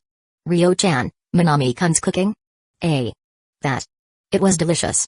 Caught off guard by Chisato Nishikigi's sudden question, the usually quiet and reserved Ryo Futaba hesitated before expressing her true thoughts. Right, this is the skill of our Reko chef. Chisato Nishikigi beamed with joy. Her delighted expression made it seem as if Ryo Futaba's compliment was directed at her, not Minami. Although she had already witnessed the enthusiasm of the golden white-haired girl before her, Ryo Futaba still felt a bit uneasy. She hurriedly stood up, intending to reach out and clear the dishes. Then leave it to me. Takina Inoue, who had been quietly dining, put down her bowl and chopsticks and spoke up. Is that okay? Unlike her relaxed demeanor with Chisato Nishikigi, Ryo Futaba's emotions visibly tensed when facing Takina Inoue. Those wisteria-like, indifferent eyes of hers. Her gaze was so deep it felt as if she could see through Ryo Futaba's science girl exterior, straight into her heart. No problem. I've always been the one to clean up the dishes at Lyco Reco. Takina Inoue didn't say anything to ease Ryo's tension, simply responding and then returning to her meal. But, come on, Ryo-chan. Chisato Nishikigi laughed, clapping Ryo on the shoulder. Don't you have something else you need to do? She intentionally emphasized something else, sneaking a glance at Minami Shaoji, who had just finished his meal too, and started winking at Ryo meaningfully. Even Ryo couldn't miss her intention. Didn't you want to start as friends with Minami? Here's your chance. But Ryo couldn't meet Chisato's eyes. She wasn't like Chisato, outgoing and confident. As a science-loving introvert, she was shy and a bit withdrawn. Even though she had boldly said she wanted to become friends with Minami. Taking the first step with a guy? Honestly, she'd never done it. And had no clue how. Plus, thinking logically, she figured there was no rush. Minami wasn't going anywhere. It's not like he'd suddenly vanish. She could take her time, naturally get closer, and become friends. It was like the boiling frog theory, slow and steady. Yeah, no need to rush. Feeling this way, Ryo looked at Chisato and gave her a subtle signal, as if to say, let's not rush this, I've got it handled. Chisato responded with a look like, ah, I get it now, totally understood. That relieved Ryo a bit. Even though Chisato seemed carefree and a bit wild, she could actually be reliable. Ryo exhaled, thinking about how to take that first step toward becoming friends with Minami. And then Minami-kun. Ryo-chan just said she wants to head home with you. She also said she's got something really important to tell you privately. Chisato suddenly raised her hand and shouted. Eh? Ryo froze. She looked at Chisato in disbelief. Chisato just smiled and shot her a relax, I got this look. Wait, what? What exactly do you think you've got? That's not what I meant. Really? Ryo's lips parted, her face burning red. But Chisato had already spoken. Ryo couldn't stop her now and could only blink rapidly, desperately signaling for her to stop. Chisato gave her a don't worry, I understand everything kind of look. Then Minami-kun, you should walk Ryo-chan home, right? It's not safe for a girl to go back alone. Chisato smiled warmly and even tugged Minami's sleeve. It's over. That was the only thing Ryo could think. Everything was over. She planned to take it slow, like boiling a frog gradually. But Chisato just fast-forwarded everything by at least 50 steps. Now, Ryo could only hope Minami hadn't heard. But of course, he wasn't deaf. Chisato's lively voice made sure he heard everything. Not to mention, she tugged his sleeve. Minami turned, looked at Ryo, and nodded. Alright. A 17-year-old girl going home alone really wasn't ideal. Ryo was speechless. Face pale, she followed Minami out the door. As they left, she saw Chisato mouthing something at her. Ryo Futaba could tell right away what Chisato mouthed, no need to thank me. Ryo Futaba. At that moment, even someone as calm and reserved as her felt like crying, betrayed by a teammate who clearly had no clue. Why on earth did I ever think Chisato Nishikigi was reliable? She's nothing but a troublemaker. Completely not the reliable type. But what's done is done. Ryo had no choice but to follow behind Minami Shaoji as they walked out of Lyco Reco. Tokyo at night wasn't quiet. Neon signs glowed on every corner, lighting up the sidewalks. The streets to the train station were full of people, adding to the city's liveliness. What do I do now? Staring at Minami's back, Ryo was panicking inside. She had never been in this kind of situation before. Sure, she'd talked to Sakata Zuzgawa before, but he was the one who always started the conversation and she just replied or made a sarcastic comment. But Minami? Someone she actually cared about. What should I say? What do normal girls even say in this situation? Hey handsome, can I have your number? No. That's something a flirty girl in a J-drama would say. Okay, how about? Minami, this is my one lifelong request. Can we be friends? No way. That's something a dramatic movie heroine would say. Is talking to guys supposed to be this hard? At 17, Ryo had never approached a boy like this before. All she could rely on were scenes from shows and movies. Her face looked calm, but inside, she was a mess. Just walking next to Minami took all her focus. She couldn't even think of a topic. It was like being in a tiny boat on a stormy ocean, just staying afloat took everything she had. And then Chisato said, you had something important to tell me. What is it? Minami, who had been quiet until now, suddenly spoke up, like he could see exactly what Ryo was going through. Ryo Futaba. Opportunity. A rare, once-in-a-lifetime chance. Minami had given her the perfect opening. All she had to do was follow up and say something simple like, will you be my friend? That was it. Easy. Her lips parted. Her voice began to form. But Rio realized in shock that she couldn't say anything. Will you be my friend? It was just a short sentence. In Japanese, only 14 characters. But to Rio, it felt like it weighed 1,000 pounds. She just couldn't say it. Am I scared? Feeling her own hesitation, Rio couldn't believe it. She was afraid to ask. Afraid Minami might say yes just to be nice. Teenage hearts are sensitive like that. Even though Minami had invited her to Liko Reko and helped her so much. Even if the chance of him rejecting her was only 1 in 10. What if? What if he said no? What if he said he only helped her out of pity? Just the thought of it made Rio freeze. She couldn't get a single word out, not even a sound. Minami watched it all silently. As the one who planned this evening, he understood exactly what was going through her mind. Even Chisato had secretly told him that Rio had worked through her issues and wanted to be friends. But now? Was it too soon? Feeling Rio's nervousness, Minami sighed inwardly. He knew it well. Rio lacked confidence in all her relationships. Even with Sakata and Yamaku Nimai, her close friends, she always worried they'd ignore her once they got girlfriends. Unlike shy, introverted Hitori Goto, Rio's biggest fear was being disliked or rejected by friends. To ask someone to be her friend was a huge deal. Honestly, it was asking too much of her. It also showed that, in her heart, he hadn't turned a place she fully trusted yet. To help her grow, this was a step she had to take. But he wasn't expecting much. It was just a small test. They'd only known each other for 2 days, even with the help of his simulation system. He wasn't arrogant enough to think he already had a place in Rio's delicate heart. Minami was about to back off, let it go for now. When suddenly, "See, can we be friends?" Minami? Startled, Minami looked at the girl standing before him. Standing under the dim Tokyo lights, her glasses catching the soft glow of neon. Through the lenses, he saw her golden eyes shaky and uncertain, as if ready to run. But she didn't run. She stood still. Blushing. Nervous. Waiting for his answer. Like a flickering flame in the snow, small, fragile, but refusing to go out. Looks like I mean more to her than I thought. Minami smiled slightly.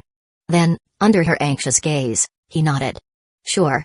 Your relationship with Rio Futaba has deepened. Chapter 209, Girls Who Love Using Line. Under the cover of night, he escorted Rio Futaba home. Minami was in an excellent mood. It had started out as just an experiment. But to his surprise, he'd completely bet on the right horse. Not only had his relationship with Rio Futaba progressed, but thanks to the troublesome help of Chisato Nishikigi, Rio's emotional burden had been lifted. With these 2 achievements combined, for the upcoming simulation, Minami honestly couldn't imagine how he'd possibly lose. After all, Rio Futaba already had a considerable level of affection for him, and with her inner turmoil resolved. Logically speaking, the next simulation should go smoothly. Buoyant with optimism, Minami quickened his pace toward the train station. He needed to move a bit faster. Any more delays, and he'd miss the last train. Minami had no desire to spend a night in a Japanese net cafe or, worse, shell out a fortune for one of Japan's outrageously expensive taxis. He shook his head. But clearly, even the heavens didn't intend to let him return home so easily. He hadn't taken more than a few steps when the once pleasant night sky began to shift. A sudden, inexplicable wind rose around him. Then he caught the earthy scent of rain, and the silvery moon overhead was quickly swallowed by dark clouds. Moments later, thick raindrops came pelting down from above, carrying with them the fury of a storm seemingly determined to wash the entire world clean. Damn it! Minami broke into a run, dashing straight toward the station. So much for Japan's reliable weather forecasts. In a country surrounded by sea, where typhoons could land at any time, a forecast of clear skies in the morning often turned into a downpour by afternoon, halting train services. It was practically routine. Now, with autumn drawing to a close, the downpour brought with it a biting chill. Worse still, Minami was only wearing a long-sleeved shirt, no jacket, no protection. The moment the rain struck his body, he felt the cold sink into his bones. So cold. Shivering, soaked halfway through, he hurried into the station. Focused on the road ahead, he failed to notice at some point, a girl had followed behind him. Wearing glasses, holding an umbrella, her shoulders damp from the rain, Rio Futaba had arrived. Not long after Minami had dropped her off at home, she'd seen the rain start pouring. Worried about him, she didn't hesitate, grabbed an umbrella and set out to find him. But before she could hand over the umbrella, she caught sight of Minami entering the station, just his back disappearing inside. Is Minami okay? The chill of the late autumn rain bit at her skin. She'd rushed out in her house clothes, without even grabbing her train pass, wallet, or phone. So, all she could do was watch him go, unable to follow. I'll message him to keep warm after I get home, Exhaling a puff of white breath, Rio turned her head to the rain-swept street. Autumn was at its end. Winter was just around the corner. So cold. From the moment he got off the train to the time he reached home, Minami had been soaked all over again. Rubbing his hands together, he stepped into his cheap rental room. By the time he made it inside, his clothes were drenched. The cold seeped straight into his skull, sending an uncontrollable shiver down his spine. No wonder. Late autumn rain was lethal in its chill. Add to that the cold wind carrying the rain, and it was like having a bucket of ice water dumped straight on his heart. Even with his daily exercise, Minami couldn't take it. His limbs were going numb. He grabbed a towel from the bathroom, shivering as he dried himself off and changed into fresh clothes. Only then did he start to feel somewhat human again. But this place. Setting down the wet towel, Minami looked around his dingy red L room, frowning. Spring and summer were manageable. He always found a way to get by. But with autumn nearly over, and winter approaching fast, he could feel the cold wind sneaking into his room from every tiny crevice. Even indoors, he couldn't feel the slightest warmth. To make matters worse, the room's heater was broken. When winter came, Minami honestly didn't know how he was going to survive. I need to move out. Setting the towel aside, he muttered to himself.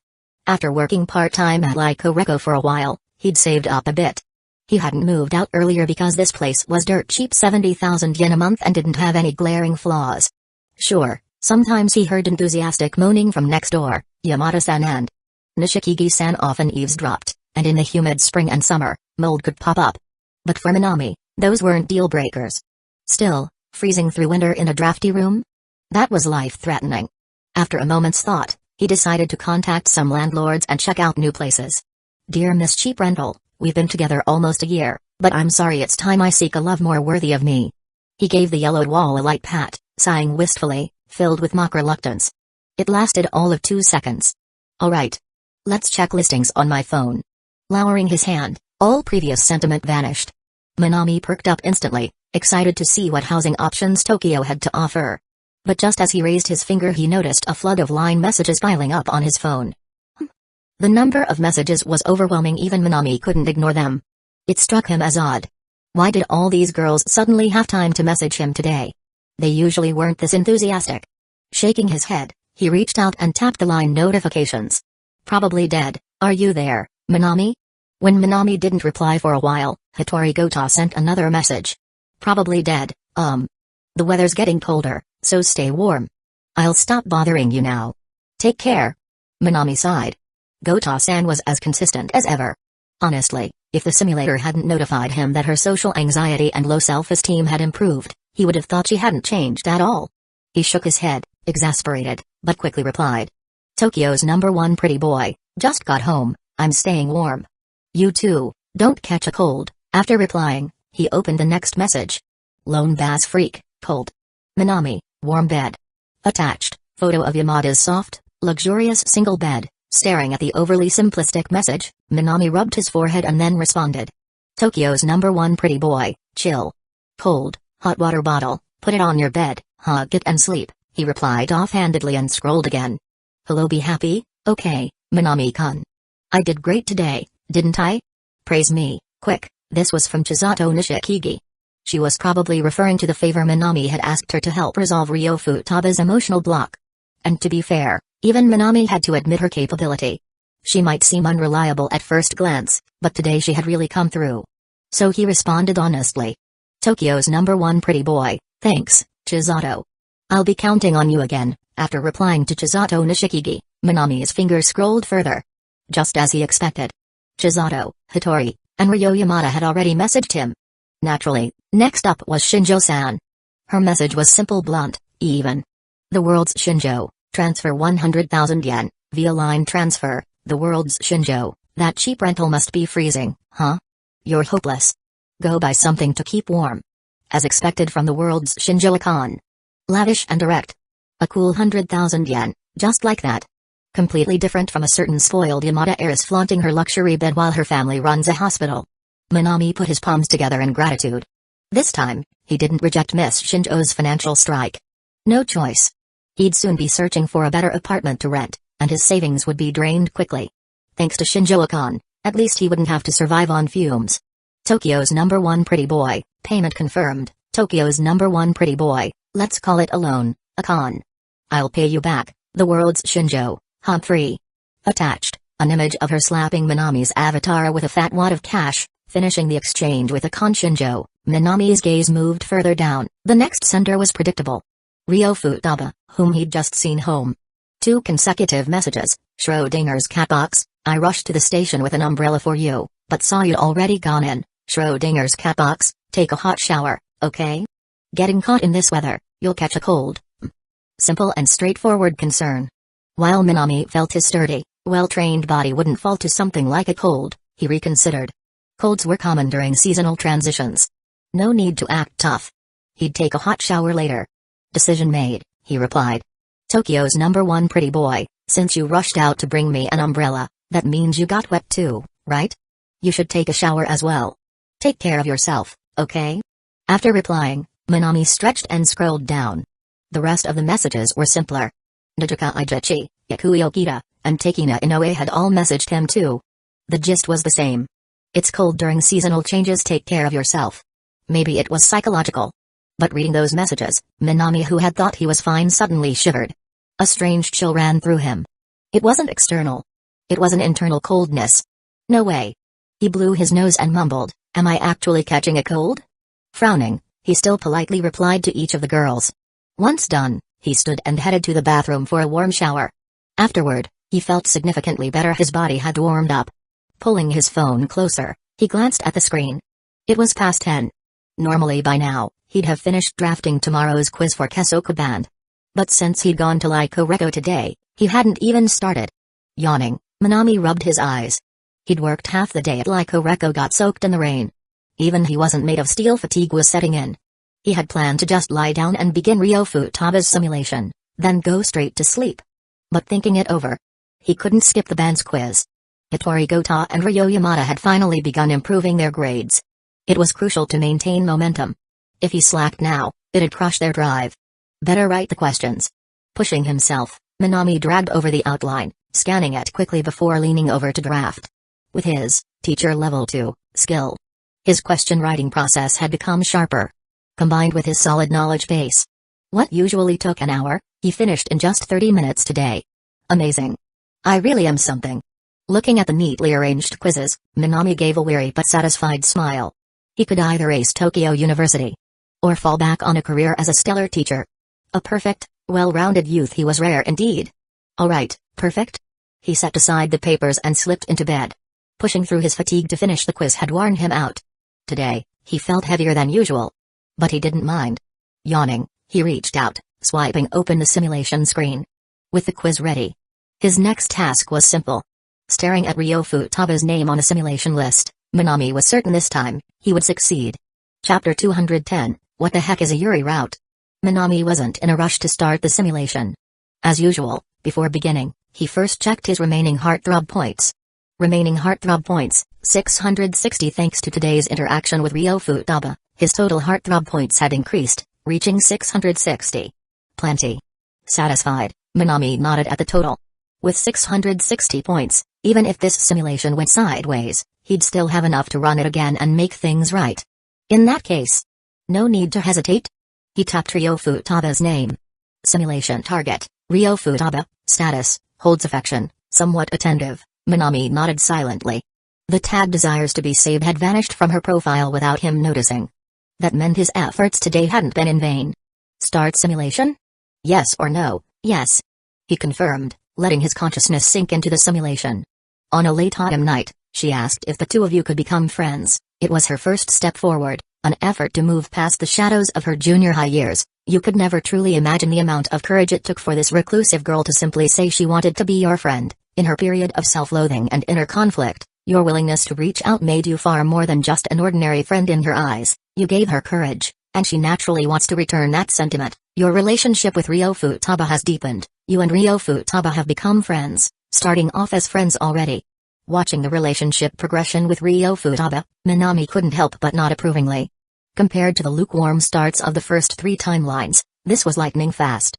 And just from the simulator's descriptions, he could tell this friendship status wasn't superficial. But he couldn't get complacent.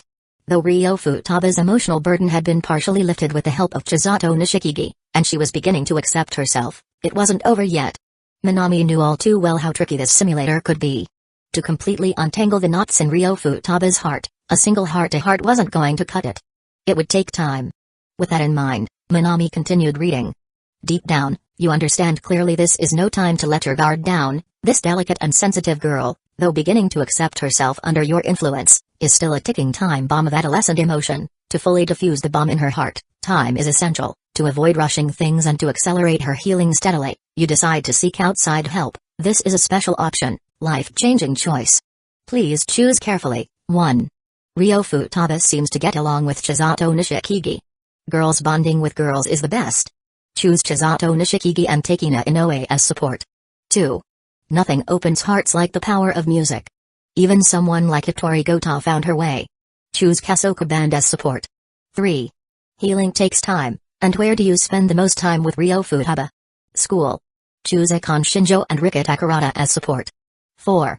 Simulate it yourself. Huh? Special options? What the hell is this? Minami frowned at the label special option. Since he got the simulator, it had only ever presented two kinds of choices: normal options, some influence on the simulation. Major options, huge influence, sometimes causing total failure if chosen poorly. But this special option was new.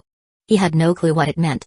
Still, just from the text, it's clear this is serious. Lying in bed, eyes locked on the simulation screen, Minami realized something. For the first time, the simulator had explicitly warned him, please choose carefully. This was no small decision. So he had to think it through. Though feeling under the weather from the cold, Minami's brain was running at full speed. First off, option 2, Kasoka Band. He could cross that out immediately. He hadn't forgotten the last simulation where he forced Ryo Futaba into socializing, which led to a mediocre ending.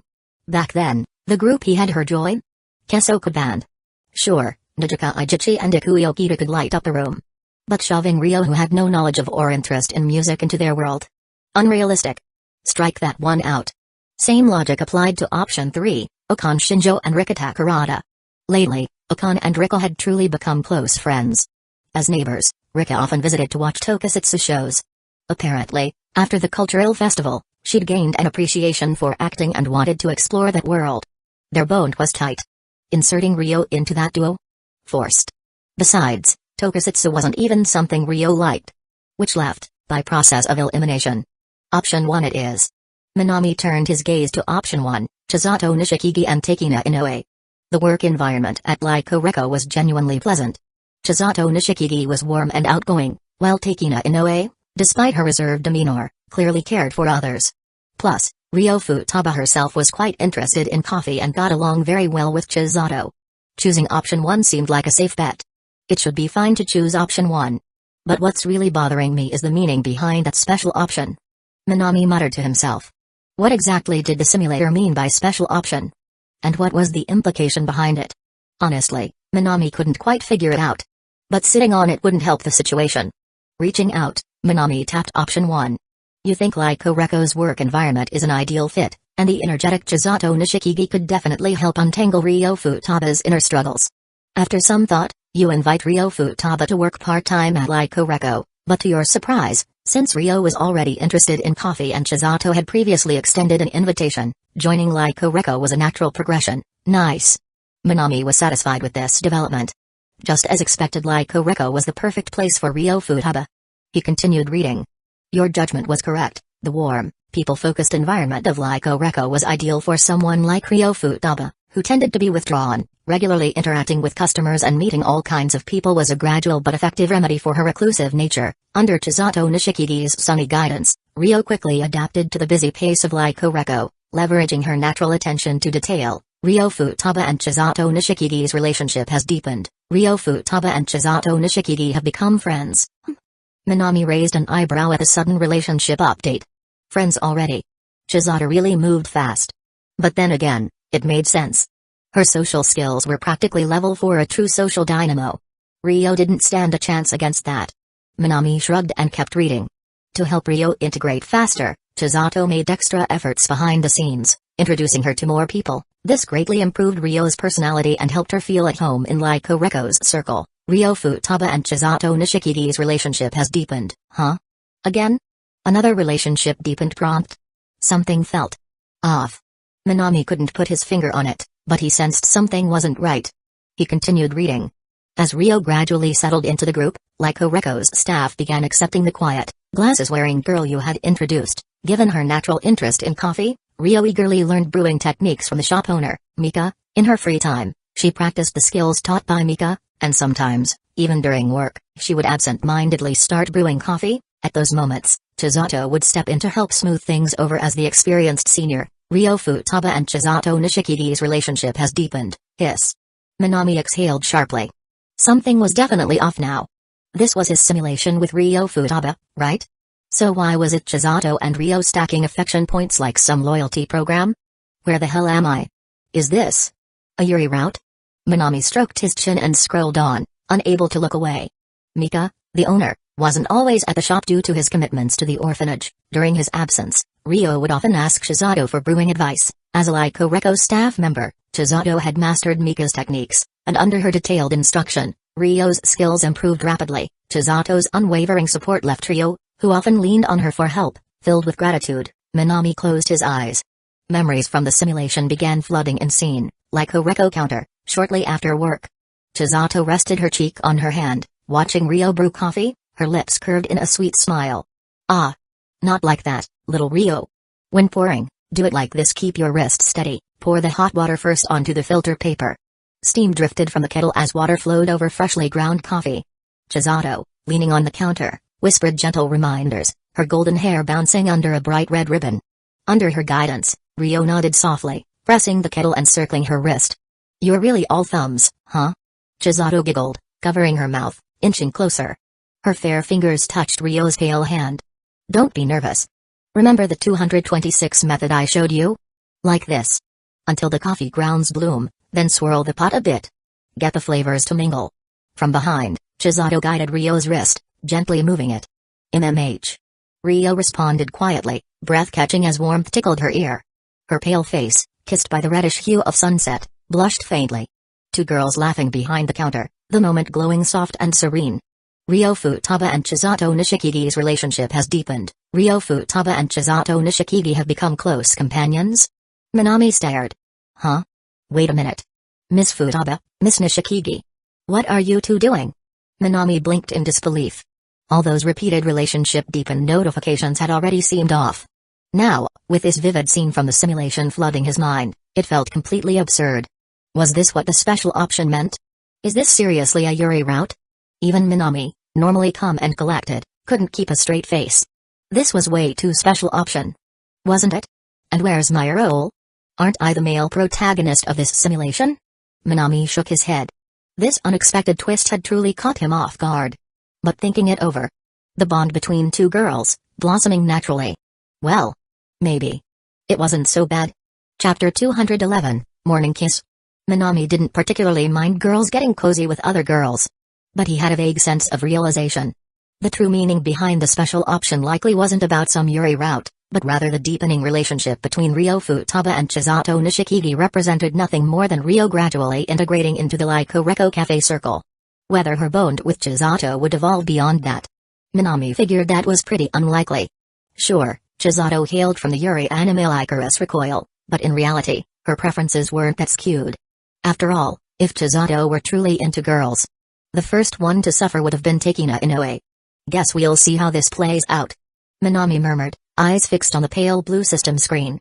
He'd already analyzed the situation, but Ryo's rapid integration into Lyco Reko's world had piqued his curiosity about what would happen next. Especially with the special option boost. He kept reading carefully.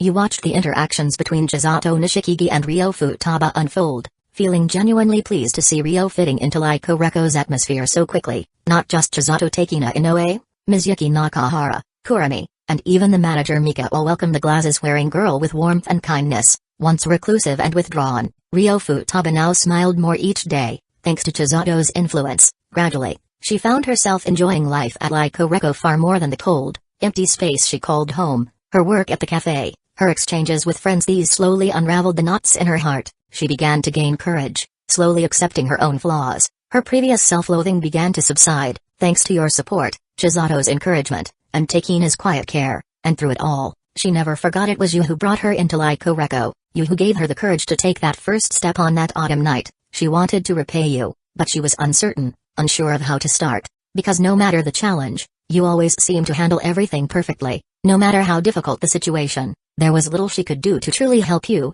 In that moment of doubt, Chisato, smiling as always, offered her a suggestion. She told Rio that, due to your hectic schedule balancing work and study, your ability to manage daily life had taken a hit. Maybe Rio could help by looking after you a bit. Of course, this was just an excuse. Your self-sufficiency was perfectly fine. This was simply an assist from Chisato Nishikigi. Following her suggestion, Rio began preparing freshly brewed coffee for you after every shift, and would even take your chef's uniform home to wash it carefully. Minami's eyes flickered with interest. A setup assist from Chisato was bound to accelerate his relationship with Rio. But what puzzled him was why Chisato had stepped in like this. Even within the simulation, Chisato should have significant affection for him, shouldn't she? Offering him an assist. It was like she was actively playing matchmaker between him and Rio. That didn't match Chisato's usual behavior at all. What was she up to? Minami closed his eyes, letting the simulated memories rise to the surface.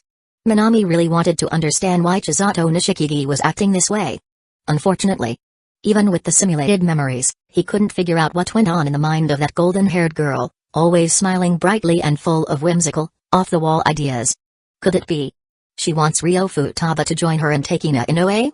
Minami frowned, the thought suddenly popping into his head. If it were Miss Nishikigi, that might actually be possible. After all, Chisato had always hoped that she, Takina, and Minami himself could be together. As long as that goal was achieved, the golden-haired girl was the type who would do anything. And now, with how quickly Chisato's relationship with Rio had developed in this simulation. As Rio's friend, could Chisato be thinking about making Rio part of her and Takina's group? A trio plan? It seemed very possible. So that's the meaning behind the special option. Minami mulled it over, then shook his head. In the end, it was just a theory. He didn't have enough information to confirm it yet. All he could do was keep reading. Rio Futaba's initiative proved effective. Her diligently practiced coffee-making skills helped ease your work fatigue. Then, following Takina Inoue's suggestion, she began learning massage techniques. After each shift, she would have you lie down and give you a massage. Her refined technique left you thoroughly relaxed, prompting you to quietly praise her. Sometimes, you even took the initiative to request it. Your requests, gentle as they were, left the soft-hearted Rio unable to refuse. The simulated memory stirred. Images connected, familiar scenes took shape. Minami closed his eyes, sinking into the memory. Scene, like Horeko Cafe, right after work. Minami leaned against the counter, smiling as he approached Rio Futaba. Keep me company for a bit, Rio. Feigning exhaustion, Minami smiled. But I'm still cleaning up. Rio, tidying the tables, replied softly. Don't worry about it. Minami stepped closer. Let Kurumi or Mizuki take care of that. They're the queens of slacking anyway. But Minami stood far too close now. Rio could smell his scent, hear his gentle breathing. Her cheeks flushed red. Seeing her reaction, Minami narrowed his eyes, lips curling into a faint smile as he leaned in to whisper in her ear, "You're the one who spoiled me, Futaba-san. Now you're just leaving me hanging. Don't you think that's a little cruel?" Your words were a bit of a stretch, twisting the truth, but she had no defenses against your playful teasing. Gazing at Minami's clear, gentle eyes under the warm lights, seeing his elegant smile. Okay. Minami. Stop saying weird things. Flustered, Rio glanced around quickly, making sure no one was watching. Seeing the coast was clear, she let out a small sigh, her pale face tinged with red. You lay down gently on her lap, an overly intimate move. She trembled at first, surprised, but seeing your eyes closed in peace, she quickly regained composure. Her pale fingers pressed expertly at pressure points, sometimes firm, sometimes gentle. She genuinely enjoyed this closeness and felt thankful for Chisato Nishikigi and Takina Inoue's suggestions. Your bond with Chisato, Rio, and Takina deepened. Days passed, seeking to grow even closer with Rio. You began visiting the science prep room more frequently at school. There, you quietly listened to her troubles. A silent companionship. Once withdrawn and alone, Rio cherished your presence deeply. School, once a place of isolation, now felt warm with you around. Her loneliness vanished. She was no longer content with your current relationship. Well. In reality, Minami blinked at the screen. Miss Futaba, I thought you were the shy, reserved type, just waiting for me to make all the moves. Turns out, you've got some boldness in you. You're taking the lead? What Rio always lacked was simply the courage to step forward. With support at her back, she could charge forward in love without hesitation, and in this area, Chisato and Takina proved to be excellent advisors. Damn. Minami chuckled. Rio sure knew how to pick her support team. Takina was one thing. But to involve Chisato Nishikigi as her strategist? You're gutsy, I'll give you that. Who knows what exactly Chisato and Takina filled her head with. Regardless, spurred on by Chisato's encouragement, Rio grew bolder, more proactive. When you walked alone together, she'd quietly watch your expression, then slip her hand into yours. When you needed rest, she'd guide you to the shop's tatami rest area, gently massaging you, and in her boldest moments, she'd lean in while you slept in Laiko Reko's break room. And kiss you, huh? Minami blinked. Let's unpack this kiss you part. Was it like a morning kiss? Minami's interest peaked. But what surprised him more, what kind of spell did Chisato Nishikigi cast that turned this introverted, stoic girl into someone bold enough to initiate a kiss? And more importantly at this point, even if Futaba-san were clueless, she'd have to realize this isn't just friendship anymore, right? Almost as if to confirm his thoughts, the simulator text continued without pause. She had already sensed it, this growing closeness was far beyond friendship, yet, even knowing that, she savored the deepening bond between you. You realized this, and you decided, 1. The 1-year mark has arrived. Affection level maxed out. Time to confess. 2. Wait and observe the development. Seize the initiative by catching the carnivorous glasses girl off guard, then force her to accept your confession. 3. Nishikigi-san has given everything for me, I can't betray her. Boldly confess to Chisato Nishikigi. 4. Simulate it yourself. The options suddenly popped up on screen, drawing Minami's full attention. Aside from the simulate it yourself, there were the usual 3 choices. Using the process of elimination, Minami quickly discarded option 3. It had the same vibe as the previous failsafe Yamada-Ryo option, clearly a fallback route leading to a mediocre ending. Which left options 1 and 2. And their meaning was simple. Option 1, recognize Ryo Futaba's feelings and confess immediately. Option 2, wait for the right moment, catch her off guard, and secure a high success rate confession. Both had their merits. But from Minami's point of view, option 2 is the safer bet. He swiped his finger toward option 2. As the protagonist in the simulation, he could feel it. Though Ryo had cast off much of her emotional baggage and was actively developing their relationship, there was still something she was holding on to. That something was her bond with Chisato Nishikigi and Takina Inoue, the friends who had always been there for her. And the simulation made it clear, Chisato and Takina's feelings for Minami hadn't changed. As their close friend, Ryo couldn't possibly be oblivious to the affection they held for him. Hence the earlier line in the simulation, she secretly enjoyed the growing closeness between you. That word secretly likely meant that Ryo still hesitated deep down. She feared that confessing might damage her friendships with Chisato and Takina. If that was the case, an immediate confession, option 1, might lead Ryo, out of consideration for her friends, to reject him. That's just who Ryo Futaba was, a girl deeply mindful of others' feelings. Then option 2 is without a doubt the better choice. Minami didn't hesitate and selected option 2. You noticed Ryo's growing affection for you, and you knew the reason she hadn't confessed was because this glasses-wearing girl deeply valued Chisato Nishikigi and Takina Inoue's feelings. You chose to wait, to seize her weakness, and force this woman who dared steal a kiss while you slept to confess. That chance wouldn't take long to come. Within the simulation, memories surged. The setting, still like Oreko, but this time not the front counter, the staff rest room in the back. After a busy day, Minami greeted everyone and slipped into the rest room. He yawned, then collapsed onto the table. Exhausted, he quickly began to doze off, soft snores filling the quiet room. And entering with those snores was a small, delicate figure, tiptoeing in. Minami. Minami? She whispered softly, twice. No reply. Ryo Futaba's tightly clenched heart relaxed just a bit as she exhaled. She knew Minami was a heavy sleeper. Once asleep, he wouldn't wake up unless it was something urgent. And this gave her an opening. Quietly, she approached. Staring at Minami's peaceful, sleeping face, a look of affection shimmered in Ryo's eyes. This man, whether at work or in life, was always proper and unyielding. No wonder he's so tired.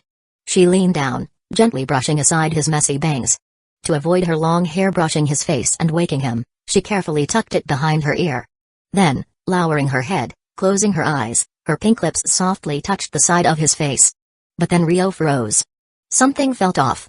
The sensation on her lips. It wasn't the texture of his cheek. It was softer, warmer, and wetter. Her golden eyes widened in shock. And there, just inches away, Minami's eyes, now open, met hers. Their lips had met. Right on the mouth. Seeing her utterly flustered face, the young man smiled.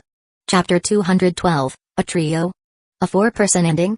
Your baiting scheme succeeded. The now bold Rio Futaba, completely unguarded, handed over the leverage to you herself. Faced with your relentless questioning, cornered against the wall, Rio Futaba was at a complete loss, unable to respond. I really didn't expect this, Rio. You actually went and did something like that behind my back. Staring down at Rio, who had retreated into the corner, Minami strode forward, boxing her in, feigning a look of sorrow. I trusted you so much. Rio's face turned scarlet. Not the soft, cherry blossom pink of mild embarrassment, but the deep, steamy red of a boiled octopus. She wanted to explain, to defend herself, but the words caught in her throat. All she could manage was a long, stammering guy. Do you think a guy's purity is just a joke to you, Rio? Minami's face was full of anguish. No, it's not like that, Minami. Just listen, let me explain. She instinctively looked up. Forget it. Minami turned his head with exaggerated sadness. After you've already done that to me. What more is there to say? His tone, so full of resignation, left Rio completely at a loss. It's already come to this. What are you going to do? How will you make it up to me? Minami pressed further.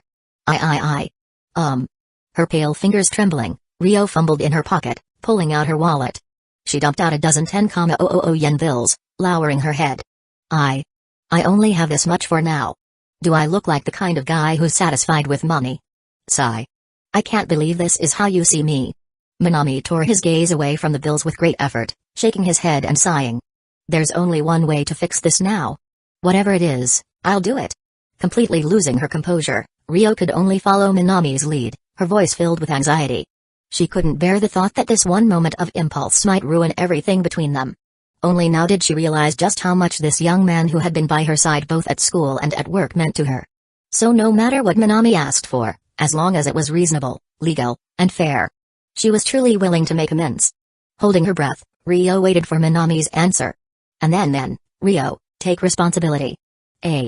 Rio's golden eyes widened in shock. She hadn't expected this at all. In a tiny voice, she asked, take responsibility, as in?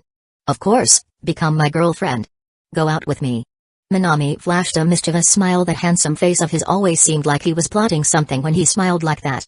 You don't want to? No. It's not that. The sudden turn of events had Rio's mind in a complete mess. She was overjoyed Minami had just confessed to her. But alongside that joy, there was a heavy worry. Because over these many days, Chisato Nishikigi and Takina Inoue had become her dearest friends. Would becoming boyfriend and girlfriend with Minami cause her to grow distant from her friends? All sorts of emotions surged in her heart, only to sink once more. But in the end, she gave a slight nod. The motion of her head was almost imperceptible. If Minami hadn't been watching her so intently, he might have missed it entirely. Taking this into account, Minami pushed the four-eyed girl completely into a corner, as if driving her into his own personal cage, and asked, "You agreed?" "Yeah." A shy pink blush spread across her cheeks. Futaba Rio gave a gentle nod. "You didn't miss this opportunity. You used it to take responsibility, forcing her into becoming your girlfriend. Her hesitant nature needed that final push from you. Under your aggressive approach, Futaba Rio could only accept, yet she was worried that Chisato Nishikigi and Takina Inoue would drift away because of it, but that worry was clearly unnecessary. Even after she started dating you, Chisato Nishikigi and Takina Inoue treated her just as they always had. If anything, they were even more affectionate." This sudden warmth made Futaba Rio feel even more attached, but also left her with a sense of guilt toward Chisato and Takina. They were so close to her, and yet she had gone ahead on her own. She didn't want to see her friends miss out on happiness, but at the same time, she couldn't walk away from you either. Two conflicting emotions were pulling her in different directions. Miss Nishikigi, oh Miss Nishikigi. Watching Nishikigi's actions in the simulation, Minami realized his earlier suspicions had been spot on. This wasn't some Yuri storyline, nor was it the same dual happiness ending as in the Chisato Nishikigi romance simulation. This time, it was very likely heading toward a three-person happy ending. Let's take another look. Chisato Nishikigi had intentionally developed a relationship with Futaba Rio clearly as part of the threes-a-party plan. Their growing intimacy. And considering Futaba Rio's nature, someone who couldn't stand to see her friends sad or deprived of happiness. The path ahead was almost too easy to predict. Didn't expect this. I really didn't. Minami was both annoyed and amused. This girl, who always seemed carefree and careless. Turns out she was secretly meticulous, pushing everything to reach this current outcome. She really did have the makings of a romance tactician. Minami perked up. After Gota Hitori's personal simulation, His mindset had shifted considerably. Ms. Nishikigi's actions were actually in his favor. He continued watching. After officially becoming your girlfriend, Futaba Ryo became much bolder than before, especially with your approval. This usually cold and indifferent science girl would sneak into your tiny apartment to take care of you, from cleaning the place to making tea, serving water, even cleaning your ears. She handled it all with ease, living on her own from a young age. Her self-sufficiency rivaled yours. You tried to refuse after all. As Tokyo's #1 pretty boy, you didn't need your girlfriend to serve and assist you. You believed you could take care of yourself. You began resisting her caring advances. Oh? Not bad. Minami lit up. Even if it was just a simulated version of himself, this time around he was clearly a lot more assertive than in the previous playthrough. Exactly. That's how it should be. How could he fall into temptation and indulge in laziness? He was the perfect Tokyo pretty boy, after all. With high spirits, Minami read on. But your resistance had limits. Futaba Ryo's persistence wore you down, and you gradually accepted her kindness. Bit by bit, you stopped resisting and began enjoying her meticulous care. Your self-dependence started to decline, Minami. He fell silent. There was nothing he could do. He'd gotten used to it. After all, it was only the simulated version of himself. But if it were him, the real deal. Minami couldn't help imagining Futaba Ryo caring for him. A good morning kiss, cooking meals, feeding him, helping him dress, bringing an umbrella when it rains, staying quiet while he talks with others, instantly responding to any request with that silent, obedient demeanor. This seems hard to resist. TCH. Minami coughed twice. He pushed the thought aside, refusing to dwell on it any longer.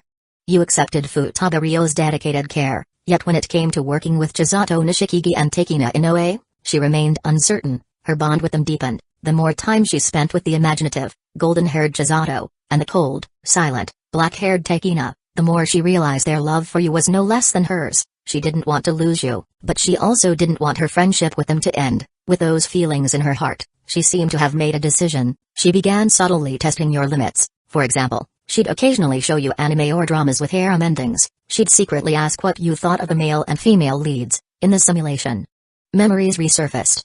After watching a teen romance drama with Futaba Ryo, Minami yawned. He wasn't into that kind of sappy show. He'd only watched it at her request. So, how was it, Minami? While tidying up the DVD case, Futaba Ryo glanced at him out of the corner of her eye. Pretty boring, I'd say. Minami rested his chin on his hand, offering his critique. A shy, introverted girl meets a cheerful and a cold girl, becomes friends with them, and falls for the guy they both like. In the end, out of guilt and friendship, the four of them live happily ever after. That plot is way too bland. He shrugged. If I'd written it, the introverted girl would have schemed to climb the social ladder, battling the cheerful and cold girls in a fierce game of wits. Futaba Ryo's mouth opened slightly. Then, after emotional turmoil and guilt over her friends, she finally succeeds in becoming the guy's girlfriend but loses the most important thing along the way, their friendship. Now that would be an interesting story. Minami criticized sharply. It's 2025 and they're still writing such flat plots? Makes me question the writer's skills. Ugh, at a loss for words, Futaba Ryo turned her head aside. Forget that. Did you try the game I recommended? Oh. That game, huh? Minami leaned against the bed, replying casually, don't have a computer. I'd have to go to a net cafe. Futaba Ryo's fingers twitched slightly, then she spoke as if it were nothing. I've got a spare laptop at home. I'll bring it over now. She stood up and headed for the door. No need. Minami yawned. Not really into those kinds of games. You have to. In a rare moment, the always calm and quiet girl sounded a little flustered. You have to play it. I really recommend it. The ending with the three heroines is really good. Oh? Minami dragged out his tone with interest. Come to think of it, Ryo, all your recent recommendations have been harem-themed shows and games, haven't they? Click. Grinning mischievously, Minami hugged the petite girl from behind and whispered into her ear, what's this? Trying to hide something from me? Planning something sneaky? I'm not. Caught in the act, Futaba Ryo kept her calm voice, shaking her head. Really? Looking at her slightly flushed cheek, Minami chuckled. Alright, let's say I believe you, but forcing me to play a game I don't even like, Ryo, you'd better reward me after it's over. What kind of reward? I don't care. Minami patted Futaba Ryo's head and smiled. In a voice the girl couldn't possibly say no to, he said, anyway, I will be expecting that reward. Oh. Knowing she couldn't refuse Minami's demand, Futaba Ryo nodded softly. Your agreement made her really happy. And she started to get bolder. She began recommending all kinds of harem stories for you to play. You're really going all in, huh? In real life, Minami felt the memories from the simulation running through his head and couldn't help but comment. That's Rio for you. Once she decides to do something, she puts her heart into it. But she's being so obvious now. Does she really think he hasn't figured it out? Even if it's the version of himself in the simulation, the way she's acting. He had to notice, right? The simulation seemed to prove Minami's guess. She thought she was hiding it really well. In fact, she even felt pretty proud of herself, but in truth, you had already noticed what she was thinking. You just didn't bring it up because you didn't want to upset her, because just like Futaba Rio, Chisato Nishikigi, and Takina Inoue, from the start, you just wanted them all to be happy. Her active moves only pushed you to take action too. Is it happening? Watching closely, Minami perked up. 3 people together. Or maybe 4? Is that the ending coming? Chapter 213. Girlfriend. Again? Under Minami's gaze, the simulation continued. Just watching Futaba Rio take action while you, the person involved, stay passive. This clearly doesn't match your usual style. You also know Chisato Nishikigi and Takina Inoue very well. You're aware that this cheerful, carefree girl, who always seems laid back and is super friendly to others, would definitely enjoy this kind of situation. So, you decide, option 1, I'll love Rio only, forever. Go away, bad girls. Option 2, ask her directly, did she do this on purpose? Option 3, I can't take this anymore. Let's throw a party tonight. Option 4, simulate it yourself. Minami looked over the choices. None of them threw him off. He could easily tell what each one meant. These are pretty clear. He glanced at them again. Option 1 probably leads to a solo route with Futaba Rio. If he picked that, most likely, he'd go down the Rio-only path. And with Rio's personality, they'd probably end up married and with kids, but she'd always feel regret about Chisato and Takina. A regret-filled ending, for sure. Not picking that one. The correct choice should be option 2. Ask Chisato directly, and probably get her help. That's likely how it goes. After all, he already saw Chisato's happy ending in another simulation, so he knows her. She's direct, easy to talk to, kind of like Himada Rio. But Minami glanced at option 3. A party tonight? Honestly, he was kind of curious about what kind of party that'd be. Yeah. Maybe not. Minami shook his head and pushed away the idea. He looked away from party tonight. He wasn't like the version of himself in the simulation. As Tokyo's #1 pretty boy, he had strong self-control. I'll save that for next time. There are more simulations anyway.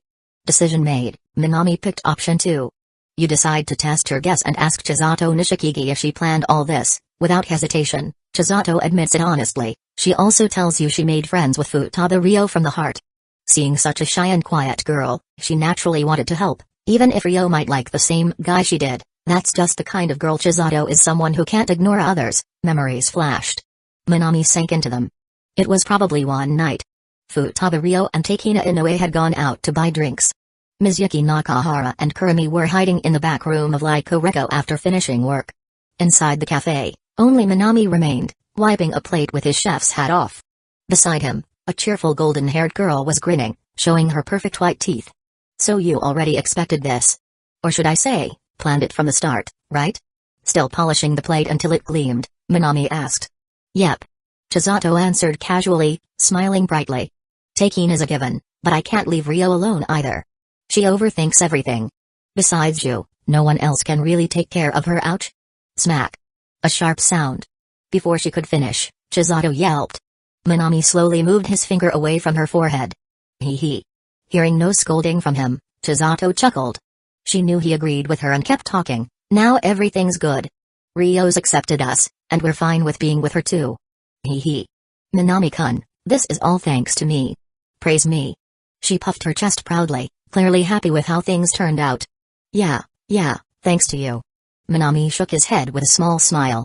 He couldn't help but think about all the harem games and romance shows he'd been forced to play and watch recently. A bit later, but I didn't think Rio would go this far.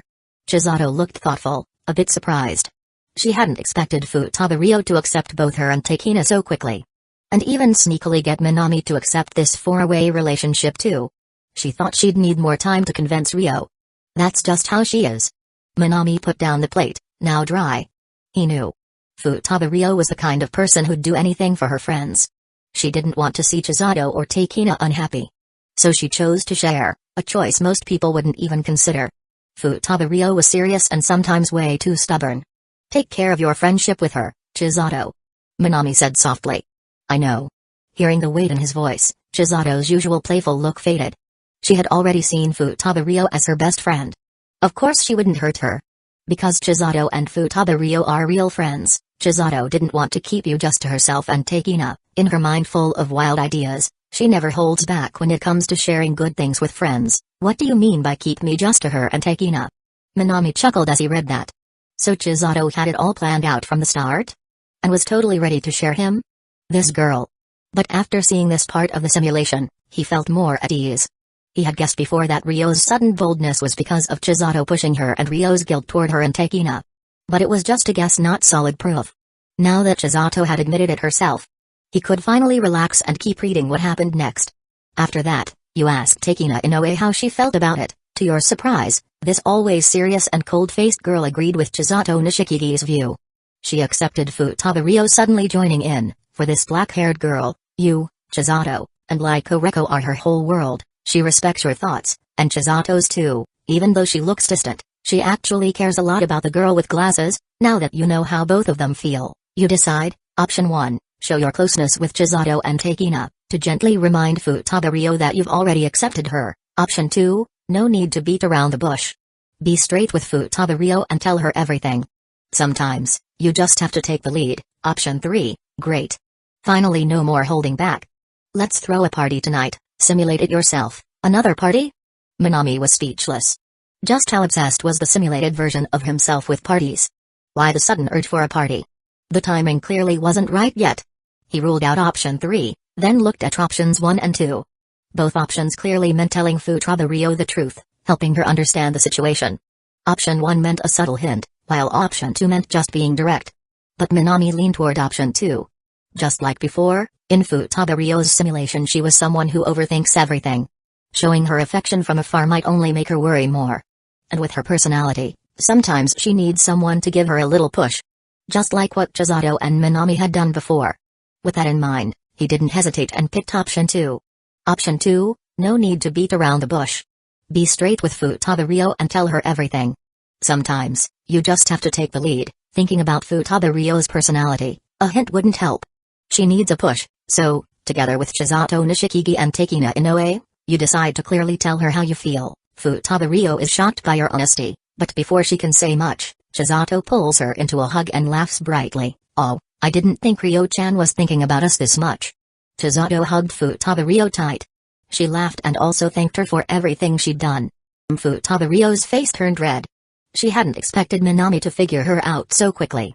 But, her voice trembled as she looked to the side. Honestly, more than Chisato's cheerful reaction, Futaba was more focused on Takina Inoue, who was quietly sipping tea. Unlike Chisato, who showed her feelings clearly even though they were friends, Futaba could never really tell what this calm, serious black-haired girl was thinking. Would she really accept her? Worries filled her heart. Takina seemed to notice. She gently put her teacup down and looked up. Futaba-san. Her voice was soft, but it held weight. Yes. Do you like Minami-kun? Futaba froze. It was a simple question. But there was something deeper in Takina's words. Did she like Minami? No doubt. She did.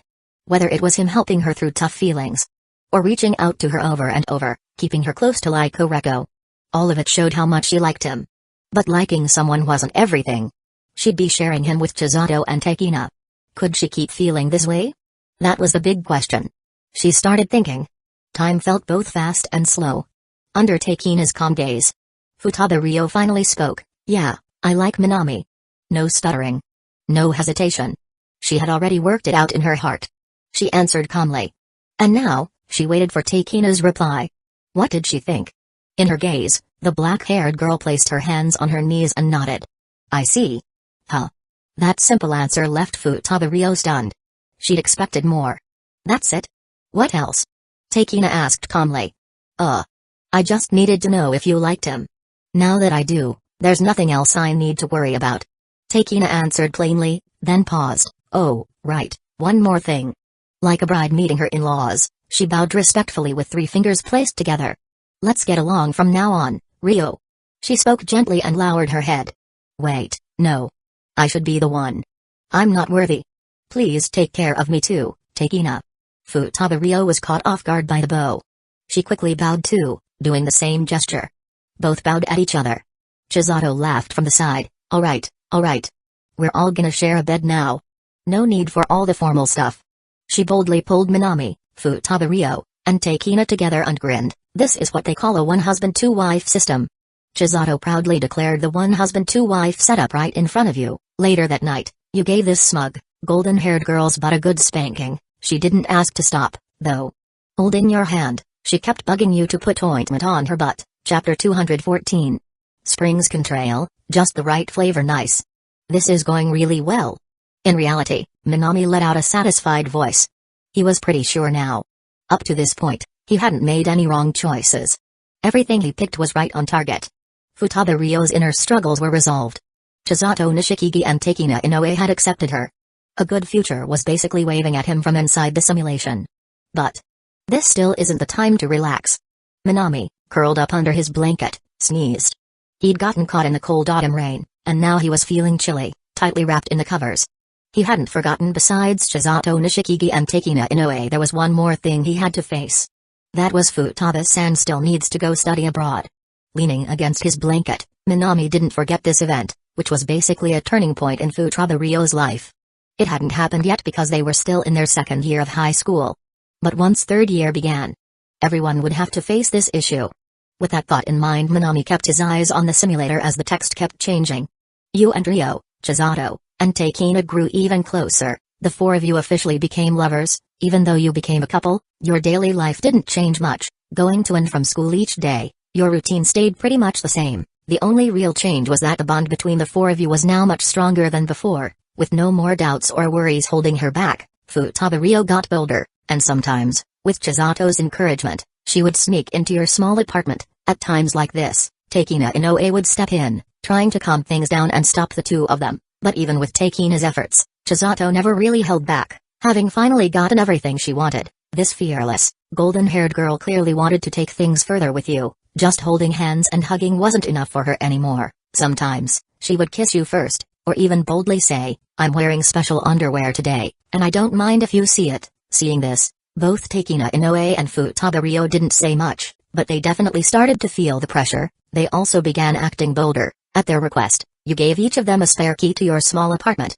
but honestly, the place was just too small. 4 people squeezed in together wasn't ideal. That's when you all decided to start looking for a new place in Tokyo. Thanks to your part-time work at Lyco Reco, you'd saved up quite a bit of money. Finding a good place in Tokyo wasn't the problem with that money, and right around this time, you and Futaba moved from second year to third year. Is it happening now? Minami sat up, fully alert. Was the study abroad event about to start?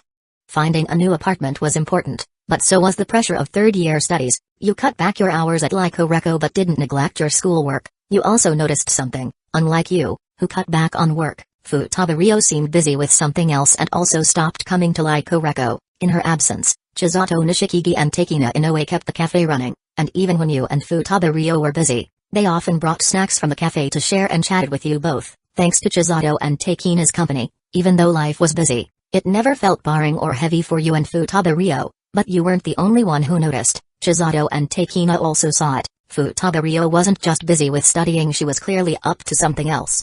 But every time they asked, she would just wave it off and say it was nothing. Time went on. Finally, the three of you couldn't hold it in anymore and asked her directly. Seeing that she couldn't hide it any longer, Futaba sighed and shared what had been going on. Her parents had already arranged for her to join a well-known physics institute in Germany. If she went now, she could start working as an assistant in their physics department. Chisato and Takina were shocked. They had never expected that the girl they'd spent so much time with had such resources and background. While they were surprised, Futaba looked worried and sighed again. She had never really talked about it, but as a science genius, she did have a dream in physics. But Germany was just too far away, and there was no set return date if she left. It might be 7 or 8 years before she could come back. In the worst case, the Futaba family might just settle down in Germany for good. She wanted to chase higher knowledge in physics, but at the same time, she didn't want to leave all of you behind. My father, who's a well-known scholar, told me I have to decide before the end of this month. Futaba sighed as she said those words. Inside the room, Chisato Nishikigi and Takina Inoue fell silent. Futaba didn't know what else to say. The 3 girls stayed quiet for a long time. Then all looked toward the young man with messy black hair, who hadn't said a word yet and seemed deep in thought. This month, a decision must be made. That can't be changed anymore. Neither Chisato Nishikigi, Takina Inoue, nor Futaba herself knew how to move forward, but if it's you, someone who always acts without hesitation, someone they all trust, you might have a better idea. With their eyes full of hope on you, you think, this is a choice with long-lasting consequences. Option 1, if she goes to study in Germany, many things could happen. Her family might settle there, and you wouldn't see her again until she's financially independent. That's something you can't accept. Try to stop her. Option 2, a girl's dream doesn't come easily. Even if waiting is painful, you can't hold her back for your own reasons. Respect her wish, tell her you won't stop her, and encourage her to chase her dream. Option 3, after confirming your relationship, she wants to study abroad. Even considering Chisato and Takina's feelings, you can't let her go. Option 4, simulate it yourself. The simulator stopped. The options appeared clearly on the screen. Minami looked up. 3 choices neatly lined up before him. He understood the meaning of Option 1 and Option 3 very clearly. They both meant stopping Futaba. The difference was, Option 1 tried to persuade her gently. Option 3 was straight up forceful. If I go by the second simulation, Option 1 and 3 were both wrong. In the second simulation, if you stopped Futaba from studying abroad, she'd become an ordinary high school teacher. She'd blend into the crowd, becoming just another face in the crowd. It wasn't a terrible ending, but Futaba deserved more. As a genius in physics, she'd already shown incredible talent even in high school. She could have a great future, but because of one choice, she became ordinary. That's something Minami couldn't accept. So by that logic, Option 1 and 3 had to go. But the situation this time is different from the last time. Minami shook his head. In the second simulation, Futaba hadn't moved past her psychological trauma. She still hated herself and couldn't accept who she was. That's why she ended up to her eventual mediocre ending. But now, in this fourth simulation, things were different. Futaba had already overcome her inner struggles. So from another view, could the stronger version of her still reach her dream even without going to Germany? Even Minami couldn't say for sure. You can understand a person, but you can never completely know someone's heart, or what their future holds. Option 1 and 3 were both uncertain. If he had to choose, Minami leaned a bit more toward Option 1. But there's still Option 2. Minami looked at Option 2. Encouraging Futaba to chase her dream, it basically meant encouraging her to go to Germany. Her father had already arranged everything. If she took that path, it would likely be smooth sailing. But if she went to Germany, that meant she might settle there, and it could be 7, 8, or even 10 years before they'd meet again. This really feels like a bad ending. Minami tapped on the screen. Options 1, 2, and 3. Option 3 was too forceful and could be ruled out. That left just Option 1 or 2. Minami started thinking. If it was a normal choice, he might decide quickly. But this choice was too important. It could undo all the correct choices he'd made before and change the final ending. He didn't want that to happen. After thinking for a while with no clear answer, Minami relaxed and raised his hand. If I can't tell which is right, I'll just follow my heart. He chose Option 2. Option 2, a girl's dream doesn't come easily. Even if waiting is painful, you can't hold her back for your own reasons. Respect her wish, tell her you won't stop her, and encourage her to chase her dream. Rather than stopping Futaba as her boyfriend in this simulation, he wanted her to reach greater heights and follow her dream. He didn't want to drag her down. Respecting her choice was the right thing to do. You never wanted to hold her back or become a burden. You're important to each other, but her dream is also important. As her partner, you should push her forward, not keep her stuck, even though it's hard to let go. You tell yourself once you have enough money, you won't wait for her to come back. You'll go find her in Germany. As Tokyo's #1 pretty boy, you're definitely capable of that. In the simulation, memories began to flow. I think you should go after what you truly want. Minami, who had been silent, finally spoke. Minami-kun. But if she does that, Rio might. Chisato looked shocked. She already saw Futaba as an irreplaceable friend. The idea of not seeing her for 7 or 8 years, or more, was too much. Takina Inoue felt the same. Her fingers turned pale from gripping her teacup too tightly. Their feelings were clear. Even Futaba looked unsure again. But there's no need to think too much. Minami looked at Futaba and shook his head. I respect your feelings and wishes. I hope you won't change your mind just because of us. Futaba. Looking at Minami, Chisato, and Takina, she gave a small nod. I understand. After hearing your advice, Futaba didn't bring up the topic again. Life returned to normal for all of you, but during that time, She often looked thoughtful and confused. Chisato and Takina didn't bother her. They quietly hoped she'd make her own decision. 1 month isn't long, especially for Futaba Rio. Then one day, she called you. She told you she'd decided to follow her dream, just as you said. She thanked you. Your encouragement helped her make the decision. She was leaving today, to chase a higher level of physics. You just smiled at her thanks, even though it hurt. Maybe that's what youth is. With that thought, you looked up. The spring sky was wide and clear, the sunlight perfect. You could see bright hydrangeas here and there. You lifted your gaze high, past the scenery, and your heart seemed to soar into the blue sky. You saw the tail of a plane disappearing into the thick clouds above. Good luck, you whispered softly, then turned toward your small apartment. But after only a few steps, you stopped. You saw her Futaba Rio standing at your door, wearing a white lab coat, leaning on the railing, holding 2 cans of coffee. She saw you, that emotionless face. You smiled. Spring day and airplane cloud trails on the sky. Warm black coffee, just the right taste. Chapter 215. Your physical strength improved thanks to their initiative taking the canned coffee she handed him. Where their hands touched, there was some warmth. But because of the spring weather, it still felt a little cool overall. You didn't go to Germany. Minami stood still, watching her lazily leaning on the railing, shaking the can in her hand, and asked. Nope. Hearing his words, the girl shook her white lab coat, turned her calm face toward him, and blinked. Click. She popped the can and took a sip. Minami leaned closer and looked in the direction Futaba Rio had just been gazing. Other than the blooming, colorful hydrangeas and the ivy climbing the walls, there wasn't much to see. The two of them just leaned on the railing together. Weren't you going to chase your dream? He took another sip of the coffee, not even sure what kind. It was pretty bitter. Minami put the can down, deciding not to drink anymore. No one said I had to go to Germany to follow my dream. She turned her head. For the first time, her usually emotionless face showed a sly smile as she looked at Minami. There are plenty of great physics departments in Tokyo that are just as good as the ones in Germany. Minami. Just as she said. There were lots of excellent universities in Tokyo. For example, the University of Tokyo had top-tier science research across many fields. Particle physics, astrophysics, and nuclear physics were especially strong. She really didn't need to go to Germany. But even though that was true, her father had already paved the way for her over there. If she went, she could skip entrance exams and university applications, and start right away as an assistant in a lab. That would save her a huge amount of time and effort. Minami ran his fingers over the coffee can, lowered his gaze, and stared at the bright colors of the hydrangeas below. You really made your decision? Hearing him, she paused, then smiled and nodded. Yeah. She put down her can, leaned fully over the railing, and said, achieving my dream without you guys doesn't mean much. I want to be with all of you. In the spring sunlight leaning over the railing, she was even more beautiful than the cherry blossoms. Truly moving.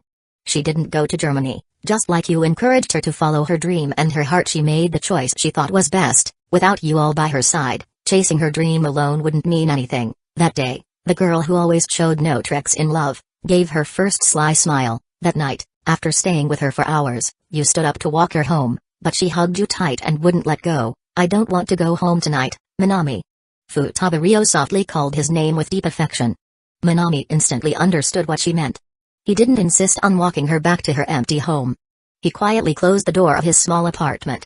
You became physically intimate. She always let you take the lead in love, but that night, she was the one who took initiative. You knew that choosing not to go to Germany meant she now had to face huge pressure from both her studies and her parents to get into a top university. That night was the most indulgent she had ever been. The next morning, she was too exhausted to get out of bed, so you brought her breakfast and fed her bit by bit. It was a sharp contrast to the wildness of the night before. Waking up, she was especially gentle, clinging to you much more than usual. You fulfilled her every wish. After that, she gathered her strength and threw herself fully into studying. Unlike you, who had no weak subjects, she was brilliant at science but only slightly above average in other areas. To meet the score needed for the University of Tokyo, she had to work even harder. Meanwhile, knowing she hadn't gone to Germany, Chisato Nishikigi and Takina Inoue were finally able to relax. When they learned she was aiming for the University of Tokyo, they made all kinds of energy-boosting food, drinks, and snacks to help her. This led to her sometimes having too much energy and she'd release it with you.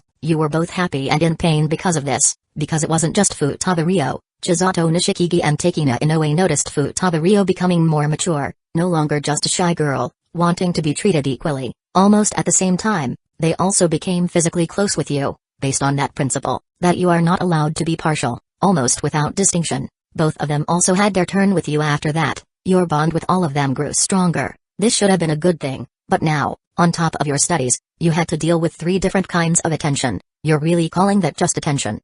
Minami shook his head at the text. He could feel the simulated memories clearly.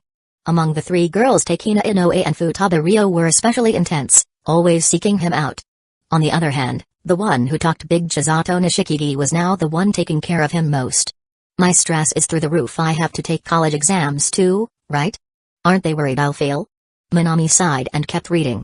Balancing studies and their attention, an average guy would have collapsed, with his grades crashing, but you're different. Thanks to your disciplined lifestyle and regular exercise, you have plenty of energy, plus, your high-level cooking skills help keep your body in great shape.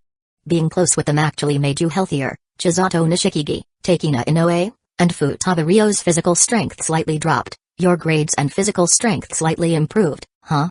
Minami had already started to feel phantom back pain just from reading this. Yet somehow, the simulated him was managing everything fine. More than that, my fitness actually improved? And my grades too? What kind of demon girls were they? Stealing energy or something? Minami rubbed his temples.